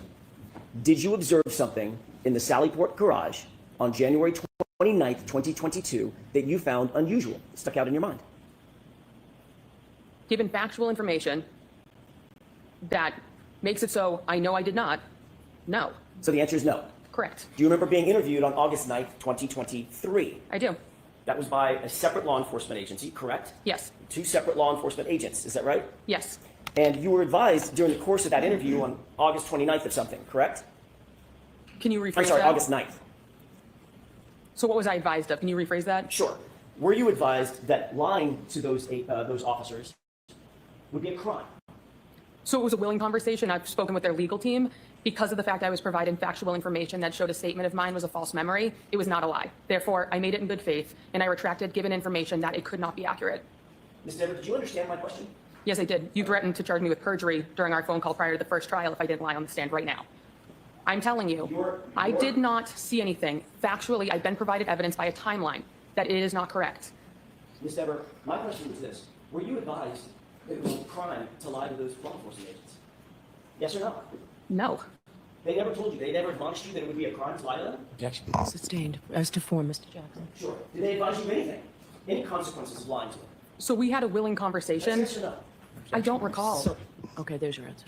You don't recall if they advised you of anything?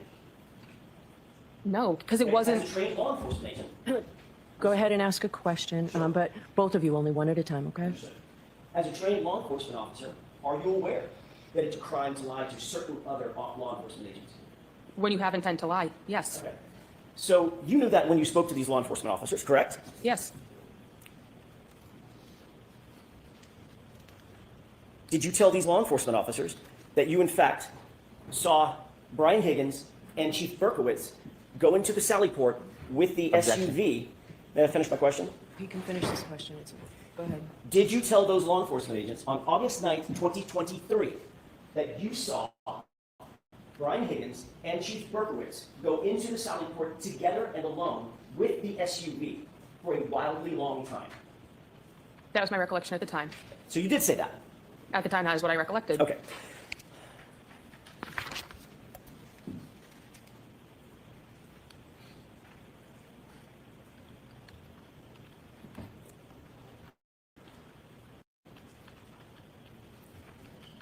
Did you indicate that you noted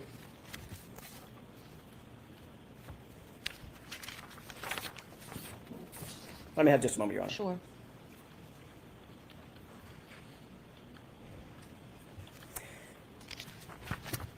You and I spoke,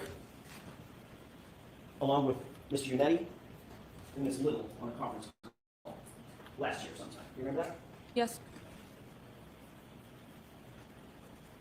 Between the time that you were interviewed on August 9th, 2023, and when we spoke sometime in maybe it was April or so of last year, does that sound about right? Yes. Did you have any conversation with any other party about your potential involvement in this case? No. Did you have a conversation with anybody in the commissioner's office at Boston Police Department? Not about anything malicious. I didn't use the word malicious. Why did you say malicious? I had a conversation, but it was my department saying, regardless of what I need to say on the stand, they support me. You were asked to go to the commissioner's office, correct? Yes. How long had you been on the Boston Police Department? Of what you need to say on the stand? Oh, honey, you're just supposed to say the truth. It's a weird thing to say. At the time that you were invited to go up to Commissioner Michael Cox's office. It had to have been before the first trial, so... And I know it was when the agency released information to outside people. That's not my question. Okay, so I don't recall. Okay. You don't recall how long you had been on the force, generally, at the time that you were called up to the Commissioner's office, on the Boston Police Department? No. Was it 5 years, 2 years, 2 months? Give me a ballpark. So I've been on the department for 2 years and 2 months. I would say somewhere in the range of a year. Okay. Did you find it unusual would you call yourself a rookie back then? Yes. Did you find it unusual that a rookie police officer would be called up to the Commissioner's office personally to discuss a matter? It was a reflection of how good of a leader he is. It was not anything that I found unusual, given the fact he is someone who wanted to show support for his officer. So I'm guessing all of your training class or all of your entry classes in Boston PD, they've all gone up to the Commissioner's office as well? I don't know anyone else who's been in this particular circumstance. Do you know anybody else who's been called up to the Commissioner's office at your level at the Boston Police Department? Objection. Sustained. Do you know of any of your colleagues with your level of experience that have been called up to the Commissioner's office for a specific instance? Objection. That's sustained. Now, when you went up to the Commissioner's office, did you respond to his indication that he wanted to see you up in his office? It wasn't a direct line of contact from him. Okay. Did you respond? Did you ultimately go? That's what I mean by respond. Did you go to his office? He's my boss, so yes. Okay. And who else was in that office? Me and And? him. The two of us. General counsel of the Boston Police Department? No, it was just me and him. The conversation that we had last year, did you say that general legal counsel for the Boston Police Department was also there? Objection. Not during that conversation. Objection. Next question. Sure. Was there another time that you went to the Commissioner's office where general legal counsel was there? No. Have you ever met general legal counsel for the Boston Police Department? Yes. Was it in the Commissioner's office? No. When was it? During my conversation with the agents. You took a lawyer with you to talk to this other law enforcement agency? I'm going to see you at side on this. Sure.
Sorry, I had to abandon you to go snuggle the Hugin.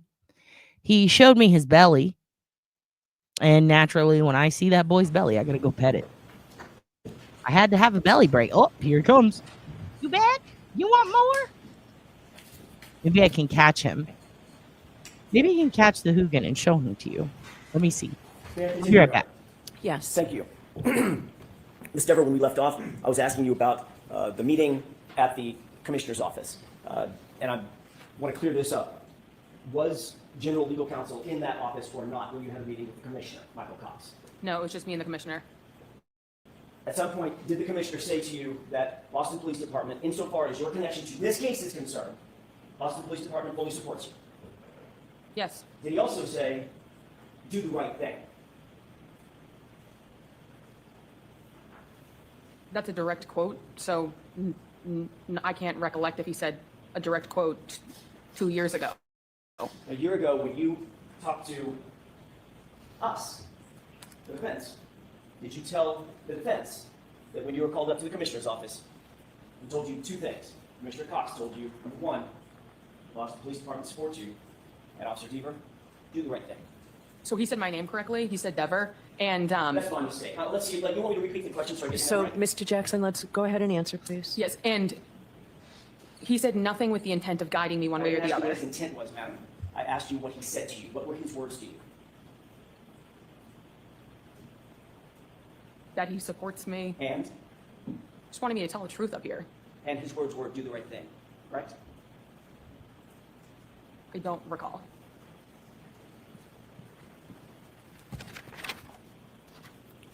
How many other times have you testified in a court of law during the course of your job?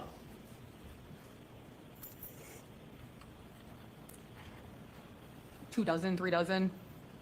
And Actually testified probably ballpark a dozen times. in any of those other cases, has Commissioner Michael Cox called you up to his office to discuss your testimony in any of those cases? Yes or no?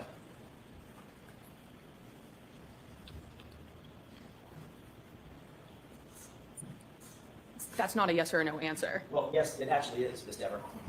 So no comments, okay? Just You understand the question?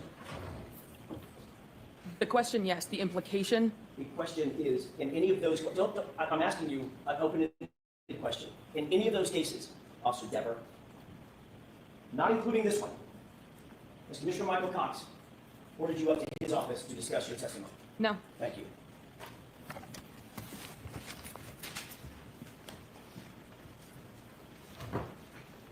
all right, Mr. Brennan.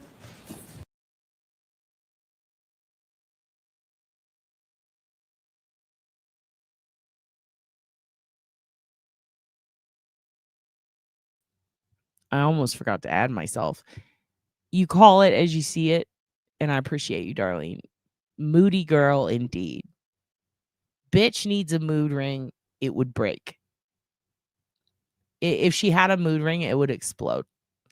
This bitch is on her period, Darlene. She's on her period. And she used to work in Canton, and they brought her up to ask her very basic questions that don't seem to implicate her in anything.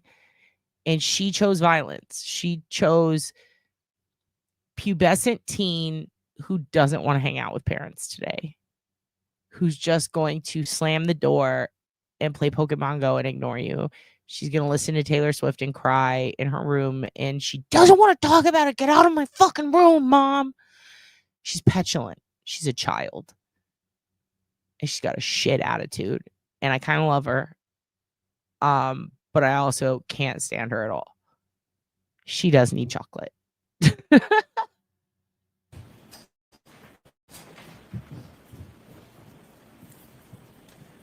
Good morning. Good morning, sir. My name's Hank Brennan. We have never met before. Correct. Have you ever spoken to me before? No.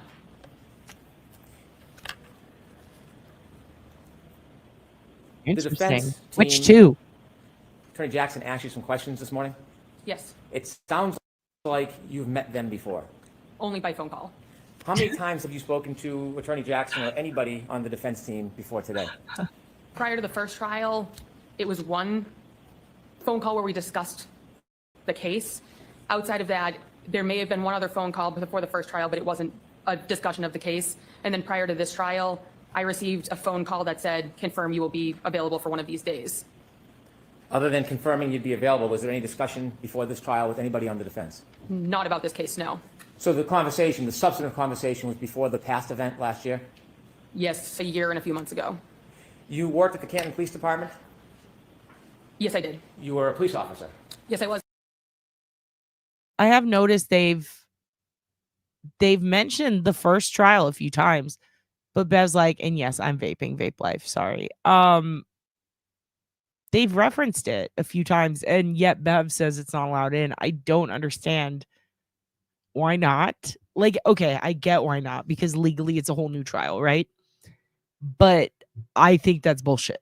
I think the justice system, specifically in Massachusetts, as far as trial procedure and how the court system works there, it's strange to me.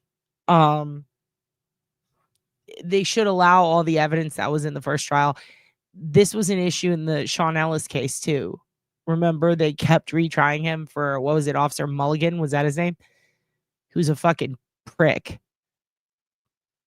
His murder. He murdered a prick.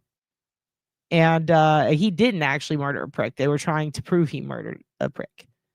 And it's strange because you should be like, if this is a testimony for intentional murder, like at that point, when you've already had a trial with a hung jury, just the entire precedent of we can't bring this in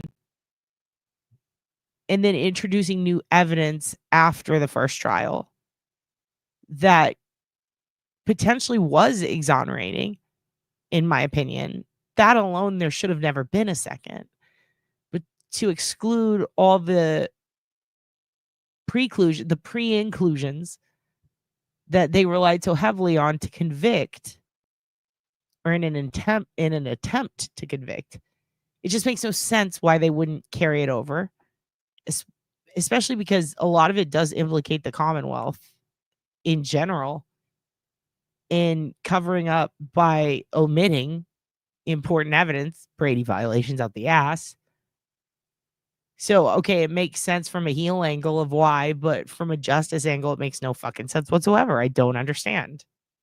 And it sounds like on January 29th, 2020, Agreed, you Auntie were Reed. asked to attend the desk. Yes. The desk True. is at the front of the police department where you see people coming in and out of the police station. Yes, there's glass windows. That night, did you have any difficulty with your memory of the specific things that you saw that night? I was never on the scene. I never spoke to a witness. I never met a She victim. remembers the glass windows because she looked at them every day, but not the screens. Okay. I never spoke with a suspect. This was just a random shift for me 3.5 years ago at a desk that I wasn't asked to recollect for I thought it was 2.5 years. Ma'am. a year and a half after the occurrences of that night. Did law enforcement, not the state police or Canton police, did law enforcement ask you about your memory sometime after that night? The agents asked me about a year and a half later. It was the August of 2023 meeting. So actually a year and 8 months later was the first time I ever spoke about this case. When they spoke to you a year and 8 months later, did you suggest or share or tell them that you might have seen Chief Berkowitz and Mr. Higgins near the Sallyport area? I told them on the day of that I saw that. I didn't make any indications there was anything bad. I just said I saw them. And it was in good faith that I believed I saw that. That was the extent of that comment. So you had told them you believed you saw Mr. Berkowitz and Mr. Higgins in the Sallyport area that day? On January 29th during my day shift. Yeah, she is a lippy broad. She's lippy as fuck, in the words of Papa Sean. This is lippy. She's a lippy ditz. She's got a lot to say when she wants to say it. She can remember some things that are quite mundane. Oh, yes, they were clear windows. First of all, bitch, all windows are clear. Shut up. But, like, you can't remember the screens you stared at all day. That was your fucking job. Yes. A random shift, just a random shift where an officer dies, which apparently never fucking happens here. Okay. Information that helped you remember when your shift ended that day? So I know my shift ended at 3:45 p.m. So I know that I left then. That wasn't ever one of my questions. The defense released a timeline right prior to the Is Public going live tonight? I'm going to text him. trial. that the vehicle on that day did not arrive in the Sally Port until about an hour and a half after I left, meaning it is not possible that I saw that. When you saw this information, did you think about your memory? So when I saw that information, it made it clear to me that there was a distortion of the timeline, and the false memory I created, I provided in good faith, but I retracted immediately, being provided evidence that it was not possible. Who did you retract it to? Who did you tell? So I told the defense team prior to the first trial. I also contacted the agents. The agents assured me that good faith. Not what they said, but what you thought. Not what they said to you, but. Did they threaten to put you in jail when you told them about your mistake? No, I even spoke with the legal team, and they said that I made a comment in good faith. There was absolutely no way that I could be charged with anything of being malicious. Before we get to your conversation with the defense team, now I wasn't there in that conversation, was I? No. Have you ever shared that conversation with me? I've never shared it with anyone. Before we get to that, you seem a bit anxious. Are you anxious? Confused as to why I'm here, but anxious now. Are you, All right, I just texted Papa. I asked him if he's going live tonight. That was before Julie informed us at 7. And then I asked him what he thinks about this Lippy bitch. Let's see what he says. received any negative pushback because of you sharing your memory? Objection. I'm going to allow that. No. Have you received any unwarranted attention from the public or media? Not to my knowledge, but I didn't go digging to find it. When you mentioned the media sent you something, what did they send you? So I've seen things in the media. No media has ever been directed for me to find it. It's just this case is unavoidable as a local person on the internet who sees things that get shared. So inevitably, you were contacted by the defense? Yes, prior to the first trial. You mentioned that somebody had suggested you be charged with perjury? Yes. Who did that? One of the male members of the defense team. Why did they say that to you? Objection. Sustained. What were you discussing when you were threatened with perjury? They were essentially telling me what they were looking for me to say on the stand. What were they looking for you to say? They were looking for me to say that I saw Higgins and Berkowitz in the garage with the car. Did you share with them that that wasn't an accurate memory? Yes. How did they respond? They became very aggressive, raised their voices, and the one word that I can very definitely remember is they said that they would charge me with perjury. What did they want you to say? They wanted me to say that statement, although I knew... That's more than one word, ma'am. That's more than one word. That's more than one word. At that point, it was not an accurate statement given the timeline.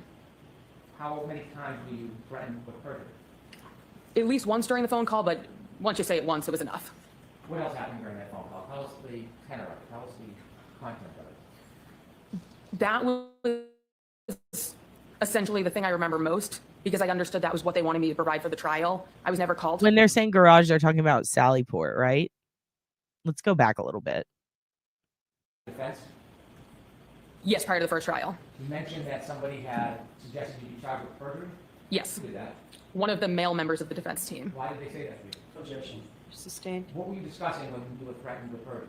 They were essentially telling me what they were looking for me to say on the stand. What were they looking for you to say? They were looking for me to say that I saw Higgins and Berkowitz in the garage with the car. The garage. Share with them that that wasn't an accurate Yeah, memory? she means the Sallyport. How did they respond? They became very aggressive, raised their voices, and the one word that I can very definitely remember is they said that they would charge me with perjury. Charge me with. They wanted me to say that perjury. statement, although I knew at that point it was not an accurate statement given the timeline. How many times were you threatened with perjury? Right. At least once during the phone call, but once you say it once, it was enough. What else happened during that phone call? Tell us the tenor of it. Tell us the content of it. That was essentially the thing I remember most because I understood that was what they wanted me to provide for the trial. I was never called for the first trial. Therefore, I'm not exactly sure.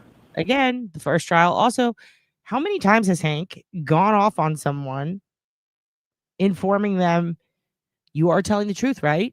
Even his own. You're telling the truth, right? Right? Because if not, it's perjury.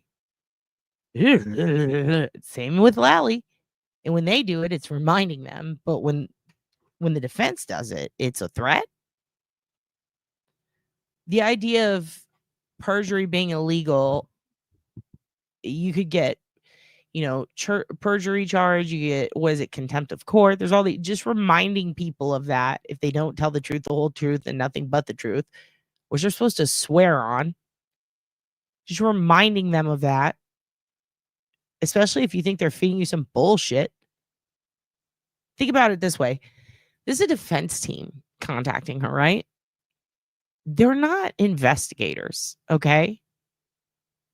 Them reminding her of that, like they don't have the power to put her in prison. There are people who have outwardly perjured who they haven't even punished for that yet. So you can say it's a threat all you want, but how? They're not cops. They're not judges. It's not up to them. So let's say they did tell her, you'll get a perjury charge if you lie and you don't say this. Even if one wanted to call it a threat, it's not a threat because they don't have the power to charge her with that. They are lawyers for defense. Like they're there to defend a person who is charged with murder. They don't have the power to put you in jail, ma'am. So it's not a threat. You know, if they said, I'm going to come to your house and kill you, they are free-willed people, so they can do that. That's a threat. I'll have you arrested. When people say that shit, it's a baseless threat. But even that, like, if they don't have the power to do it, it's like, it's not, you can't do that. If it's a kindergartner yelling at you, I'll have you arrested. It's kind of silly, right? It's just so bizarre that they're calling it a threat now. But when the Commonwealth doesn't, when they remind you to tell the truth over and over and over and yell it at you, it's not a threat. And actually, oddly enough, the Commonwealth probably has more. They have more power to actually do that.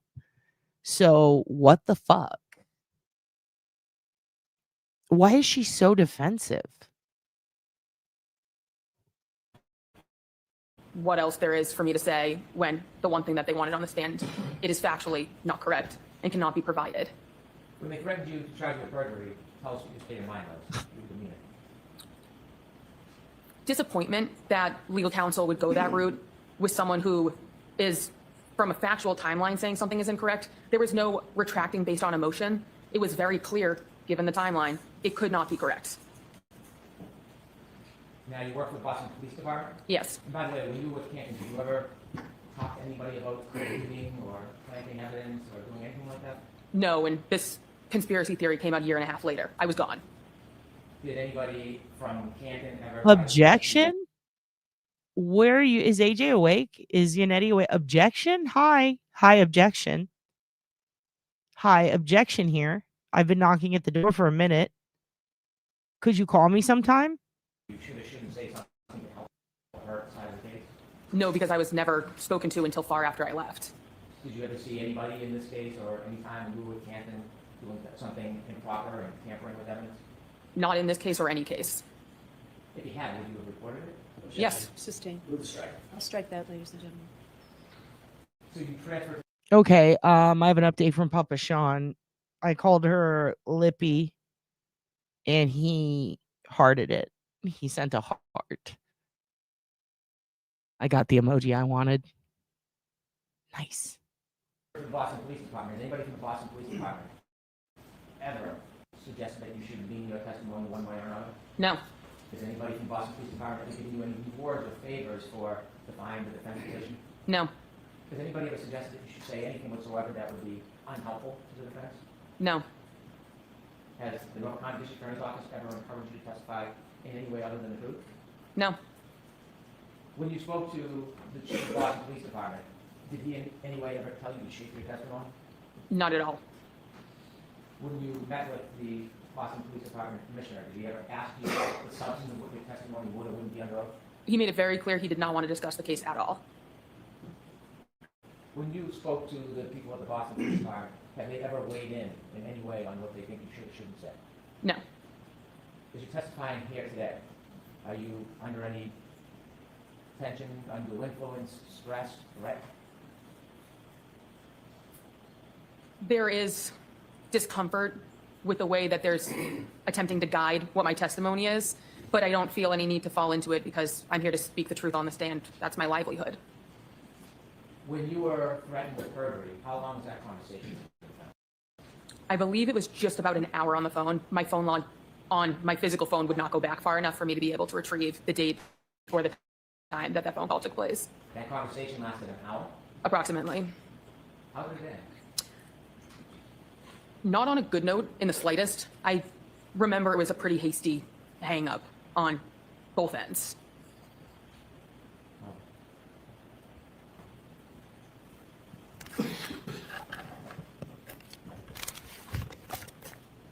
Thank you for your time.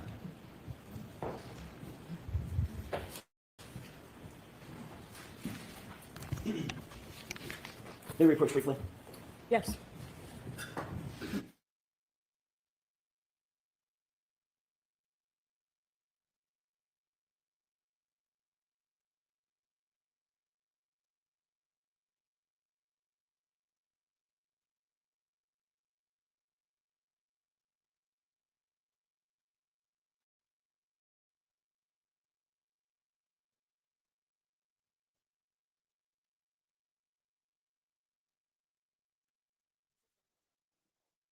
A male voice on that phone call threatened to charge you with perjury.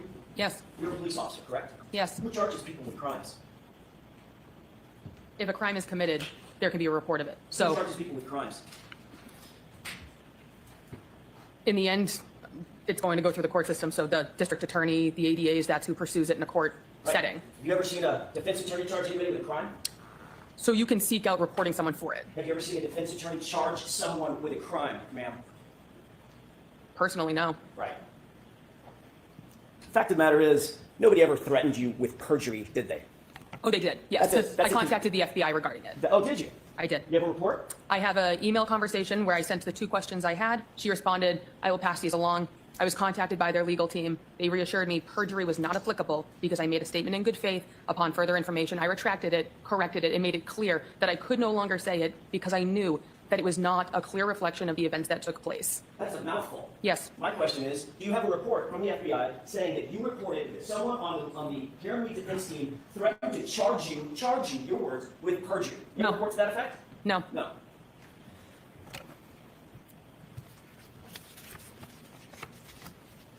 Your job as a police officer is to be objective, isn't it? Yes. You're not supposed to take an adversarial position against one side or the other, correct? I don't.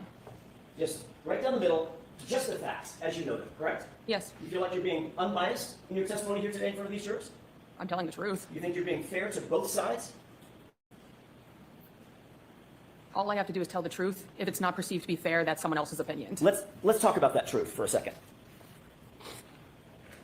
What you told those law enforcement agents on August 9th, 2023 was, quote, you recalled seeing Higgins at the station later that day on Saturday. Dever thought it was also weird that Higgins and Chief Kenny Berkowitz were by themselves in the Sally Port of the police department, by themselves while Karen Reed's car was parked inside. Higgins was a witness and present at the gathering where O'Keefe was found dead outside, and then he was in the presence of important evidence. You were sitting at dispatch by yourself and saw on the camera outside of the Sally Port when they walked in. Objection to the entire reading. So beyond the scope, so you have to keep it. There's more to the statement, Your Honor. Do you remember making that statement to the officers? My recollection of the time was that, so yes. Okay, great. Did you go on to say, speaking of being truthful, did you go on to say... I'm objecting. All right, so you have to ask differently, but I need to see you for a minute with this and bring that one to me.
May I inquire? Yes. Thank you.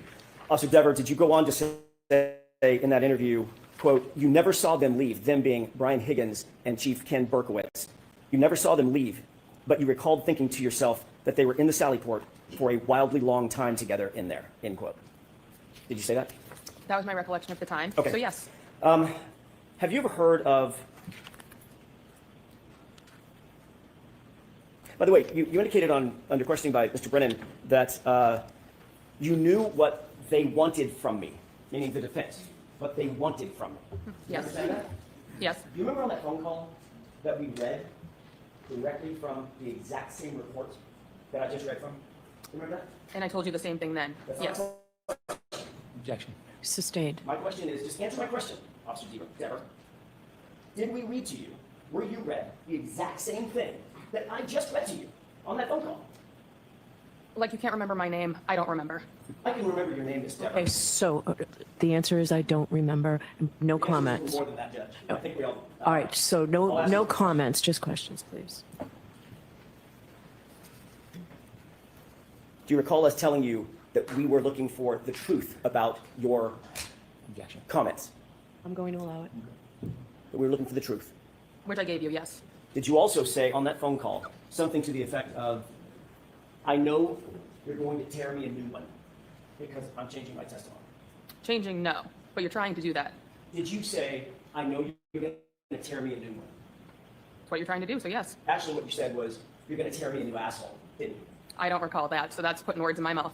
I'm not asking you to put words in your mouth. I'm asking you if you remember saying that during that phone call. Oh, I don't I know recall. you're going to tear me a new asshole. I don't recall. Okay. But you do remember saying something to the effect of, I know you're going to tear me a new one, right? Yes. Okay. Have you ever heard of something called the blue wall of silence? Objection. Sustained. Do you think it's important for police officers to protect one another in the field and out? Objection. Sustained. Have you spoken with anyone, not Mr. Brennan, he's covered that. Have you spoken with anyone from the district attorney's office about your involvement in this case? Ever? No. Never? Unless you're going to provide a person. I've never talked to any of these people. Have you talked to anyone at the DA's office at all, in any regard? Not to my recollection. How about indirectly? Not to my knowledge. Are you friends with any people that you're aware of that are connected to this case? Are you personal friends, girlfriends, boyfriends, personal friends with anyone that's connected with this case? Other people who's been on the witness stand, one person, yes. Who's that? Sarah Levinson. How long have you known Sarah? We became friends in middle school. Do you watch any of the trial, this trial? Clips in passing, but no, it's 6 hours a day. So I work during the day shift, no. So you've seen some of the footage of the goings on in this case, correct? Yes, nothing with her. I did not watch her testimony. Were you aware there was a sequestration order? I don't know what that means, so no. You're a sworn police officer, you don't know what sequestration means? No. In terms of witnesses? Not No. watching the proceedings in order to affect their testimony?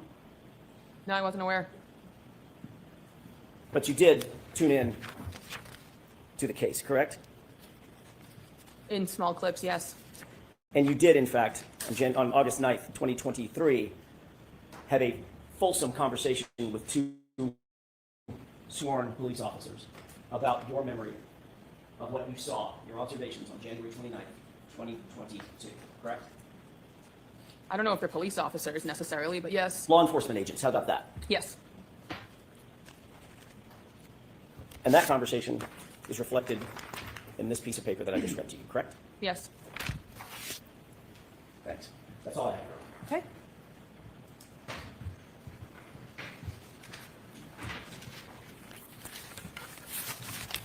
Were you subpoenaed by the Commonwealth in this case? No. You were subpoenaed by the defense.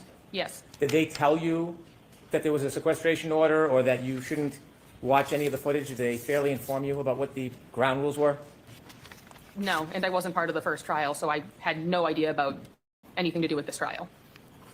When you spoke to those law enforcement officers back in 2023, do you know that they made a report where you had informed them that you knew Sarah Levinson and that report had been provided to the defense a long time ago? Did you know that? Yes, I informed them very clearly. So the question about if you know Sarah Levinson, that's no secret in your world, is it?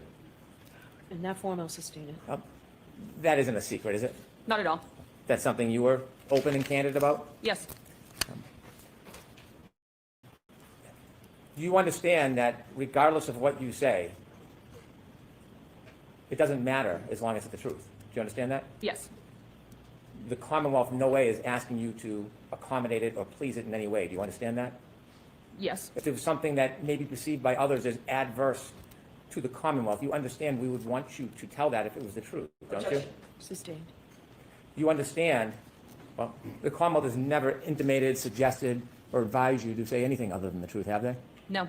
Have you been given any consideration or reward because you remedied your memory? No. After being shown the evidence that you left that day, January 29, 2022 at 3:45, and learning that the defendant's car did not get to the Sally Port at 5:30 or so p.m., is there any way you could have seen Mr. Berkowitz and Mr. Higgins in the Sally Port with the defendant's car that night before you left for work? There is no way. Understanding you made a mistake, was the defense receptive to your explanation that you made a mistake? Objection. Sustained in that form. Did the defense pressure you when you told them you were going to come into this court and tell the truth about your mistake? Objection. No, allow it. Can you rephrase it? Yes. When you told the defense you had made a mistake about your memory, did they pressure you? Yes. Did they pressure you to say something other than the truth? Yes, they wanted me to repeat a lie at that point, given it would have been with malicious intent to repeat it. Understanding a lawyer has no power to charge with contempt, does that change the reality of whether or not you were threatened? Let me ask it a different way. You were asked questions about whether or not you knew who could take out charges for a crime. Yes? Yes. Okay. Regardless of whether an attorney has that power, were you threatened that there'd be a charge of perjury if you didn't comply with the defense wishes in this case? Yes. And knowing you were going to come into court, given this experience you had with the defense, is that why you felt like they were going to tear you? Is that the phrase we used? Yes, because they did not want me to tell the truth. So I told them that knowing they were kind of trying to eat me alive into repeating something that is not the truth. Rather than to come in here and be attacked, wouldn't it have been easier just to said what you had earlier thought was true? Objection. I'm going to allow that. Wouldn't it be easier just to come in and accommodate them rather than be threatened? Well, of course. So why did you come in here? My entire job revolves around what I say on the stand right now. If I was to lie, I lose my job. I lose everything. I'm here to tell the truth. I cannot lie while sitting on the stand. Thank you. One question. Okay. Your entire job revolves around what you say on the witness stand. Is that what you just testified to? Yes. And if you agree that what you said to those two law enforcement agents on August 9th, 2023, you would be implicating not one, but two police officers, law enforcement officers, correct? If you agreed with what you said in August of 2023 on this witness stand, you would be implicating two officers, fellow officers, correct? So I'm confused as to what you're asking. You would be implicating, if you agreed with me, you have not agreed that that was the truth. You've now indicated that what you told to law enforcement agents in August of 2023 was a lie. No, if you agreed with that statement here on the witness stand, you would be implicating two officers as having been in the Sally Port, weirdly, for a wildly long time with the SUV, implicating not one, but two fellow officers, correct? That's what you would be doing. It's not possible I If saw you that. agreed with me, would you be implicating the reputations of two officers? If I was to lie, then yes. And your entire job revolves around what you say on that witness stand. That's what you said, correct?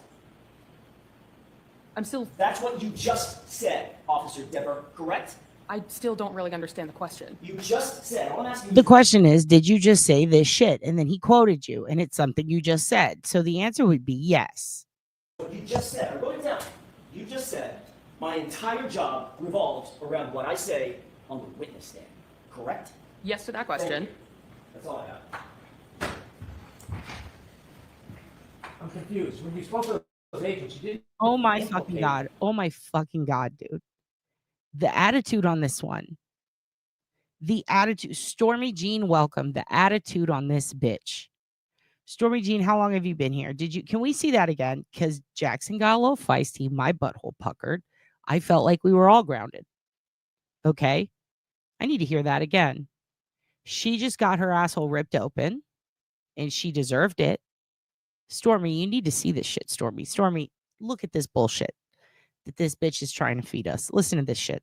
Two law enforcement agents on August 9th, 2023, you would be implicating not one, but two police officers, law enforcement officers, correct? If you agreed with what you said in August of 2023 on this witness stand, you would be implicating two officers, fellow officers, correct? So I'm confused as to what you're asking. You would be implicating, if you agreed with me, you have not agreed that that was the truth. You've now indicated that what you told the law enforcement agents in August of 2023 was a lie. No, if you agreed with that statement here on the witness stand, you would be implicating two officers as having been in the Sally Port, weirdly, for a wildly long time with the SUV, implicating not one, but two fellow officers, correct? That's what you would be doing. It's not possible I If saw you that. agreed with me, would you be implicating the reputation of two officers? If I was to lie, then yes. And your entire job revolves around what you say on that witness stand. That's what you said, correct? That's what you just said, Officer Dever, correct? I still don't really understand the question. You just said, all I'm asking you is what you just said. I wrote it down. You just said, my entire job revolves around what I say on the witness stand, correct? Yes to that question. That's all I have. I'm confused. When you spoke to those agents, you didn't implicate Chief Berkowitz. Yes to that question. Oh my God, you petulant child. You petulant little dumpy ass bitch. I stuffed a poo bag in my mouth after trying to suffocate myself with it. Then I tried to light myself on fire. Nothing works. All I have are blunt scissors. This bitch I can't even self-harm. She's making it impossible to live and die. What is wrong with her? I babysat an 8-year-old who called himself the sun god, and he didn't act like this. Did he eat a lot of blue candy and then spray it out his ass onto the ground at night? While his mother shipped God knows what from Germany illegally on the internet? Probably. But did I ever have to put up with this lippy shit? No. Also, Papa Sean update. I said, Papa Sean, give me a sentence, sum up what you think about this morning. You know, listen to this fucking ditz. Guess what he said? He goes, LOL, just one? I said, okay, fine, as many as you need. We're waiting. This bitch has is this bad Bobby? Is this bad Barbie? Is this bad Barbie? Is it? Is this a Dr. Phil episode? Why do I feel like I'm watching Dr. fucking Phil? Send her to the boot camp that Paris went to. Send her to the one where kids get so harmed that they end up passing because I can't handle your attitude, ma'am. Like, take her to a mountain. Take her to a fucking mountain. Get rid of her. Why I don't like her anymore. I thought it was funny at first. Now it's not funny. Now I'm annoyed. This is she would be great in politics. What a cunt. Your entire job revolves around what you say on that witness stand. That's what you said, correct? That's what you just said, Officer Dever, correct? I still don't really understand the question. You just said, all I'm asking you is what you just said. I wrote it down. You just said, my entire job revolves around what I say on the witness stand, correct? Yes to that question. That's all I have.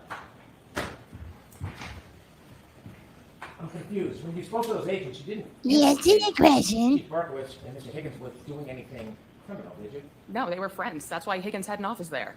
You didn't implicate them ever suggesting they had tampered with evidence, did you? No. What? Yo, that's fucking weird. Hey, you're my homie. You want an office at my job? What? I mean, that had to be admitting to something fucked up, right? I don't believe the county wanted to pay for like, why is he taking up space and resources? He gets an office there because he's friends. They're friends. They're friends. Of course he gets an office at his work. Don't all your friends get, all my friends, if you're friends with me, with Kat, with OB, you can come live in my house and make it your workspace. You don't let your friends do that? I work remotely though, but when I worked at, back when I was a barista at Starbucks a long time ago, I just let my friends set up shop in the back office. It became their office. That's normal, right? What in the fuck? No. You haven't implicated them saying that they had framed anybody, did you? No. So when you talked to those agents, did you ever suggest that Mr. Higgins and Mr. Berkowitz did anything to touch or tamper with the defendant's license at all? No. Never. No. Is there anybody you're protecting? I have no one to protect. Do you need to protect anybody? No. All right, Officer Debbie, you're awesome. Thank you, Your Honor. All right, jurors will take a morning recess, 20 minutes. All rise, please. Close your notebooks and follow me.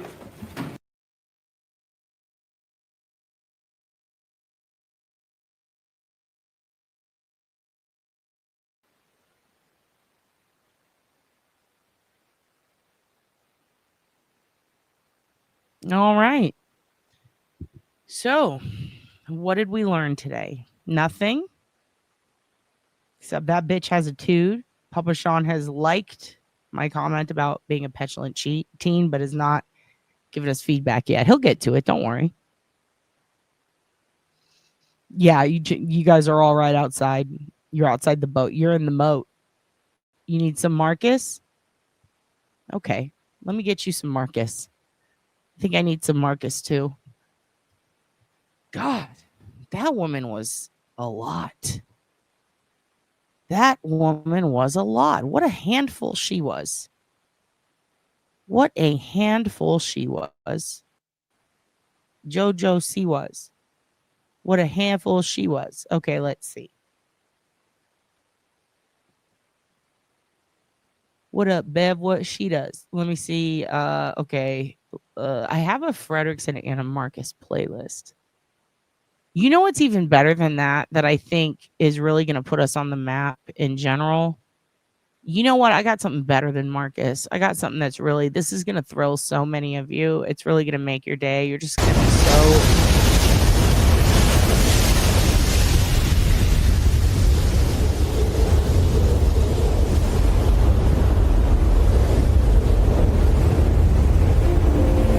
你好 Jack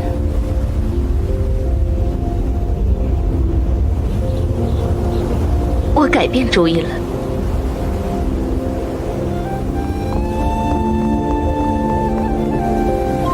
我到这里来找你把手给我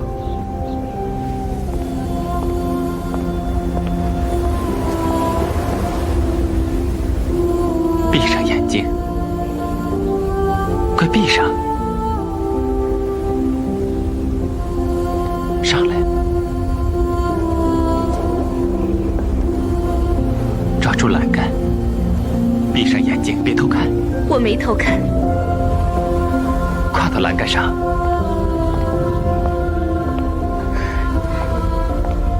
抓住了，抓紧点，眼睛闭好了吗？相信我。我相信你。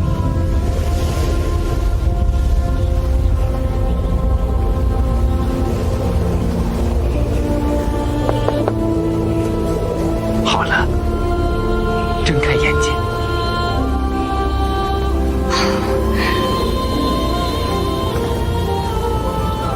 我飞了，这个。来，伸出手，我拉你回来。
这片土地的灾难还没结束，等我们彻底毁灭它之后，就献给伟大的 Sagaras。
火焰仍在肆虐，你的挣扎毫无意义，命运之轮已经开始旋转。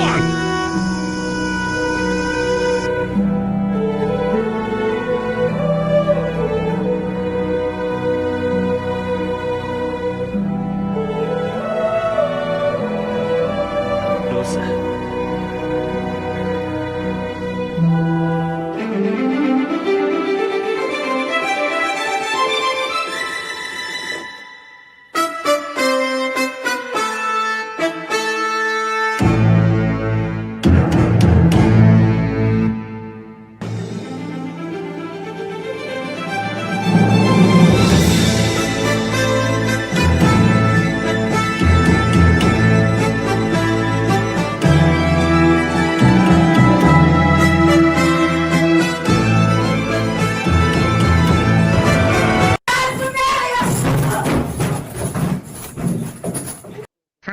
Yes, thanks for understanding. Oh, he's choking! He's choking! Okay, well, guys, I'm gonna be honest. Hey, wait a minute. That's not our only grief. We are only halfway. What is happening? Our grievances with you, boy. Hey, what is your friend doing to Fredrickson? Can you get that out of Fredrickson's mouth? Hey, you guys are interrupting my meeting with this dibble dabble. Also, we have an issue, okay? Your friend over there looks too much like Fredrickson. They're practically fucking twins, and everyone keeps thinking that that's Fredrickson over there as a result. Well, completely different. What do you mean you're completely different? You guys look exactly the fucking same. Completely different. Go on, stand next to the boy. But you kill him if you want. Hold on in. We're not killing anyone, Black X-Con. Oh, okay. My bad. They literally look exactly the same. Look at them. I don't know what you're talking about. What do you mean? Like fat. You're both fat. This is chronically obese. Oh, no, it's the diabetes that are not fat. You're diabetes? How old are you? 34. You're 34. Okay.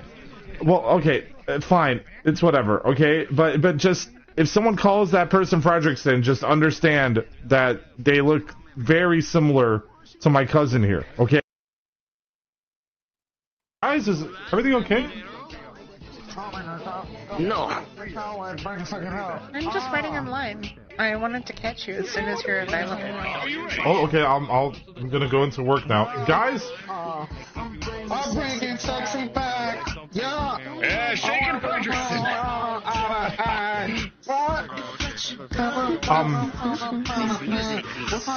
Yeah, for sure. Birthday. I thought. Wait, Fredrickson, it's your birthday? We go. We're bringing sexy back. Robert, match the freak. Oh, okay. Is this it? Am I matching the freak? Yeah, you're doing great. Thank you. Hey, Fredrickson, how's your new dancing role been going? Shouldn't you be on the stage at some point? Don't forget about it. All right, I don't pay you to fuck around. Hey, listen, guys. Do you guys mind if I get my own office? You know, I got to do line RP. I hope you like the disco ball we added. There's a pig. Yeah, where the fuck did you guys get a disco ball? Well, you said no strip club, so we stripped that idea and just made the club. Yes, I know you have a Yeah. No, I'm really glad that you.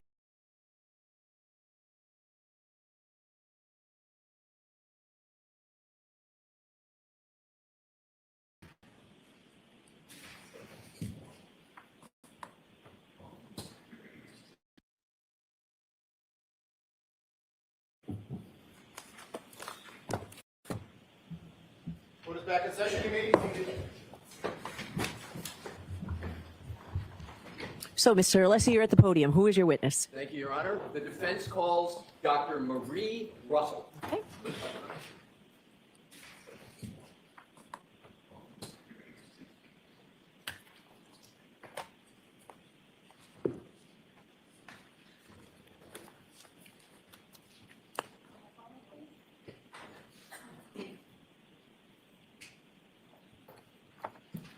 Follow me, please. Then you're going to step up and face the court and raise your right hand. Thank you. You solemnly swear the evidence you give to the court and jury in the case now and here should be the truth, the whole truth, and nothing but the truth, so help you God. I do. Hang on a seat. Good morning. Good morning.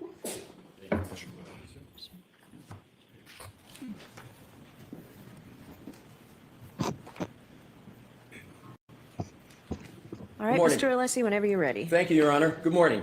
Good morning. Could you please state your full name and spell your last name and introduce yourself to the jury? Yes, Marie Russell, Russell. Can you summarize your professional background? Yes, I am an emergency physician and a forensic pathologist. How long have you been an emergency medicine physician? For over 30 years. How long have you been a forensic pathologist? For over 30 years. Do you have a medical license? I do, several. When were you first licensed to practice medicine? In 1988. What medical licenses do you currently hold? Well, I have a physician and surgeon license in California. I have a medical license in Massachusetts, New York, and Idaho. Where did you attend college?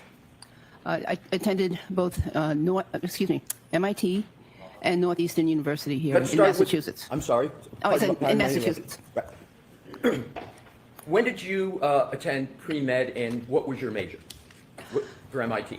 Yes, when I was at MIT, that was in 1972 to early 1974, I took pre-med courses. My major was biology, but I took pre-med courses. Did you obtain a degree from MIT? No. Why not? Unfortunately, my mother became sick with cancer, and I ended up going back to New York. Where did you ultimately obtain your bachelor's degree, and which degree was it? Well, after my mother passed away, I came back to Massachusetts, and ultimately I obtained my degree at Northeastern University.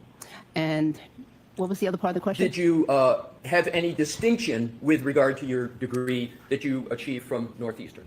Yes, I obtained a bachelor's degree with the highest honors. After college, did you go on to receive a Doctor of Medicine? Yes. Where did you attend medical school, and when did you obtain your medical degree? I attended the University of Massachusetts in Worcester medical school, and I obtained the medical degree in 1987. Did you complete any residencies? And if you also could just explain to the jury very briefly what a residency is. Yes, I completed an internship and residency in emergency medicine initially. And what that is internship is and residency both are very intense years of study and training and getting experience in a particular area. So I obtained the I completed the internship and residency in emergency medicine. Where did you obtain those internships and residencies? Well, I was interested in emergency medicine, so I went to Los Angeles because they had a very, very busy emergency medicine program. And it may be obvious, but let's just make it perfectly clear. Why is Los Angeles very busy for an emergency medicine practice? Well, it's a big city, and in this particular hospital that I was at, it was right in the heart of the city. It was in the,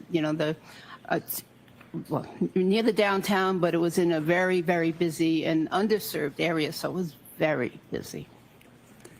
Did you complete any fellowships, and could you please explain to the jury the significance and prestige of a fellowship? Yes, so after my residency in emergency medicine, I then decided to do a second residency, and that was in pathology, in anatomic pathology.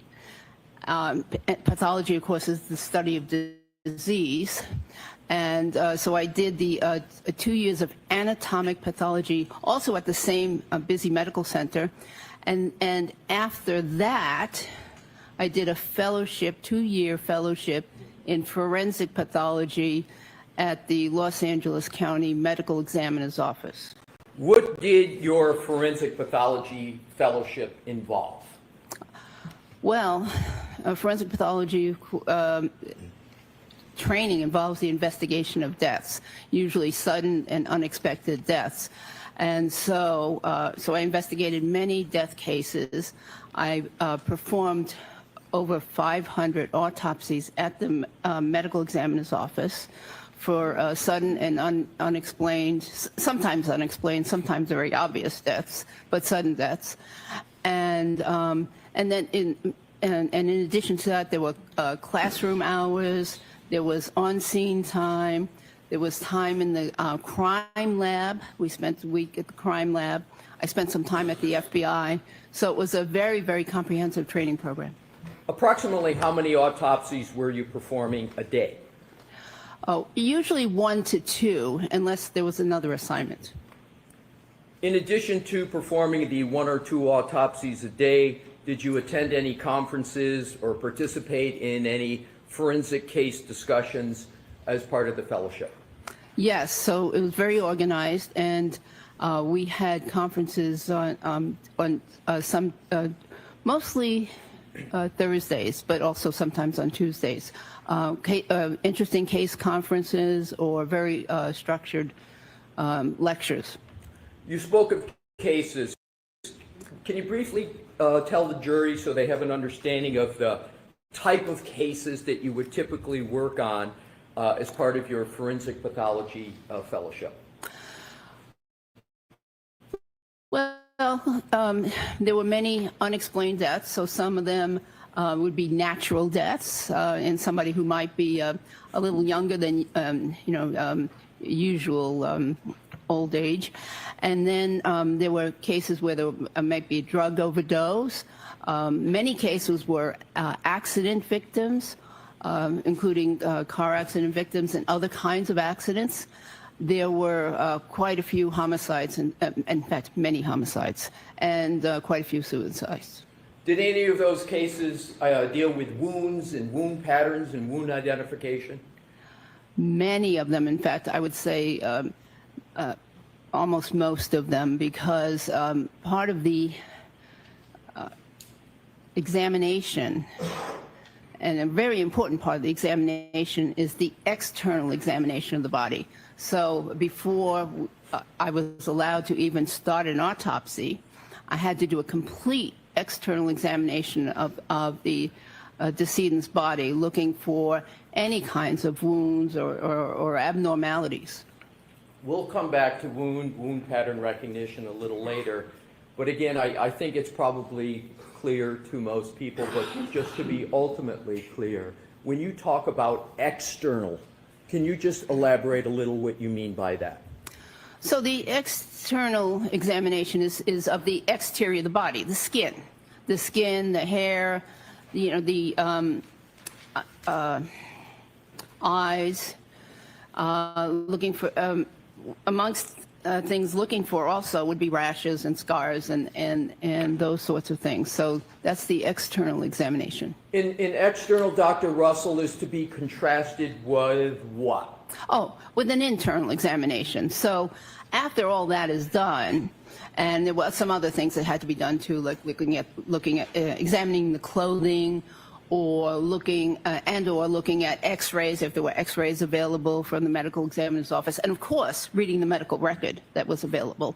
After all that was done, then I would proceed with the examination of the internal. Of course, I love the way she talks. By the way, structures of the body, including the organs, the soft tissues and muscles underneath the skin, the bones, etc.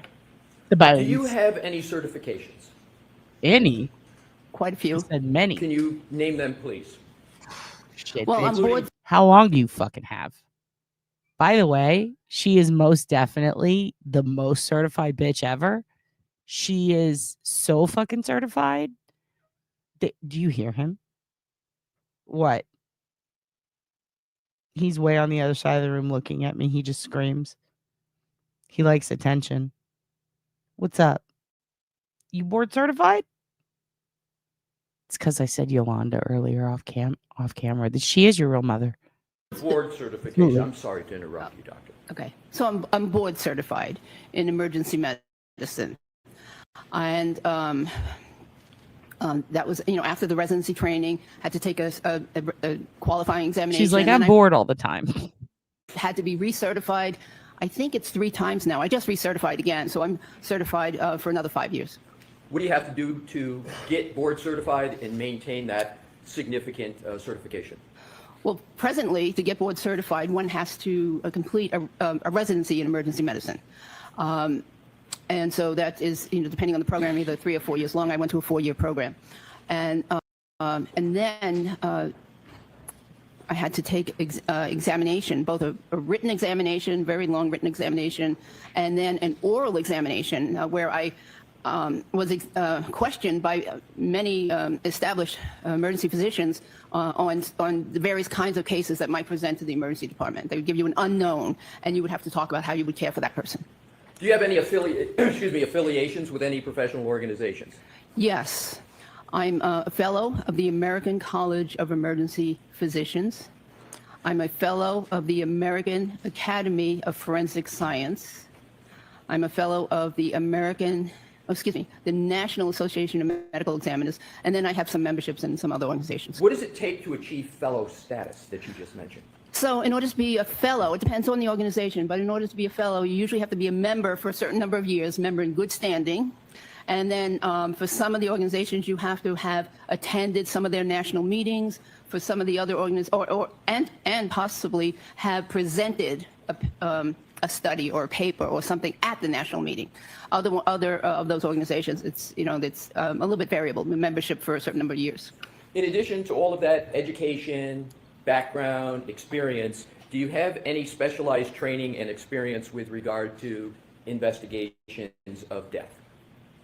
Well, yes. So again, the focus of the forensic pathology was investigations of death, but also in my job as an emergency physician at the hospital I was at for 29 years, I had both clinical responsibilities, meaning in the ER, taking care of patients, and administrative responsibilities, meaning committees and, office type work. And so one of my responsibilities during that time was to be director of the Quality Improvement Committee. And as director of the Quality Improvement Committee, of course, I had to do death reviews. So analyzing, studying the people who came to the emergency department and was subsequently either pronounced dead or died in the emergency department. So now let's move to a slightly different topic. let's discuss your work experience. What do you currently do for work? I work for the Medical Board of California, and I do some private consultation work. Describe your work briefly for the Medical Board of California, including what is the board, what's its responsibilities, and what do you do in your role in working for the Medical Board of California? So the Medical Board is a part of government, I think, that is established to basically police the doctors and some other health professionals. So what the role of the Medical Board is to protect the public health, to protect them from misdeeds by healthcare professionals, particularly doctors. So, would you like me to go on? So in terms of the Medical Board, just a last question with regard to that. What type of knowledge do you have to have with regard to the practice of medicine to be able to assist the board in evaluating whether certain doctors have met the standard of care in a whole host of areas of the practice of medicine? What type of knowledge do you have to have? Well, you certainly have to be up to date. You have to be quite knowledgeable on current treatment standards, what is considered the actual standard practice of medicine, and be up to date on literature and what things that are currently accepted as the good practice of medicine. Prior to your current role, where did you work and when? Well, before becoming a doctor, just so we can do it for maybe a little more for the jury, if you could go just before the Medical Board where you work, or do you want to do it from the beginning? Whatever way is best for you, doctor. Doesn't really matter. Most recently, I worked for the state of California, the prison system. I was the medical director of the, or what they call the chief medical executive of one of the high security prisons in California. I did that for 5 years after retiring from my Los Angeles County job, which I held for 29 years. And briefly describe generally your duties in that role. So as chief medical executive, it was my duty basically to run the medical department. So I hired physicians, I supervised the physicians, made sure that they were providing the standard of care to the inmates that they were assigned to take care of. I reviewed many of their charts. I reviewed transfers and requests for services outside, such as specialty services, orthopedic services, and other kinds of services. And I reviewed every single death that occurred during my years there. So you just said you investigated every single death that occurred at the prison during your time in that role? Yes. Approximately how many death investigations were there that you performed? I think approximately 60. Now, did you have any involvement there in examining or identifying wounds of deceased individuals? I did. My office was in the medical building, and it was very close to what was the equivalent of the urgent care center on site. And so when the patients would come in with an extreme injury, a very serious injury,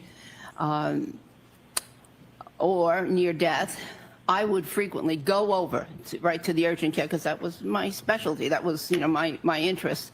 And even though there was a doctor or another practitioner assigned to care for the patient, I would oversee that.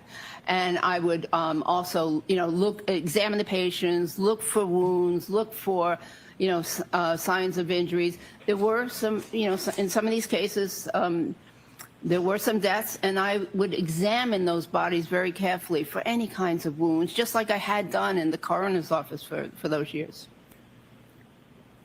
To move this along, before you became the chief medical executive at Corcoran, where did you work and what did you do? So I worked for 29 years, I worked at what's called the Los Angeles County USC Medical Center. Now, I know that's a lot to say. It was a county hospital that was affiliated with a medical school. It used to be called, prior to that, prior to when I got there, it was called General Hospital. It was a 19-story building, General Hospital. Well, no. And now it's actually called LA General or something of that nature. So, anyways, that's where I worked for 29 years. And as I said, I had a variety of different roles there. Can you just briefly name off the roles that you had while at the General Hospital? So, as I mentioned earlier, there was always a clinical component to what I did. I always had shifts in the emergency department where I had to see patients and supervise interns, residents, physician assistants, nurse practitioners. So in addition to seeing my own patients, I would also supervise them as they were seeing their patients. So that was the clinical role. Then there was an administrative role, and my administrative roles ranged from director of what they called life support training, which provided training to the trauma surgeons and the neurosurgeons regarding things such as advanced trauma life support, and also to ER doctors. So director of life support training, director of QA. For many years I was director of the jail unit, which was a very unique unit at this hospital. For a hospital, it was a very unique unit in that it had three components: a dedicated ER, for jail patients or patients in custody, a dedicated clinic for in custody patients, and a dedicated inpatient. So it's three sections dedicated to in custody services. I was medical director of that for a while. In addition to all that, were you also a professor? I was an assistant professor. Assistant professor. And what did you teach? Just a brief summary of what you taught. Well, most of my teaching was clinical, bedside teaching, rather than in lecture halls. I would occasionally give lectures to the residents, the residency group, which was about 50 doctors. And those residents are medical doctors, correct? Yes, they are. Yes, Yep. they are medical doctors. So I would occasionally give lectures to them, but a lot of the teaching was actual bedside teaching. Switching gears just a little bit and segueing, over your course of your career as an emergency department physician and otherwise, did you treat individuals with animal-inflicted injuries? Yes. And did any of those animal-inflicted injuries involve dogs? Yes. And generally, is it correct to say that in terms of dogs, there's sort of the canine police dogs, and then there's the civilian dogs with which most people have experience? Yes. Are those two categories that you're familiar with, you're comfortable, as we discussed dogs, to have canine versus civilian? Yes, because the injury patterns are a little different. Okay. So what is the difference between a canine dog on the one hand and a civilian dog on the other? Well, generally, civilian dog bites are rather minor, generally. Puncture wounds, maybe, some slight avulsions, skin defects, slight skin defects, usually not major. Whereas in the canine or trained police dog bites, the wounds I saw, were extensive wounds where there was extensive ripping, tearing, crushing of tissue, and many times even injuries to the muscles and blood vessels underneath.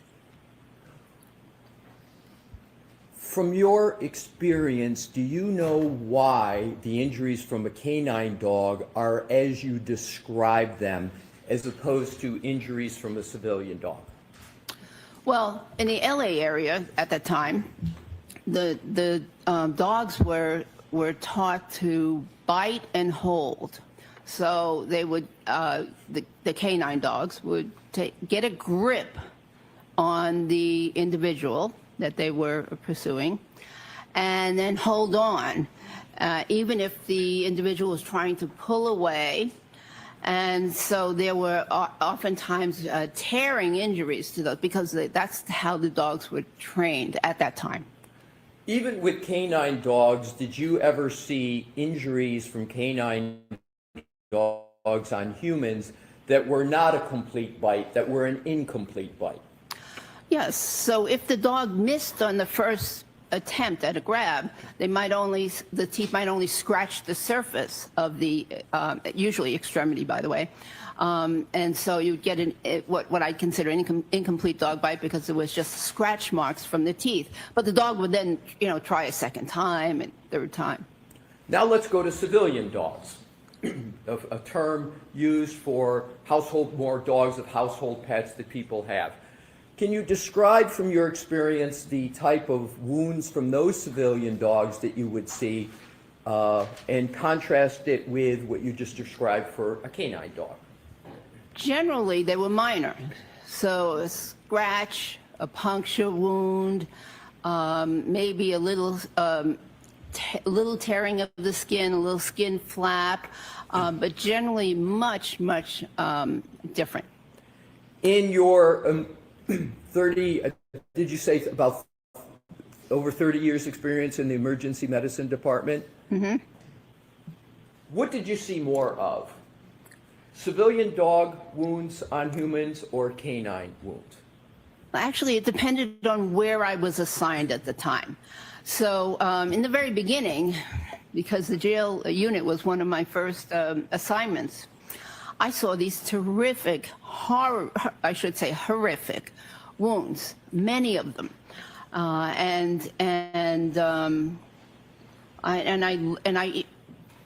learned that what was in the textbooks about how to treat them was so wrong, because these patients many of them needed hospital admission, intravenous antibiotics, and many of them needed surgery.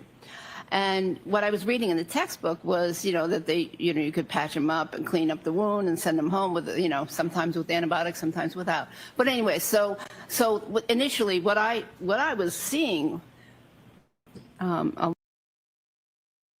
lot of in the very beginning was the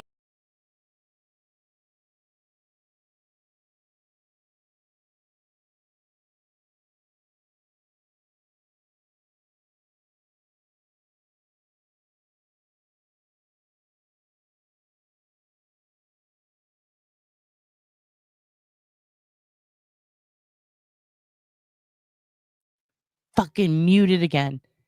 We have breaking news. I'm sorry to interrupt, but this is a big deal. Alyssa Petrov was found. We have breaking. Hey, Grant Smith Ellis style. Breaking news. Listen, they found her. The teen girl with was it Russian parents who went missing from Utah for a month? And they arrested those 3 pedo pervs. She's been found. Hold on. I'm going to show you. This is the only news story I could find about it right away. What, dude? She's been found in Colorado Springs, Colorado. Whoa. Alive and safe. 15-year-old Elisa Petrov was reported missing by her parents over a month ago. Elisa's parents knew about her use of apps and social media when they discovered them on a laptop last summer. They went through it. They tried to clean up the apps like Discord and remove the people she did not actually know. Yesterday, Brian Schnee obtained a search warrant that shows a third man from Harriman, 41-year-old Samuel Mitchell, began messaging Elisa on the app Discord roughly 8 days before she ran away. Elisa's father sat down with Brian Schnee this afternoon to see how the family's dealing with the new information, but still no Elisa. Nikolai says that he doesn't know where his daughter is, but is leaning on Las Vegas, since that's where she said that she was going to be going and where she intended to meet up with one of the men that she was talking to. Let's listen in. Recently, we learned about 2 of the 3 men that were now taken into custody. When you heard that, what were your thoughts? Well, so when I first heard that they found the guy in Utah, based on the warrant that I saw, it seems like he was not as bad as the Florida guy who was basically telling Alyssa how to run away and how to hide, which is obviously the biggest problem. Here we go. Sorry. First, we begin with breaking news this morning that we have been following all morning long. There we go. Sorry, that was an old one. I don't know why I played that first, but look at this. This is fucking crazy. I just found out Grizzly covered it. Good. Dude, this is crazy. I just got a text from one of my homies. I was like, really what? Throughout the night when the news came in to our newsroom. Missing 15-year-old Elisa Petrov from South Jordan has been found. Fox 13 Scott McCain joins us in studio with the details. And you spoke to her mother. Scott, what did she say? Yeah, good morning, guys. And obviously a huge sense of relief for mom, dad, everyone involved. Now, Elisa first went missing more than a month ago. Now officers say she's turned up in Colorado. She's safe and sound. Petrov's mom telling me that they really don't know a whole lot more than we do right now. They got the call late last night after 10 p.m. and they're just gathering details themselves and are in the process of trying to get to Colorado Springs as quickly as possible.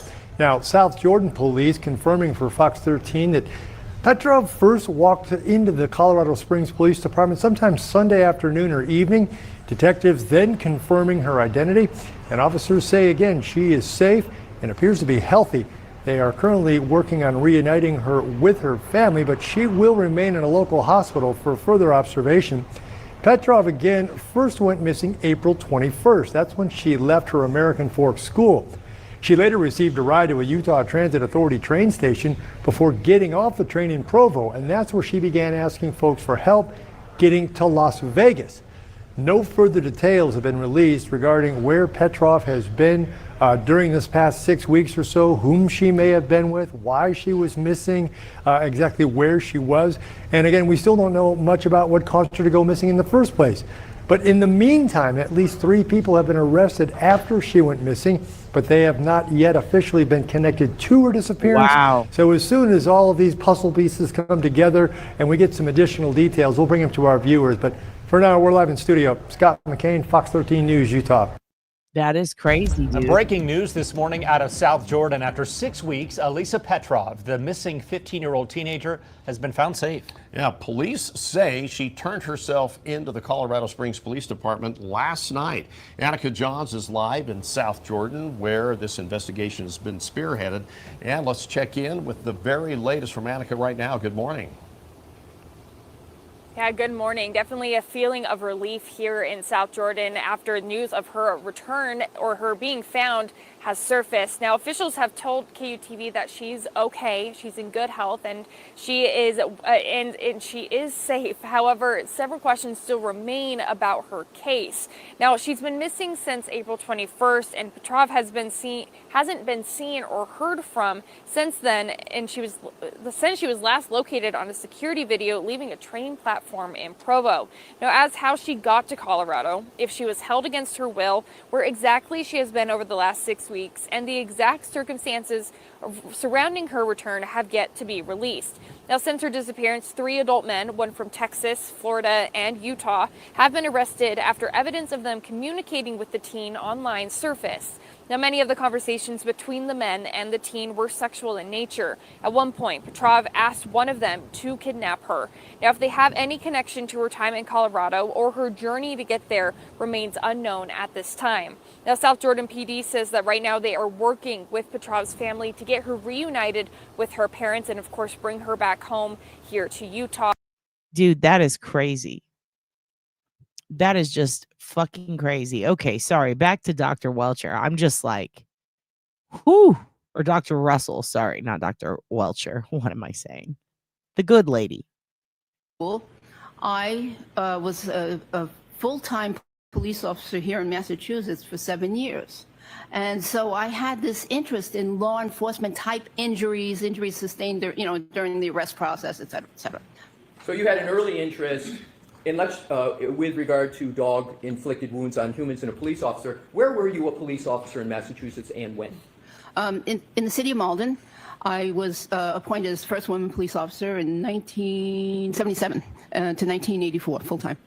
And while you were a police officer, were you doing that full-time and anything else while you were a police officer? Were you pursuing school while you were a police officer, your college education, or was it separate? No, I was a full-time police officer working the night shift. And I was attending Northeastern University part-time during the daytime to pursue my degree.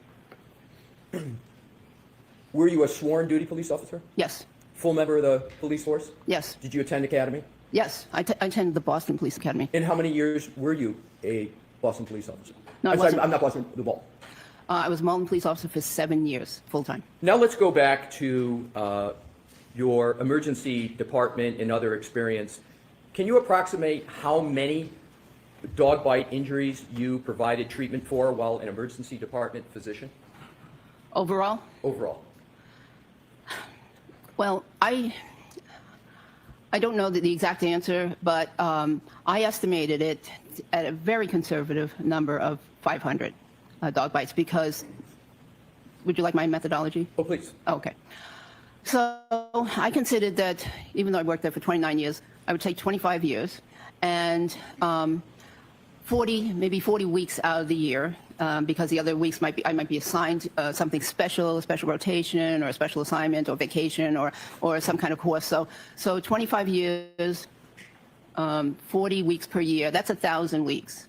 So even if I only saw one dog bite at this busy trauma center, that would be 1,000 dog bites in my career. But I just took it in half, I cut it in half and said I think at least 500. In addition to the 500, did you oversee other physicians or healthcare professionals like physicians' assistants, nurse practitioners, who themselves were treating and observing dog-inflicted wounds on humans? Yes. And approximately just the number, approximately how many of those, in addition to the 500 you just calculated? Well, I generally supervised about 3 to 4 people per shift. You know, med students and interns, residents, whatever, all those people. And so I would say very conservatively another 500. In terms of other work, I want to shift just a little bit in the emergency department. Did you encounter injuries from persons involved in motor vehicle accidents? Many. And you mentioned you were in Los Angeles. And in terms of those, can you approximate how many humans you saw and treated and diagnosed in the emergency medicine department from motor vehicle accidents? Well, it was a very busy level 1 trauma center. What is a level 1 trauma center? So level 1 trauma center is the highest designation that a trauma center can have. And there are many requirements in place in order for a medical center to be a level 1, including 24-hour in-house neurosurgery, 24-hour in-house orthopedics, and an active research program, and many, many, many more requirements. And a certain level of training for all of the ER docs and all of the trauma surgeons. So we were level 1 trauma center, one of the busiest in the west of the Mississippi.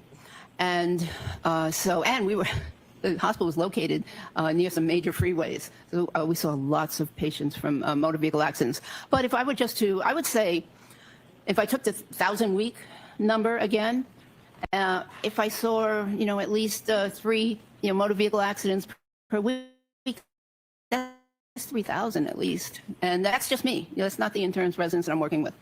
So shifting again a little bit, as medical director of jail medical services at General Hospital, can you just describe a little bit about the work there, similar to what you just described, or is it a little different? So in the jail medical services, we dealt with people who were in custody. Some of them were also, drunk drivers and under arrest. Some were, they were arrested for a variety of reasons. Anyways, and if they were in custody, rather than have them in the main emergency department, we had a special emergency department for them. And so we would see, interesting cases there. In terms of being a professor, is that your time as an adjunct professor at Cal State Los Angeles? Is that where you were an adjunct professor? Yes. So while I was doing all this, I also had a part-time job teaching a course called Legal Medicine to graduate students, master's level students in the criminalistics master's program at Cal State University. And in terms of topics, just briefly, some of the topics you would have taught them, and particularly any that may be apropos to why you're here today. So knowing that many of these students were going to go on to work in crime labs or be crime lab directors someday, what I needed to do was to teach them about the aspects of a crime scene that dealt with the body or someone who was injured or killed.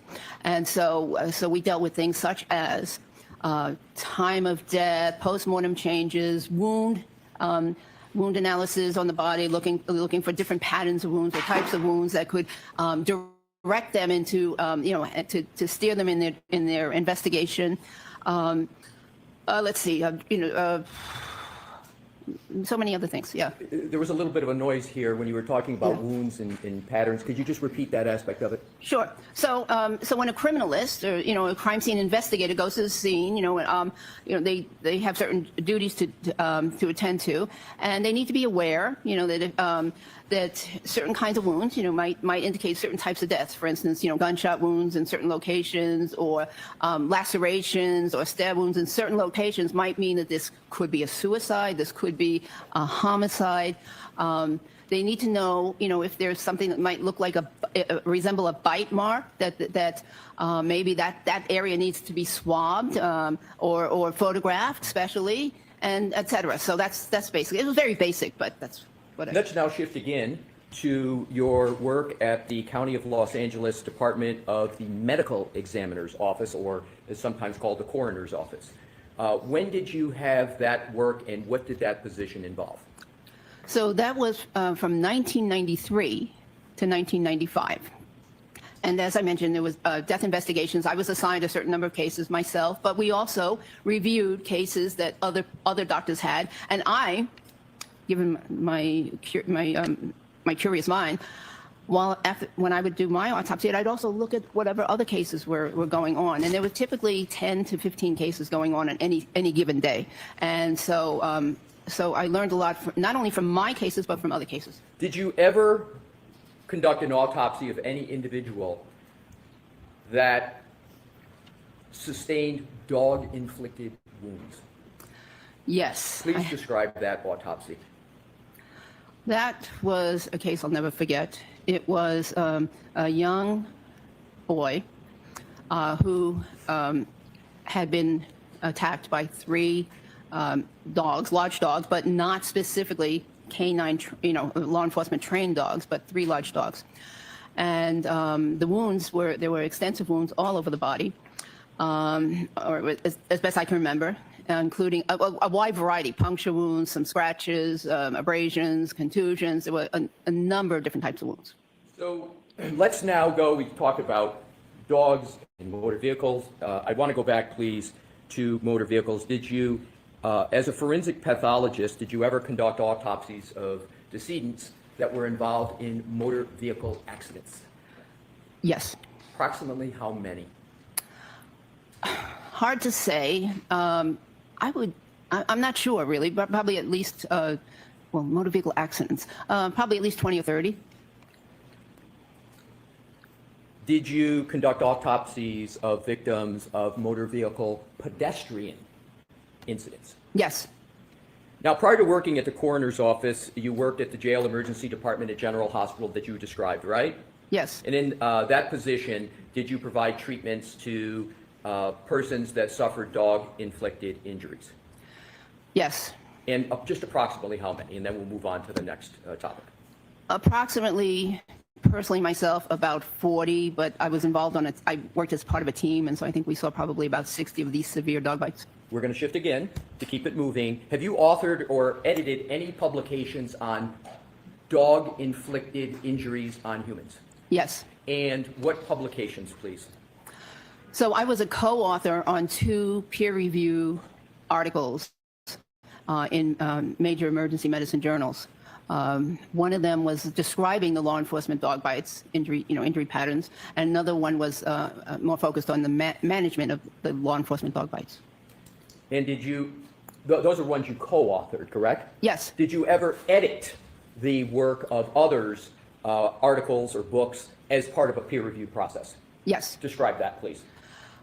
Yes. I was asked to be a co-editor of a 2-volume series on forensic emergency medicine in a peer review article series. And one of the chapters in one of those issues was on was on bite wounds. It was written by Dr. Gerald Vale, V-A-L-E, and who was a renowned board-certified forensic odontologist. In terms of moving now from peer-reviewed articles you co-authored, peer-reviewed books and articles you edited, have you attended any seminars or talks or lectures on wound identification and or bite wounds? Yes. Just briefly describe a couple to give the jury a flavor of what those were. Well, there have been many lectures on wounds of all sorts, and in the emergency medicine program, of course, there were lectures on wounds from various types of animals and how to treat them. In the forensic arena and at some of the professional organizations, there were lectures or talks on wounds, and also there was a yearly talk on bite wounds given by Dr. Vale at the coroner's office. State perhaps the obvious. Have you had a lifelong interest in dogs and dog-inflicted wounds? Yes. And is that a professional and a personal interest? It's professional. Right, mostly professional, as you've described it. Let's now keep moving and go to another topic. Have you testified as an expert in court before? Yes. Is that in state and federal court? Yes. What topics have you testified to in state and federal court? Causes of death, wounds, child abuse, domestic violence, mostly causes of death. Have you testified as an expert regarding emergency medicine? Yes. Have you testified as an expert regarding forensic pathology? Yes. Have you been found to be qualified as an expert in each of those categories in the courts in the United States? Yes. Have you ever not been qualified to testify in any court in the United States? No.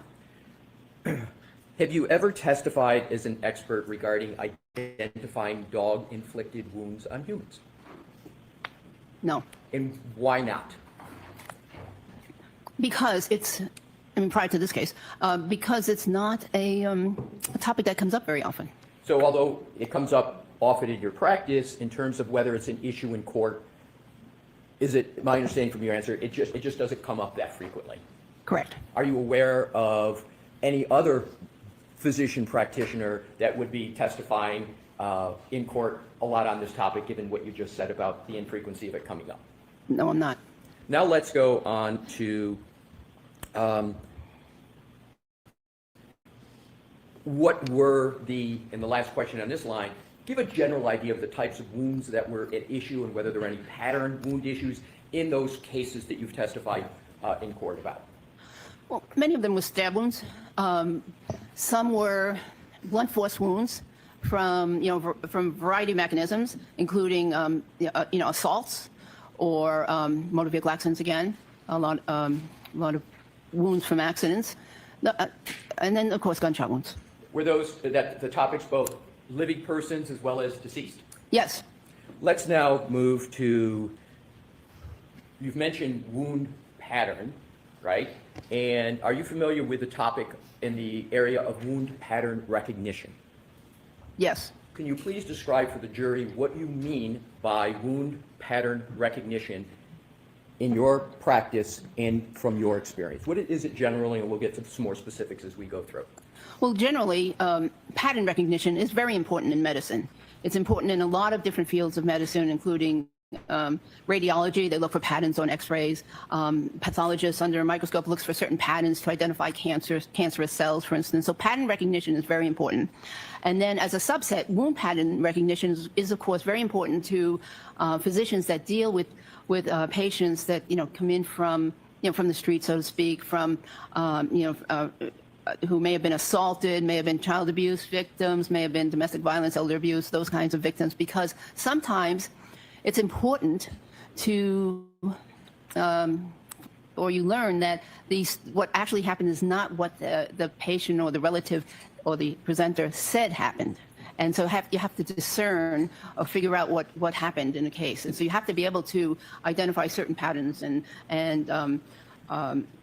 regions of the body, for instance, where wounds are, in order to make that happen. And so it's very important. It's emphasized in emergency medicine. When you were in residency, were you taught wound pattern recognition methodologies? Yes. And is wound pattern recognition an area that you continue to learn and then gain experience from your over 30 years as an emergency medicine physician? Yes, it was emphasized in both emergency medicine and forensic pathology, in both fields. Very important. Is wound pattern recognition a generally accepted methodology that is applied in the practice of medicine? Yes. And you've given a few examples of that pattern recognition methodology. Is that pattern recognition methodology generally accepted and discussed in the peer-reviewed medical literature? It is in certain articles, right. Yes. And we'll be getting to some of those.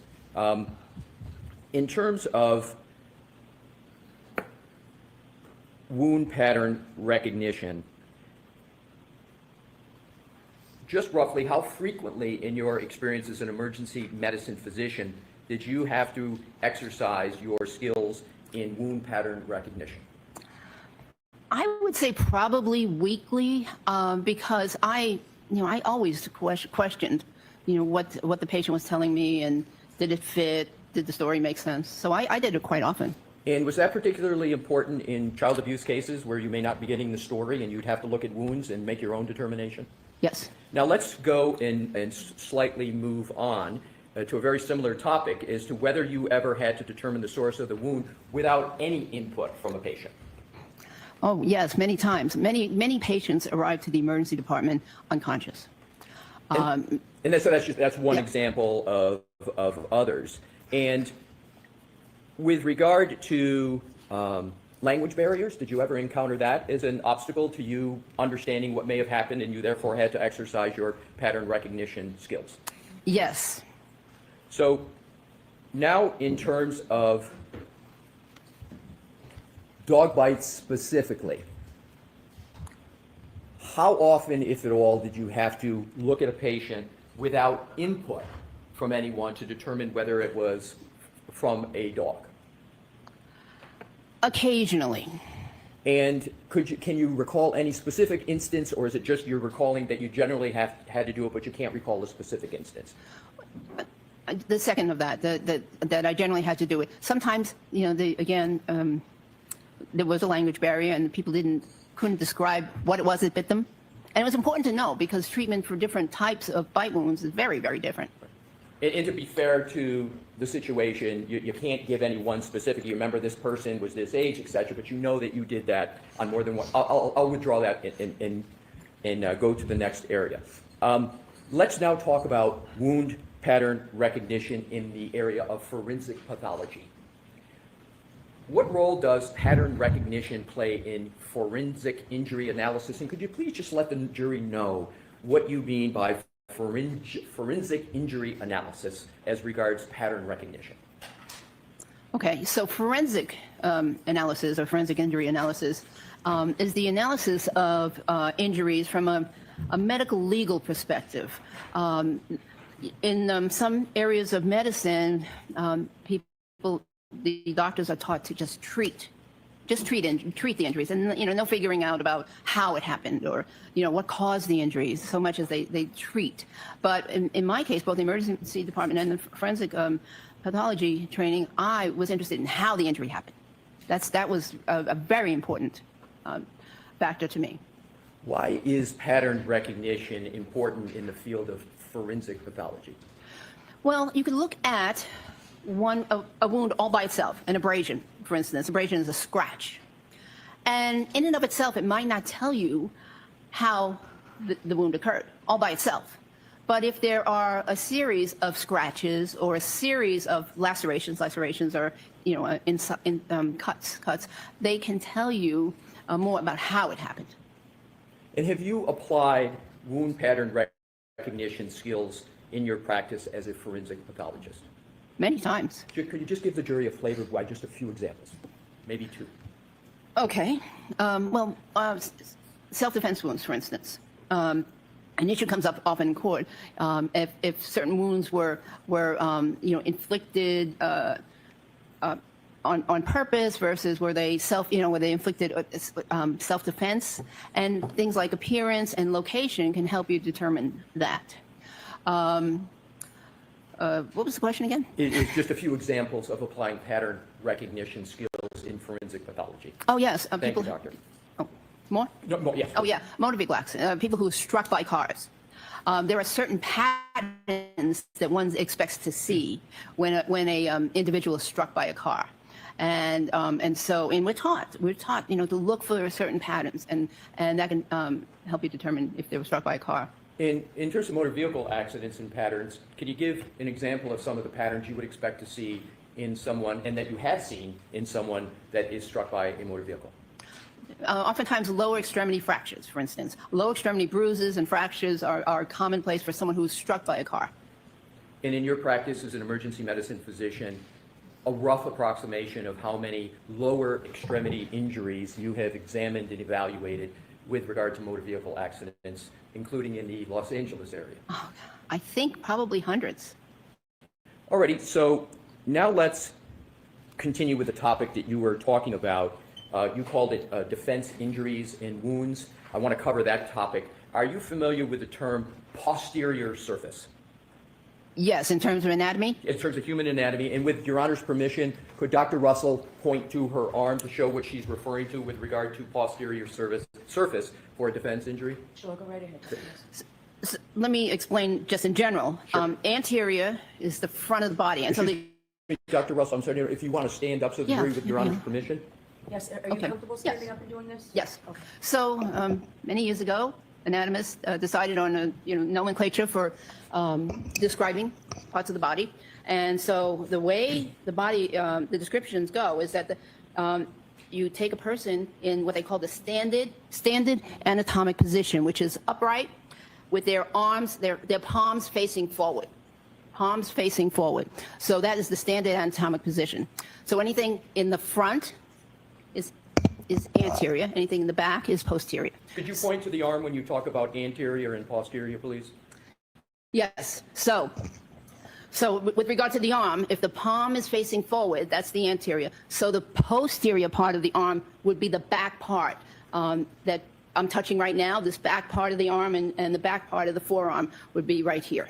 So that's the posterior of the arm. And what relation does the posterior of the arm have in determining whether or not a wound is a defensive wound? Well, oftentimes, when someone is being attacked, they will put their arm up to defend or protect their face, their neck, their chest, their vital organs, their vital parts of their body. So they put their arms up. And in doing so, the posterior part of the arm becomes presented to whoever is attacking them or whatever is attacking them. So this is the part of the arm that oftentimes gets injured when someone is defending themselves. Thank you, doctor. How often have you observed and concluded regarding defensive wounds to the forearm? Many times. I don't know. I don't have a number.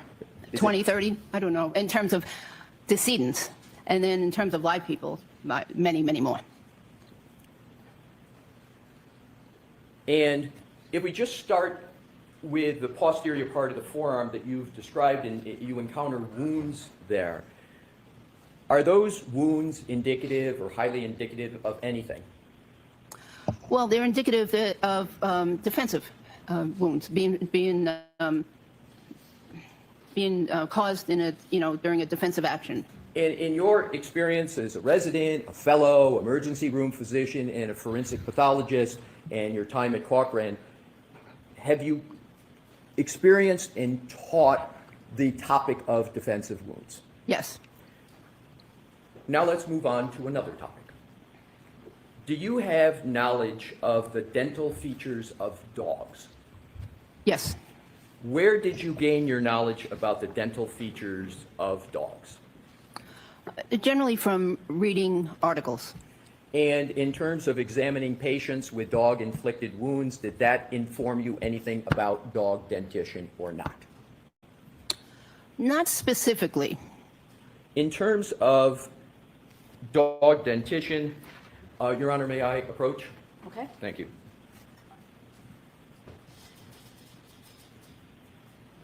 May I put, Your Honor? Yes. Your Honor, may I have this depiction marked as an exhibit for identification? Okay.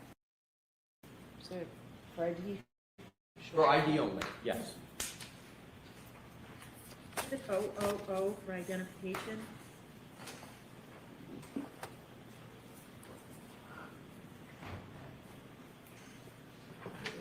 Thank you, Madam Court Reporter. Your Honor, may I hand it to the witness? I'm handing you, Dr. Russell Wood has been marked for identification as 000 as in orange.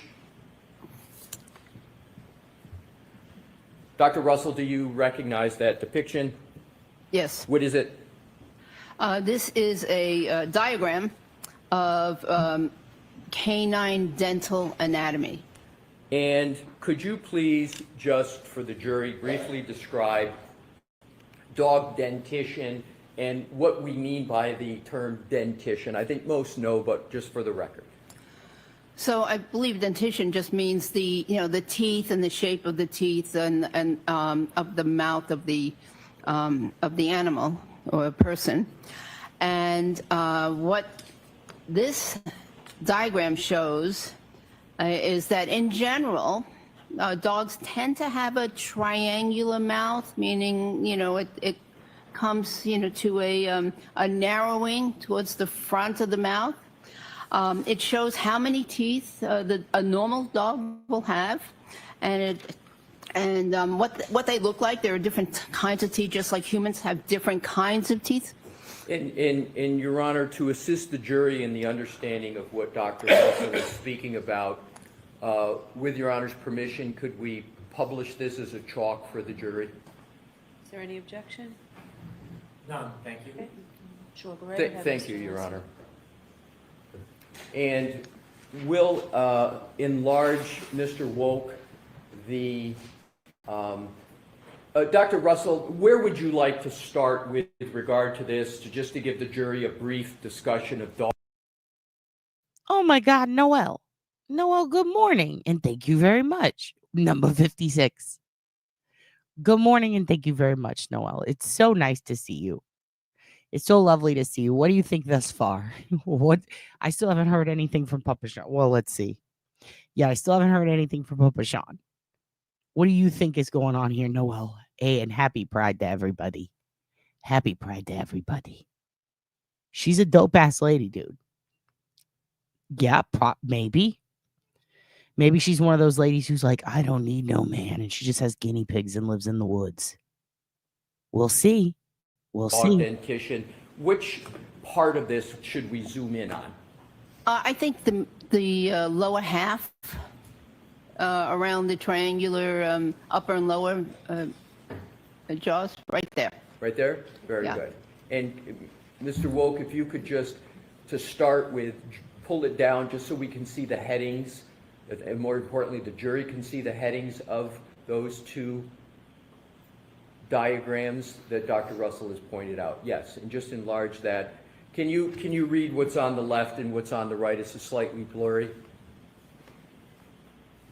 It's slightly blurry. Mandible, lower jaw, maxilla, upper jaw. Yes, I can read it. Right. Alrighty. So if we could then just reduce it back down so it's a little bit so that it's not distorted. And then Dr. Russell, if you could just talk about it. And before we do that, I think it would be helpful, Dr. Russell, we can go to the depiction up above just to get the overall picture up above there of the dog. All right. Is that that's an overall picture, correct? Do you want to point out anything generally on that picture? I don't have a pointer, but generally it's a side view, and it shows the and it's a skeletal view, so there's no skin, and it shows that there are some prominent teeth. They're called the canine teeth, and then there are some smaller teeth in front of that. Or excuse me if I couldn't interrupt. Pardon my interruption. Yes. I'm just going to try to locate in the courtroom a pointer, Your Honor. If there's nothing on that.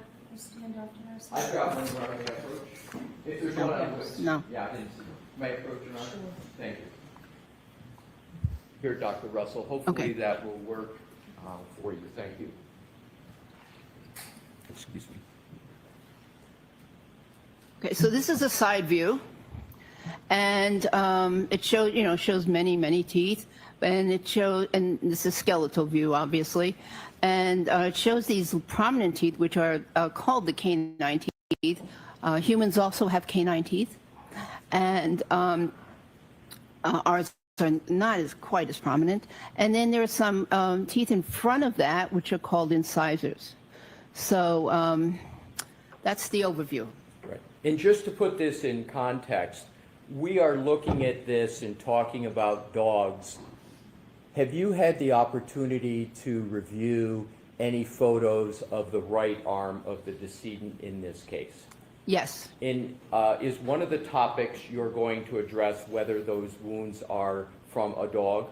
Yes. And so this background in terms of dog dentition part of what you're going to cover for the jury later on? Yes, and I want to make one more comment, if I may. Please. Just when a dog bites, they usually don't bite with all of the teeth. They usually don't get all the teeth impacted on the individual. So that's important to know. Oftentimes it's the anterior or the front teeth. Why, doctor, is it the case that a dog doesn't always have a complete bite, get all of the teeth? Why is that the case? Well, there's oftentimes movement. Oftentimes the dogs aren't really trained on biting techniques. And so, there's oftentimes the person who's being bitten is pulling away and trying to avoid the bite. So oftentimes there's only impact with a few of the teeth in the front. Great. Please continue, doctor, with your... Dr. Russell, could I ask you to use this screen? Oh, yes. The other one, please. I think it's easier for counsel. Oh, okay. So overview, these large canine teeth, these are the anterior teeth, and as I said, it's very rare for all the teeth to be involved in the bite. It's usually just the front teeth and canine teeth. Are there certain teeth that are on this depiction that cause certain types of injuries, abrasions, tears, punctures? Is there any relation to the teeth in any of those categories, or can it be just general? Well, oftentimes, because the canine teeth are so long compared to the others, they are the ones that seem to cause the puncture wounds, and those are the ones that appear to get the grip on the person's skin. Is there a medical term for a puncture wound from a canine? Or is it just it's a punctate wound from canines? I'm not sure there's a medical term. Okay, please continue. Okay. Well, that's about it on this side view. And is there any other view on this exhibit that you would like to discuss with the jury? Well, I was going to show that it's triangular. Again, the upper and lower jaws. Yeah, they tend to be somewhat triangular. Is that also sometimes the shape referred to as an hourglass, or is it triangular, or you prefer triangular? I've heard it referred to as hourglass. I don't see an hourglass, but yeah, maybe in some dog breeds, because the different dog breeds have different shapes of their mouths. But this is just a generalization. Okay, please continue. I don't know that there's anything else. Alrighty. And so you think... actually, yes. So here you can see, go back, please. So here you can see, again, the canines, and it's oftentimes this is the upper jaw, the maxilla jaw. It's oftentimes these teeth that do the impacting. I'm sorry, I didn't hear you say it's often these teeth that what? That do the impact. The upper jaw is oftentimes the part that actually makes contact with the skin. That's all. Thank you. We can take that down. Mr. Wolf, thank you, Your Honor. Now let's go to dog-inflicted injuries on humans generally. What type of injuries to humans can be caused by dog-inflicted bites? Well, there are lots of different types of injuries. So they could be extremely minor, from a minor scratch to puncture wounds by individual teeth, to actual puncture and punctures by several teeth. There could be several abrasions because there are multiple teeth involved, and if they don't puncture, they at least scratch. They can scratch the skin. That's what I call abrasion, is a scratch. So they scratch the skin, but in parallel, because the teeth are lined up. So they oftentimes have parallel lines. And then, of course, there are bruises that could occur because of the crushing injury, and there can be what we call avulsions, which are where an actual flap of the skin is removed, and I can go further, but there's a wide extent of injuries. So there's a wide extent, a wide range, and can you just give one or two factors that are going to determine whether you're on the more minor side of the range to the more major part as regard to the type of bite that the dog is able to get? Well, I think that when there is penetration of the skin and pulling away of some of the tissue, I would consider that a more significant bite because of what's needed for treatment. Just bear a moment, please. Thank you. So, in terms of the nails and claws of a dog, what type of injury, if any, can those cause? So the nails they're also somewhat pointy or triangular in configuration or shape, and so they can cause scratches, and actually they can cause even deeper wounds if the nail catches the victim's skin a certain way. But most of the time, just scratches. From your experience, what type of medical experience, peer-reviewed article experience, your whole professional experience with dog-inflicted wounds on humans, do you have experience with just a part of the range or the whole range of injuries that a dog can inflict? Well, I think I have a very wide range of experiences because those very serious ones we talked about in the very beginning, where there were crushing and ripping injuries, or those were the trained canine dog bites. Most emergency physicians don't even get to see those. They're so uncommon. But but because I was assigned to jail ward, that's how I got to see them. But in the majority, in the main ER, most ERs in our main ER, we saw the more minor type of injuries. So in terms of if someone is bitten by a dog, where are they? Again, I think most people understand this, but just to be clear for the record, when someone gets a dog-inflicted wound, where do they usually go? Well, sustained. Ask it. Doctor, are you aware of the medical facility, from your experience, where people go who have dog-inflicted wounds? Well, if they feel like they need medical care, they will either go to a family doctor, or most likely the emergency department, because the emergency department is where the resources are, the people that with the experience. They go to the emergency department in general. From your experience, for people in your literature review and authoring of documents, do people with dog-inflicted wounds go to a veterinarian for treatment? I'll let you answer it. Not from my experience. All right, now let's move to another category, and to keep this moving along. how did you initially become involved in this case?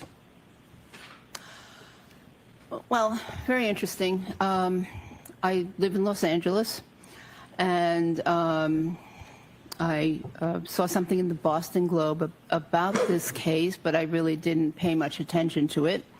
And then eventually I saw or heard something, because I'm not from this part of the Massachusetts. You know, I'm from a different part of Massachusetts. So anyways, eventually I heard or saw something about there being an issue with some possible dog-inflicted injuries versus maybe car-inflicted injuries. So that got my attention. I thought, that's interesting. And so that's how I initially became aware of the case. Let's talk about the Boston Globe. How is a person from Los Angeles reading the Boston Globe, and why?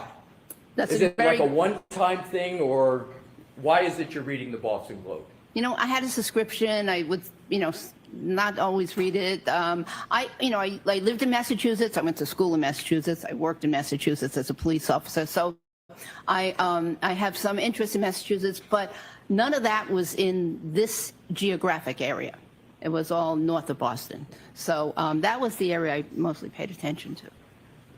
Did you reach out to anyone after reading that article? And what do you recall from the article in the Boston Globe, if anything? I'm going to sustain that objection. Did you reach out to anyone after having read something in the Boston Globe?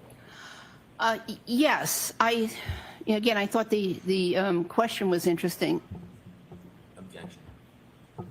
I'll let that stand, but just answer Mr. Leslie's question, Yes, please. yes, I did.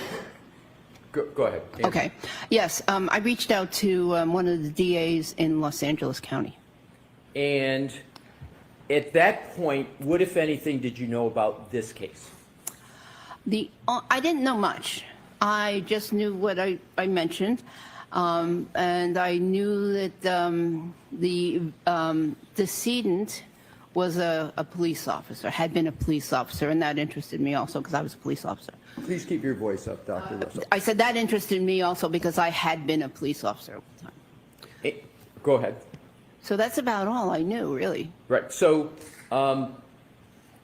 did you know anything about what the prosecution was claiming or the defense was claiming at all? Did you know anything?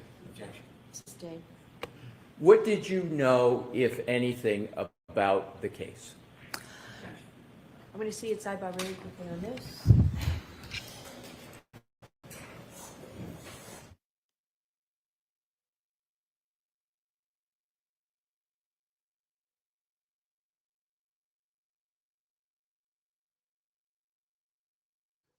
Well. They doing a sidebar? What's going on here? All right. Perfect timing, I think. Hey, perfect timing. We're back. We're back.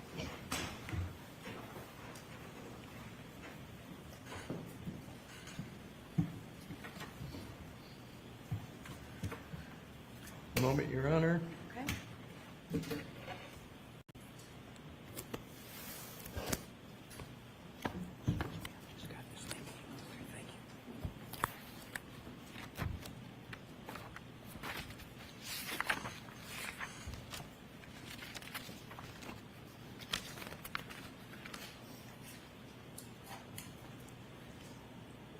Doctor, in terms of Mr. Wolk, if we could please, and Your Honor, may we publish what is already in evidence, which is Exhibit 167? Okay.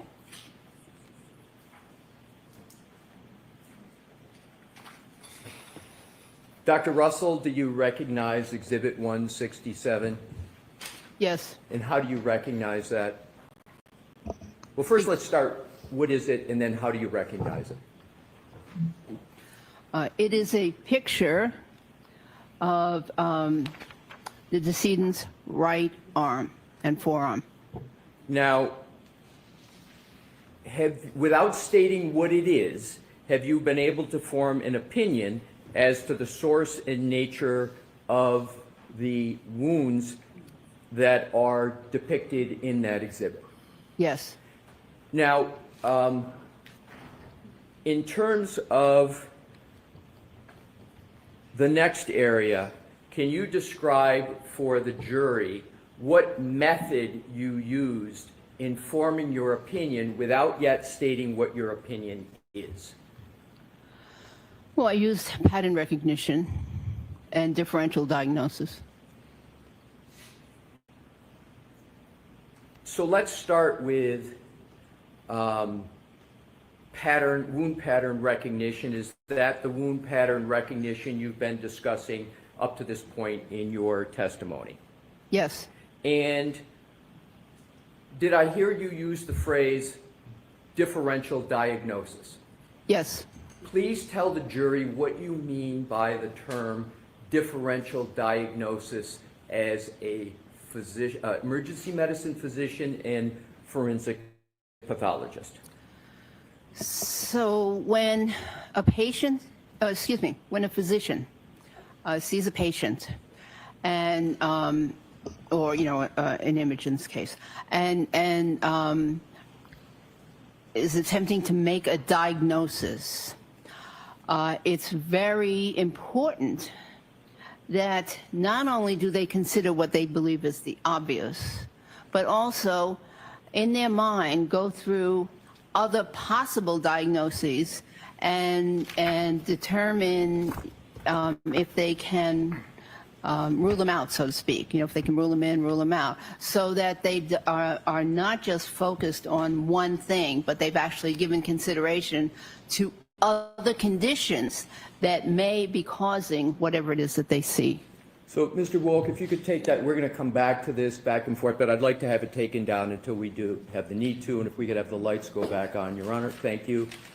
So, does applying a differential diagnosis, well, let me start out. Do you understand what confirmation bias is?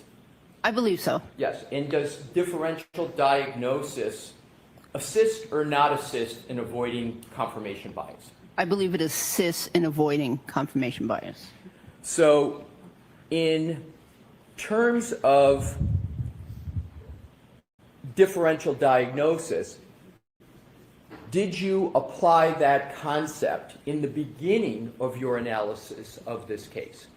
Yes. How did you apply differential diagnosis to, among other things, avoid confirmation bias in this case? Well, in my mind, I went through other possible things or causes of wounds on an arm, and what they would look like, and the configuration, the patterns, etc. And then I figured out why these other potential causes of wounds in the arm did not fit this case. So is a phraseology a synonym for differential diagnosis, what doctors call ruling out something? Is that another way to say it as well? Yes. So we're going to come back to the differential diagnosis. I just wanted to have that question first. Now let's switch to the materials that you considered in forming your opinion about the nature and source of the wounds to Mr. O'Keefe. Describe what you looked at in terms of coming to your opinion, conducting a differential diagnosis, and avoiding confirmation bias. What did you look at? Well, I looked at pictures similar to this. So there were pictures taken at the hospital. There were pictures taken at the medical examiner's office. I looked at the medical records. I looked at the autopsy report, and I looked at other reports from the Massachusetts State Police, and then that's how those are some of the things I looked at. Did you look at any photographs, including of clothing? Of what? Clothing? Oh yeah, clothing, of course. What clothing did you look at? So there was a shirt like a hoodie shirt that I looked at that had many defects in it. And when you say defects, what do you mean by defects? Is there a more layperson's term? Holes? Thank you. Did you look at any history of any dogs with regard to any municipalities and dog incidents? I'm going to sustain that, Mr. Leslie. Did you look at any municipal records with regard to your review in this case? So that's sustained. With regard to other documents, if any, could you describe any other documents that you looked at? Well, I also... I'm going to see you at sidebar.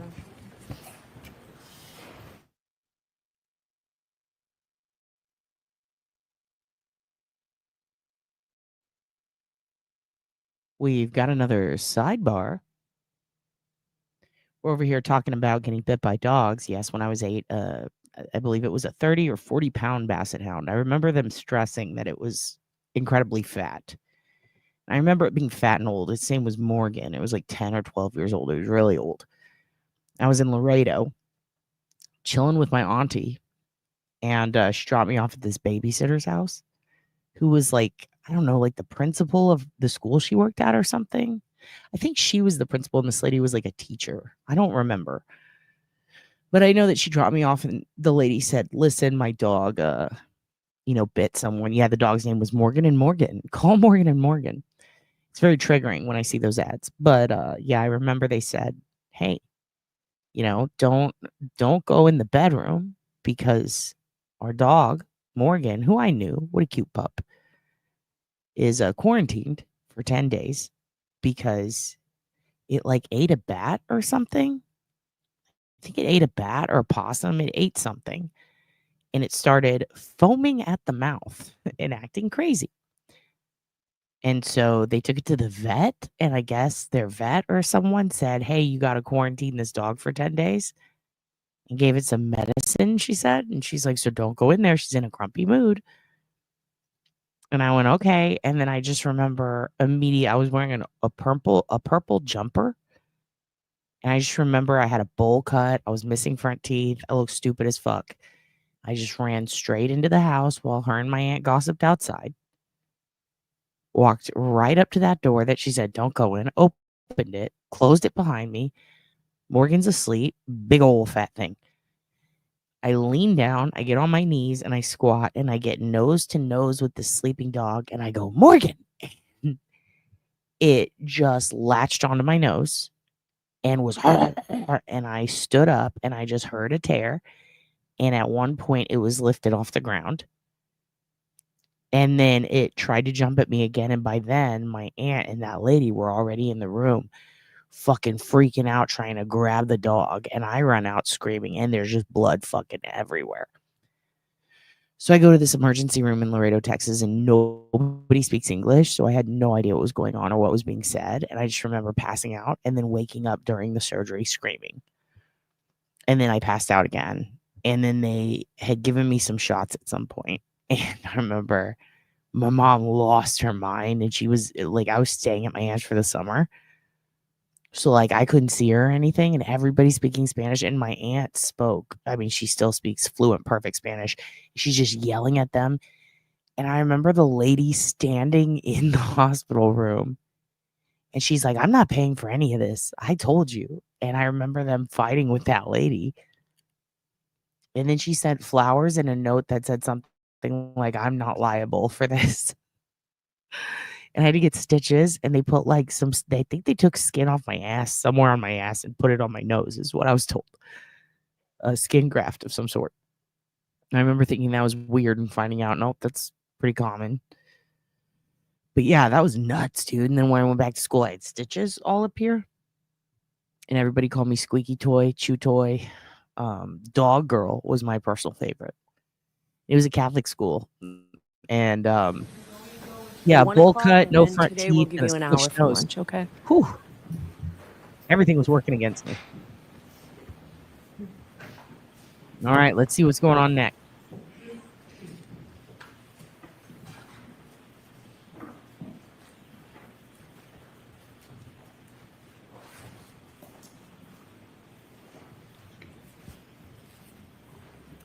May I continue, Your Honor? Yes. Thank you. Thanks for your patience, Dr. Russell. We had broke off where you had described the materials that you had reviewed. Based on your, and Mr. Woke, if we could please put the exhibit that we just had, and with Your Honor's permission, republish it. Thank you. Based on your review of all the materials that you had described and your experience that you had described, without stating it, were you able to come to any conclusions or opinions about the source and nature of the injuries that you see depicted on that exhibit? Yes. And what is your opinion and conclusion concerning those injuries? Those wounds were inflicted as the result of a dog attack. I'm sorry, I didn't hear you. Can you speak a little louder? They were inflicted as the result of a dog attack. I just want to point out, I don't think that she was allowed to say that straight up, right? In the last trial. If I remember correctly, they objected at that point. Like, they made a big deal out of it. Out of her just giving her expert opinion, which is what she's there to do. So it's pretty cool that we didn't hear objection. And how did you form that opinion? Just describe your thought process to the jury. Well, there are multiple groupings of wounds. Do you have the pointer? I there? do. And if you could use the screen that... And I want to go back and fact check myself. I feel like even the phrase groupings or patterns was objected to possibly in the last trial. Already we're off to a great start because I think Hank's a little too stupid. He's too used to playing defense. He accidentally played defense all morning. It was my bad, he's going to say. Oh, my God. Her Honor has requested. True. So there are multiple groupings of wounds right here. Here's one on the what I'll consider the upper arm, which is above the elbow. Here's another grouping. Here's an interesting, complex grouping at the elbow. These are all at the posterior surface of the arm. And there's another grouping down here on the forearm. These multiple groupings are patterns. And they are, in my opinion, were inflicted by the teeth and claws of a dog. I mean, shit. You've discussed previously pattern recognition skills and methodology, and you just It mentioned looks like a fucking Wolverine, if we're being honest. the word pattern here. Can you elaborate on what you mean by pattern? Bev, just with sighed regard again. to this exhibit? So there are groupings, and one can see that these wounds are going essentially in the same direction. They are oriented in the same way on the almost from the inner close to the inner surface of the arm or the anterior surface towards the posterior surface. What is of the the arm. significance, if any, of that orientation you just described? So what that gives me direction, and that tells me that the dog's teeth were over here. Over here. The dog is over on this side of the arm, and the teeth started their punctures or their injuries over here, and through either the action of the dog or a combination of the action of the dog and the action of the decedent pulling away, or the victim pulling away, the teeth made these abrasions in this direction, from here down to here. And then here, it's very complex because of the bending of the elbow. We don't know the exact configuration of what this elbow was in the arm. Was it fully extended, meaning it's fully stretched out, or was it partially bent? Was it fully bent? We don't know. But in addition to the pulling away movement, there's also the bending movement. So that one is even a little bit more complex. And of course, there are some additional marks down here and some possible bruising down here, punctate marks down here, which may represent the lower teeth. If we could just stop at that area, have you observed in your experience what you call that complex area pattern? Have you seen that before? Not that exact pattern, no. But have you seen any that is similar to it? I've seen some characteristics of these patterns before, Right. yes. And it is the appropriate methodology just to zero in on one section, or is the appropriate pattern methodology to look at all the wounds and then reach a conclusion? The second, to look at all the wounds. And could you please why don't we take our recess? Okay, Your Honor. Okay. Thank you. Court, all rise, please. Jury's closure open to follow me. Goodbye. Okay. Actually, you know what? I was 7 because we went to the Olive Garden. It was right before my 8th birthday, and the Olive Garden was like, "This is you got bit by a dog, and happy birthday." And I got to pick. I picked the Olive Garden, and I to this day, you know what's funny is when I got my ass beat by that gang, and I got stabbed. I got to go to the Olive Garden after that. When I got out of the hospital, we went there because I was like, man, every time some bad shit happens to me, I go to Olive Garden. It's absolutely true. It's Olive Garden on celebrations, and then, or no, it's Chili's on celebrations and Olive Garden on like, hey, something bad thank you so happened. much for watching the Karen Reed trial with us. Like, hey, something bad happened, or like something sad, or depression, or like you get dumped, like something like that is Olive Garden territory. You get your ass beat, that's Olive Garden. But like if it's someone's birthday, or like you did good on your report card, it's like, dude, we're going to Chili's, you know? It's my coping mechanism. It's my it's my docile place. It's my you're allergic to chocolate too? Oh, you know who else is? The author David Sedaris. He told me that. And he wrote it in my book. When I worked at a bookstore, I got to him and the guy from Post Secrets and a bunch of these weird random authors, a guy who wrote a book about bicycling. I would have to get them shit and sometimes pick them up. And I got him to sign a bunch of stuff. That day, I actually waited in line like a good employee.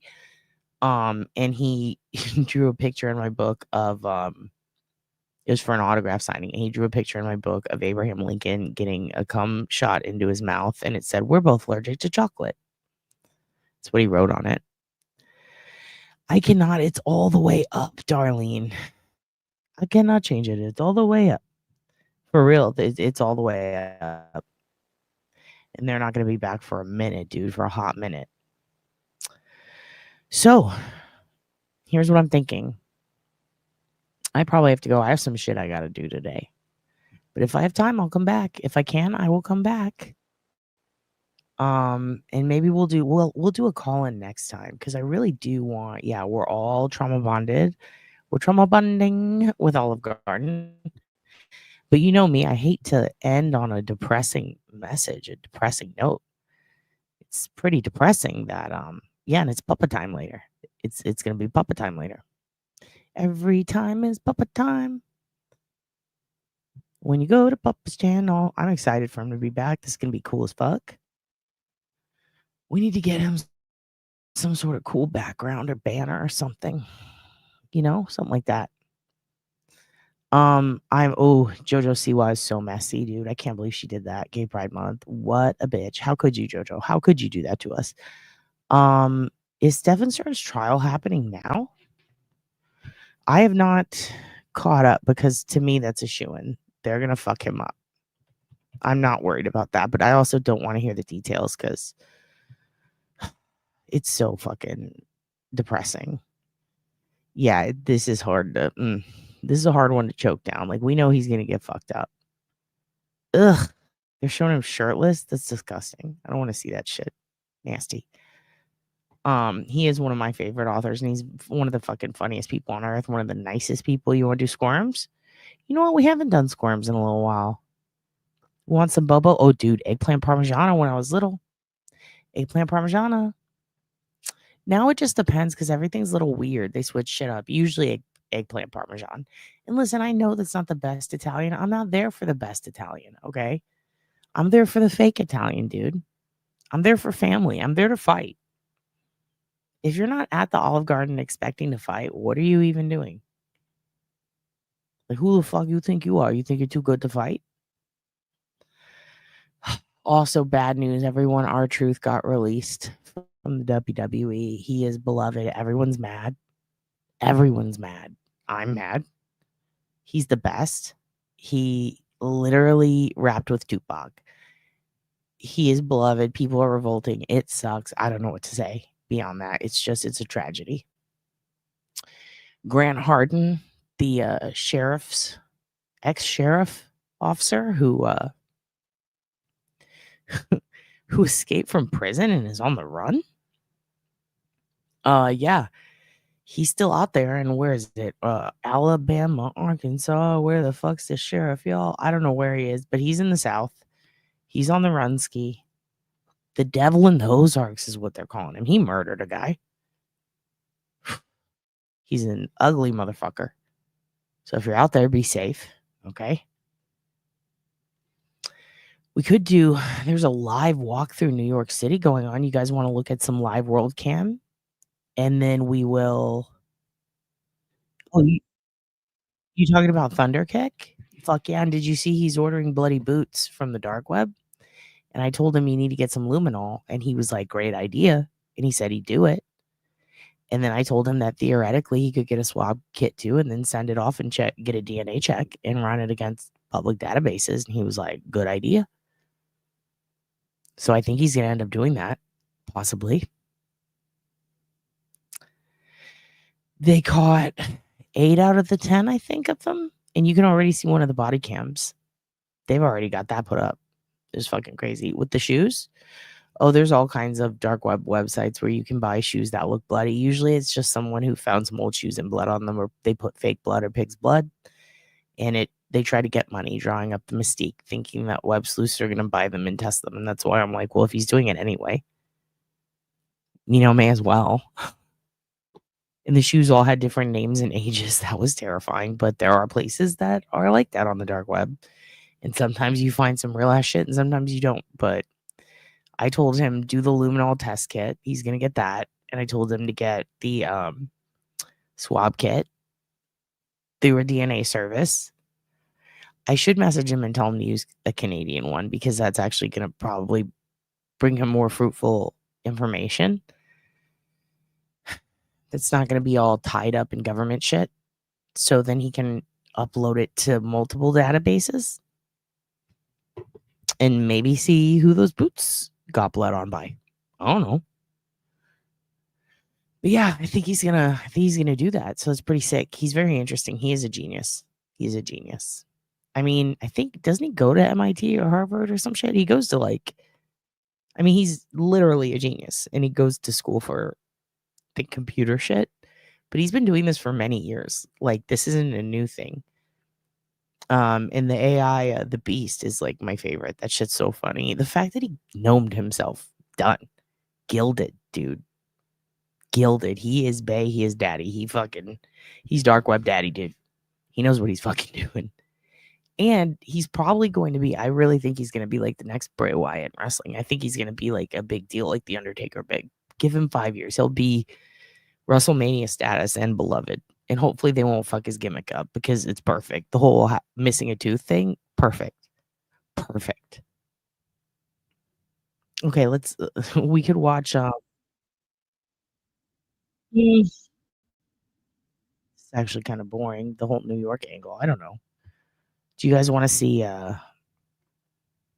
Let's do a walk through New York. It says it's live. Let's see what's going on in New York right now. Why the fuck not? You guys like this? You like people watching? This one's different because it's someone walking live through New York. Okay, so you're gonna see people passing you. This isn't like the New Orleans cam.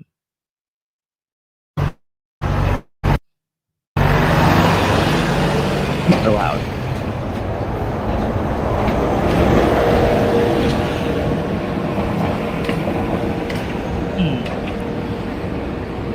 Hold on, I'm gonna look at the map where they are.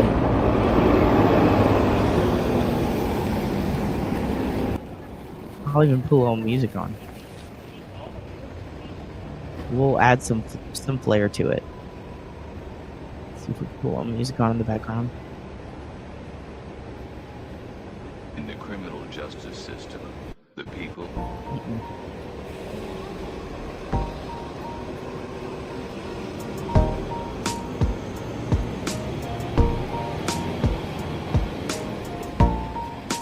Ugh. Man, poor Poland. My dad's gonna be pissed. Alright, I'll be right back.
Hello folks, Nuck here. A lot of you have been asking me about my morning routine, so here it is.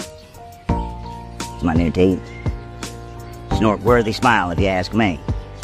So I like to start my morning by waking up at 2 in the afternoon, get a quick lift, lick, and lurk in before I go off and spend the next several hours in the woods. And this time is mainly for my freeform lurks. I just lurk like no one's watching. Then I head into town to do some casual creeping. I mean, I'm freaking everyone out because I'm getting in my squirms. But you gotta squirm to stay firm. I forget what I'm doing for the next 3 days and get an office job that I absolutely hate. Spend most of my time hiding in the storage closet, but all my coworkers know I'm in there. The next 26 hours I'm purposefully unconscious. Come to so I can try on some tuxes because I'm getting married. Love to Ragnora. I'll practice my funeral for 30 minutes, at which point I gotta pretend to listen to someone tell me about a dream they have, but I'm really just thinking about what I'm gonna say. Then, and this is important, I'll just wait, eerily, for hours. What am I waiting for? A big heap of nothing. I wait to wait. I'll spend 2 minutes trying to create fire with my mind, giving me just enough time for a last lurk before the day begins. That's the Bobo way.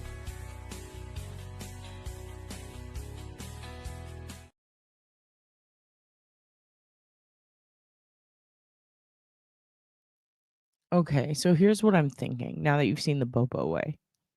I wanted to see what was going on with the Diddy trial, but it doesn't look like, I mean, they're not really, it's just a lot of updates from correspondence. I guess they're not letting you hear.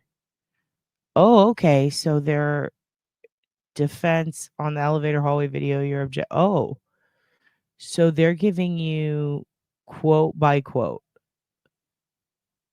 Oh, wow. So it's like an all closed caption, basically, is the option. Oh, shit. This is going to be like Yuri Buchanan. Well, that's crazy. No audio, just, oh, God. That's terrible. All right, well, here, I'm going to do this. Here's what I'm thinking. This is what I'm thinking, you guys. I think what we're going to do is we're going to end on this. Let me put on... Got some playlists here where I've saved some stuff. because I do have to go. I have a lot of shit to do today, but I love you guys to death. Got a lot of stuff to still deal with more laundry from the third flood and making sure that I spray all of this anti-mold stuff again. And then I have to go haggle with the landlords, which what an inconvenient time. They're like, they literally texted me earlier, do you want to renew your lease the next time it comes around? And I'm like, what the fuck? That's like a while from now? And what is that? What a weird thing to ask in the middle of ghosting me. Like, what? So I don't know. I have to find out what's going on there. Okay, here's what I'm going to put on. We've got, okay, I've got a Fredrickson playlist with some NBS, some Never Before Seen. I think maybe Fredrickson. Let me see where it is. Okay, we watched some of this, but is this the good one is the question. Let's see. This might be, I want to find his little strip show. Have we watched Fredrickson's strip show? I feel like we have. I feel like maybe.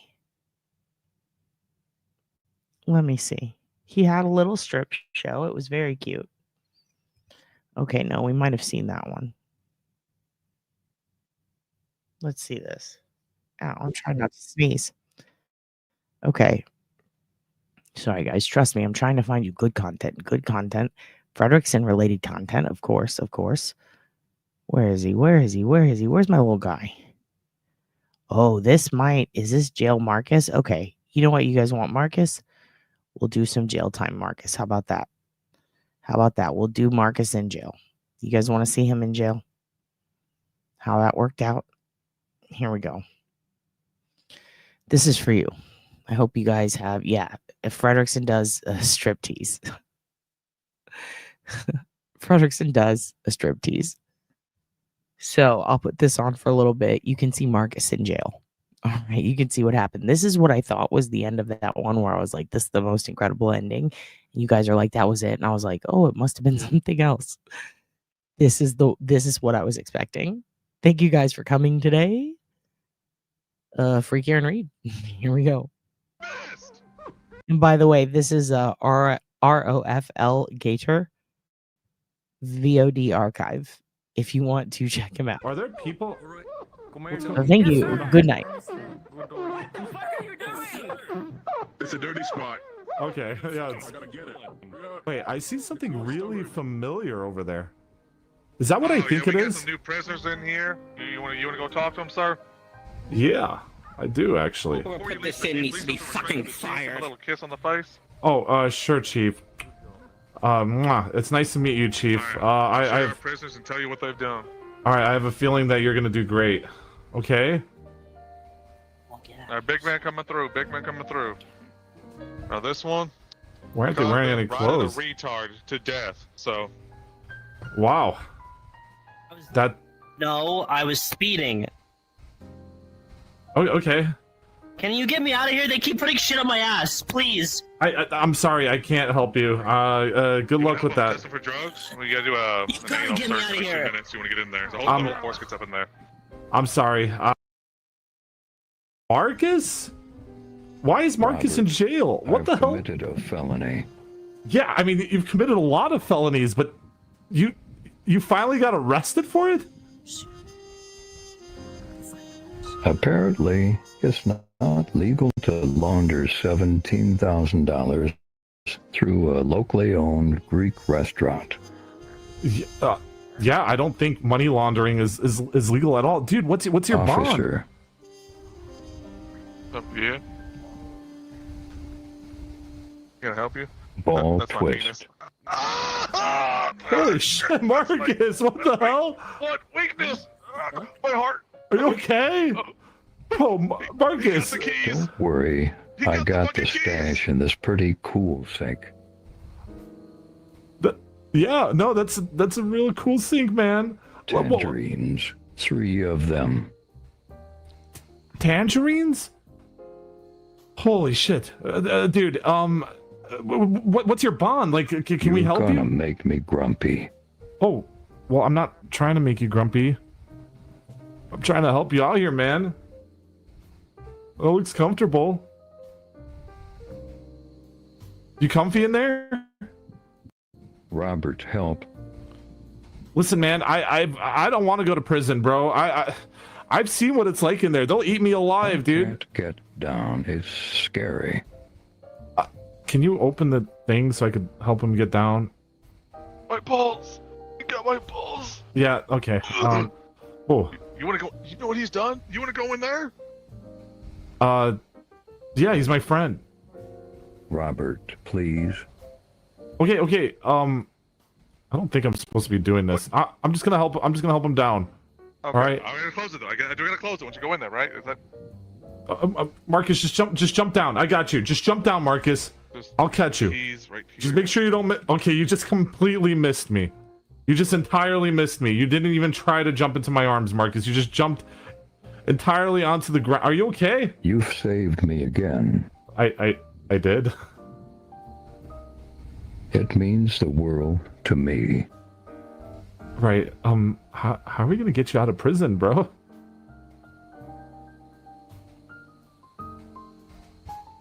What'd you say to him? Hey, little buddy, don't grab my little balls. Stop! What are you doing? Stop! Oh my God, Marcus, open the door! Hey, he's running! Get him! Marcus, no! Oh my God! Don't shoot him! Don't shoot him! He's my friend! Don't shoot him! Oh God! Hey, let me out too! Hey! Is he okay? Where'd he go? He's way too quick! Oh man, he got away. Damn right, Marcus. You run. You keep running, Marcus. You run till the end of time. What do you mean he got the chopper? He's in the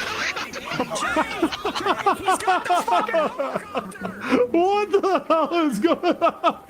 Holy shit, dude. He's getting he's getting out of here. Does he know how to fly that thing?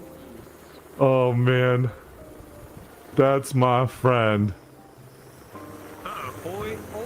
Oh no. Oh my God. Dude, are you okay? He's running. He's running for it, dude. He's running. Keep running, Marcus. Never stop running. Shoot him. Shoot. He stole a police car. He stole a police car. Holy shit, he almost ran me over. He ran to the building. He's stuck, Marcus. You're stuck. You're stuck, Marcus. There's no way you're getting that car out of there. Just turn yourself in. Okay, I pull you out. Where are you? Just Marcus! Shoot! Fire! No, don't shoot him. He's my friend. He's my friend. Don't shoot him. He's my friend.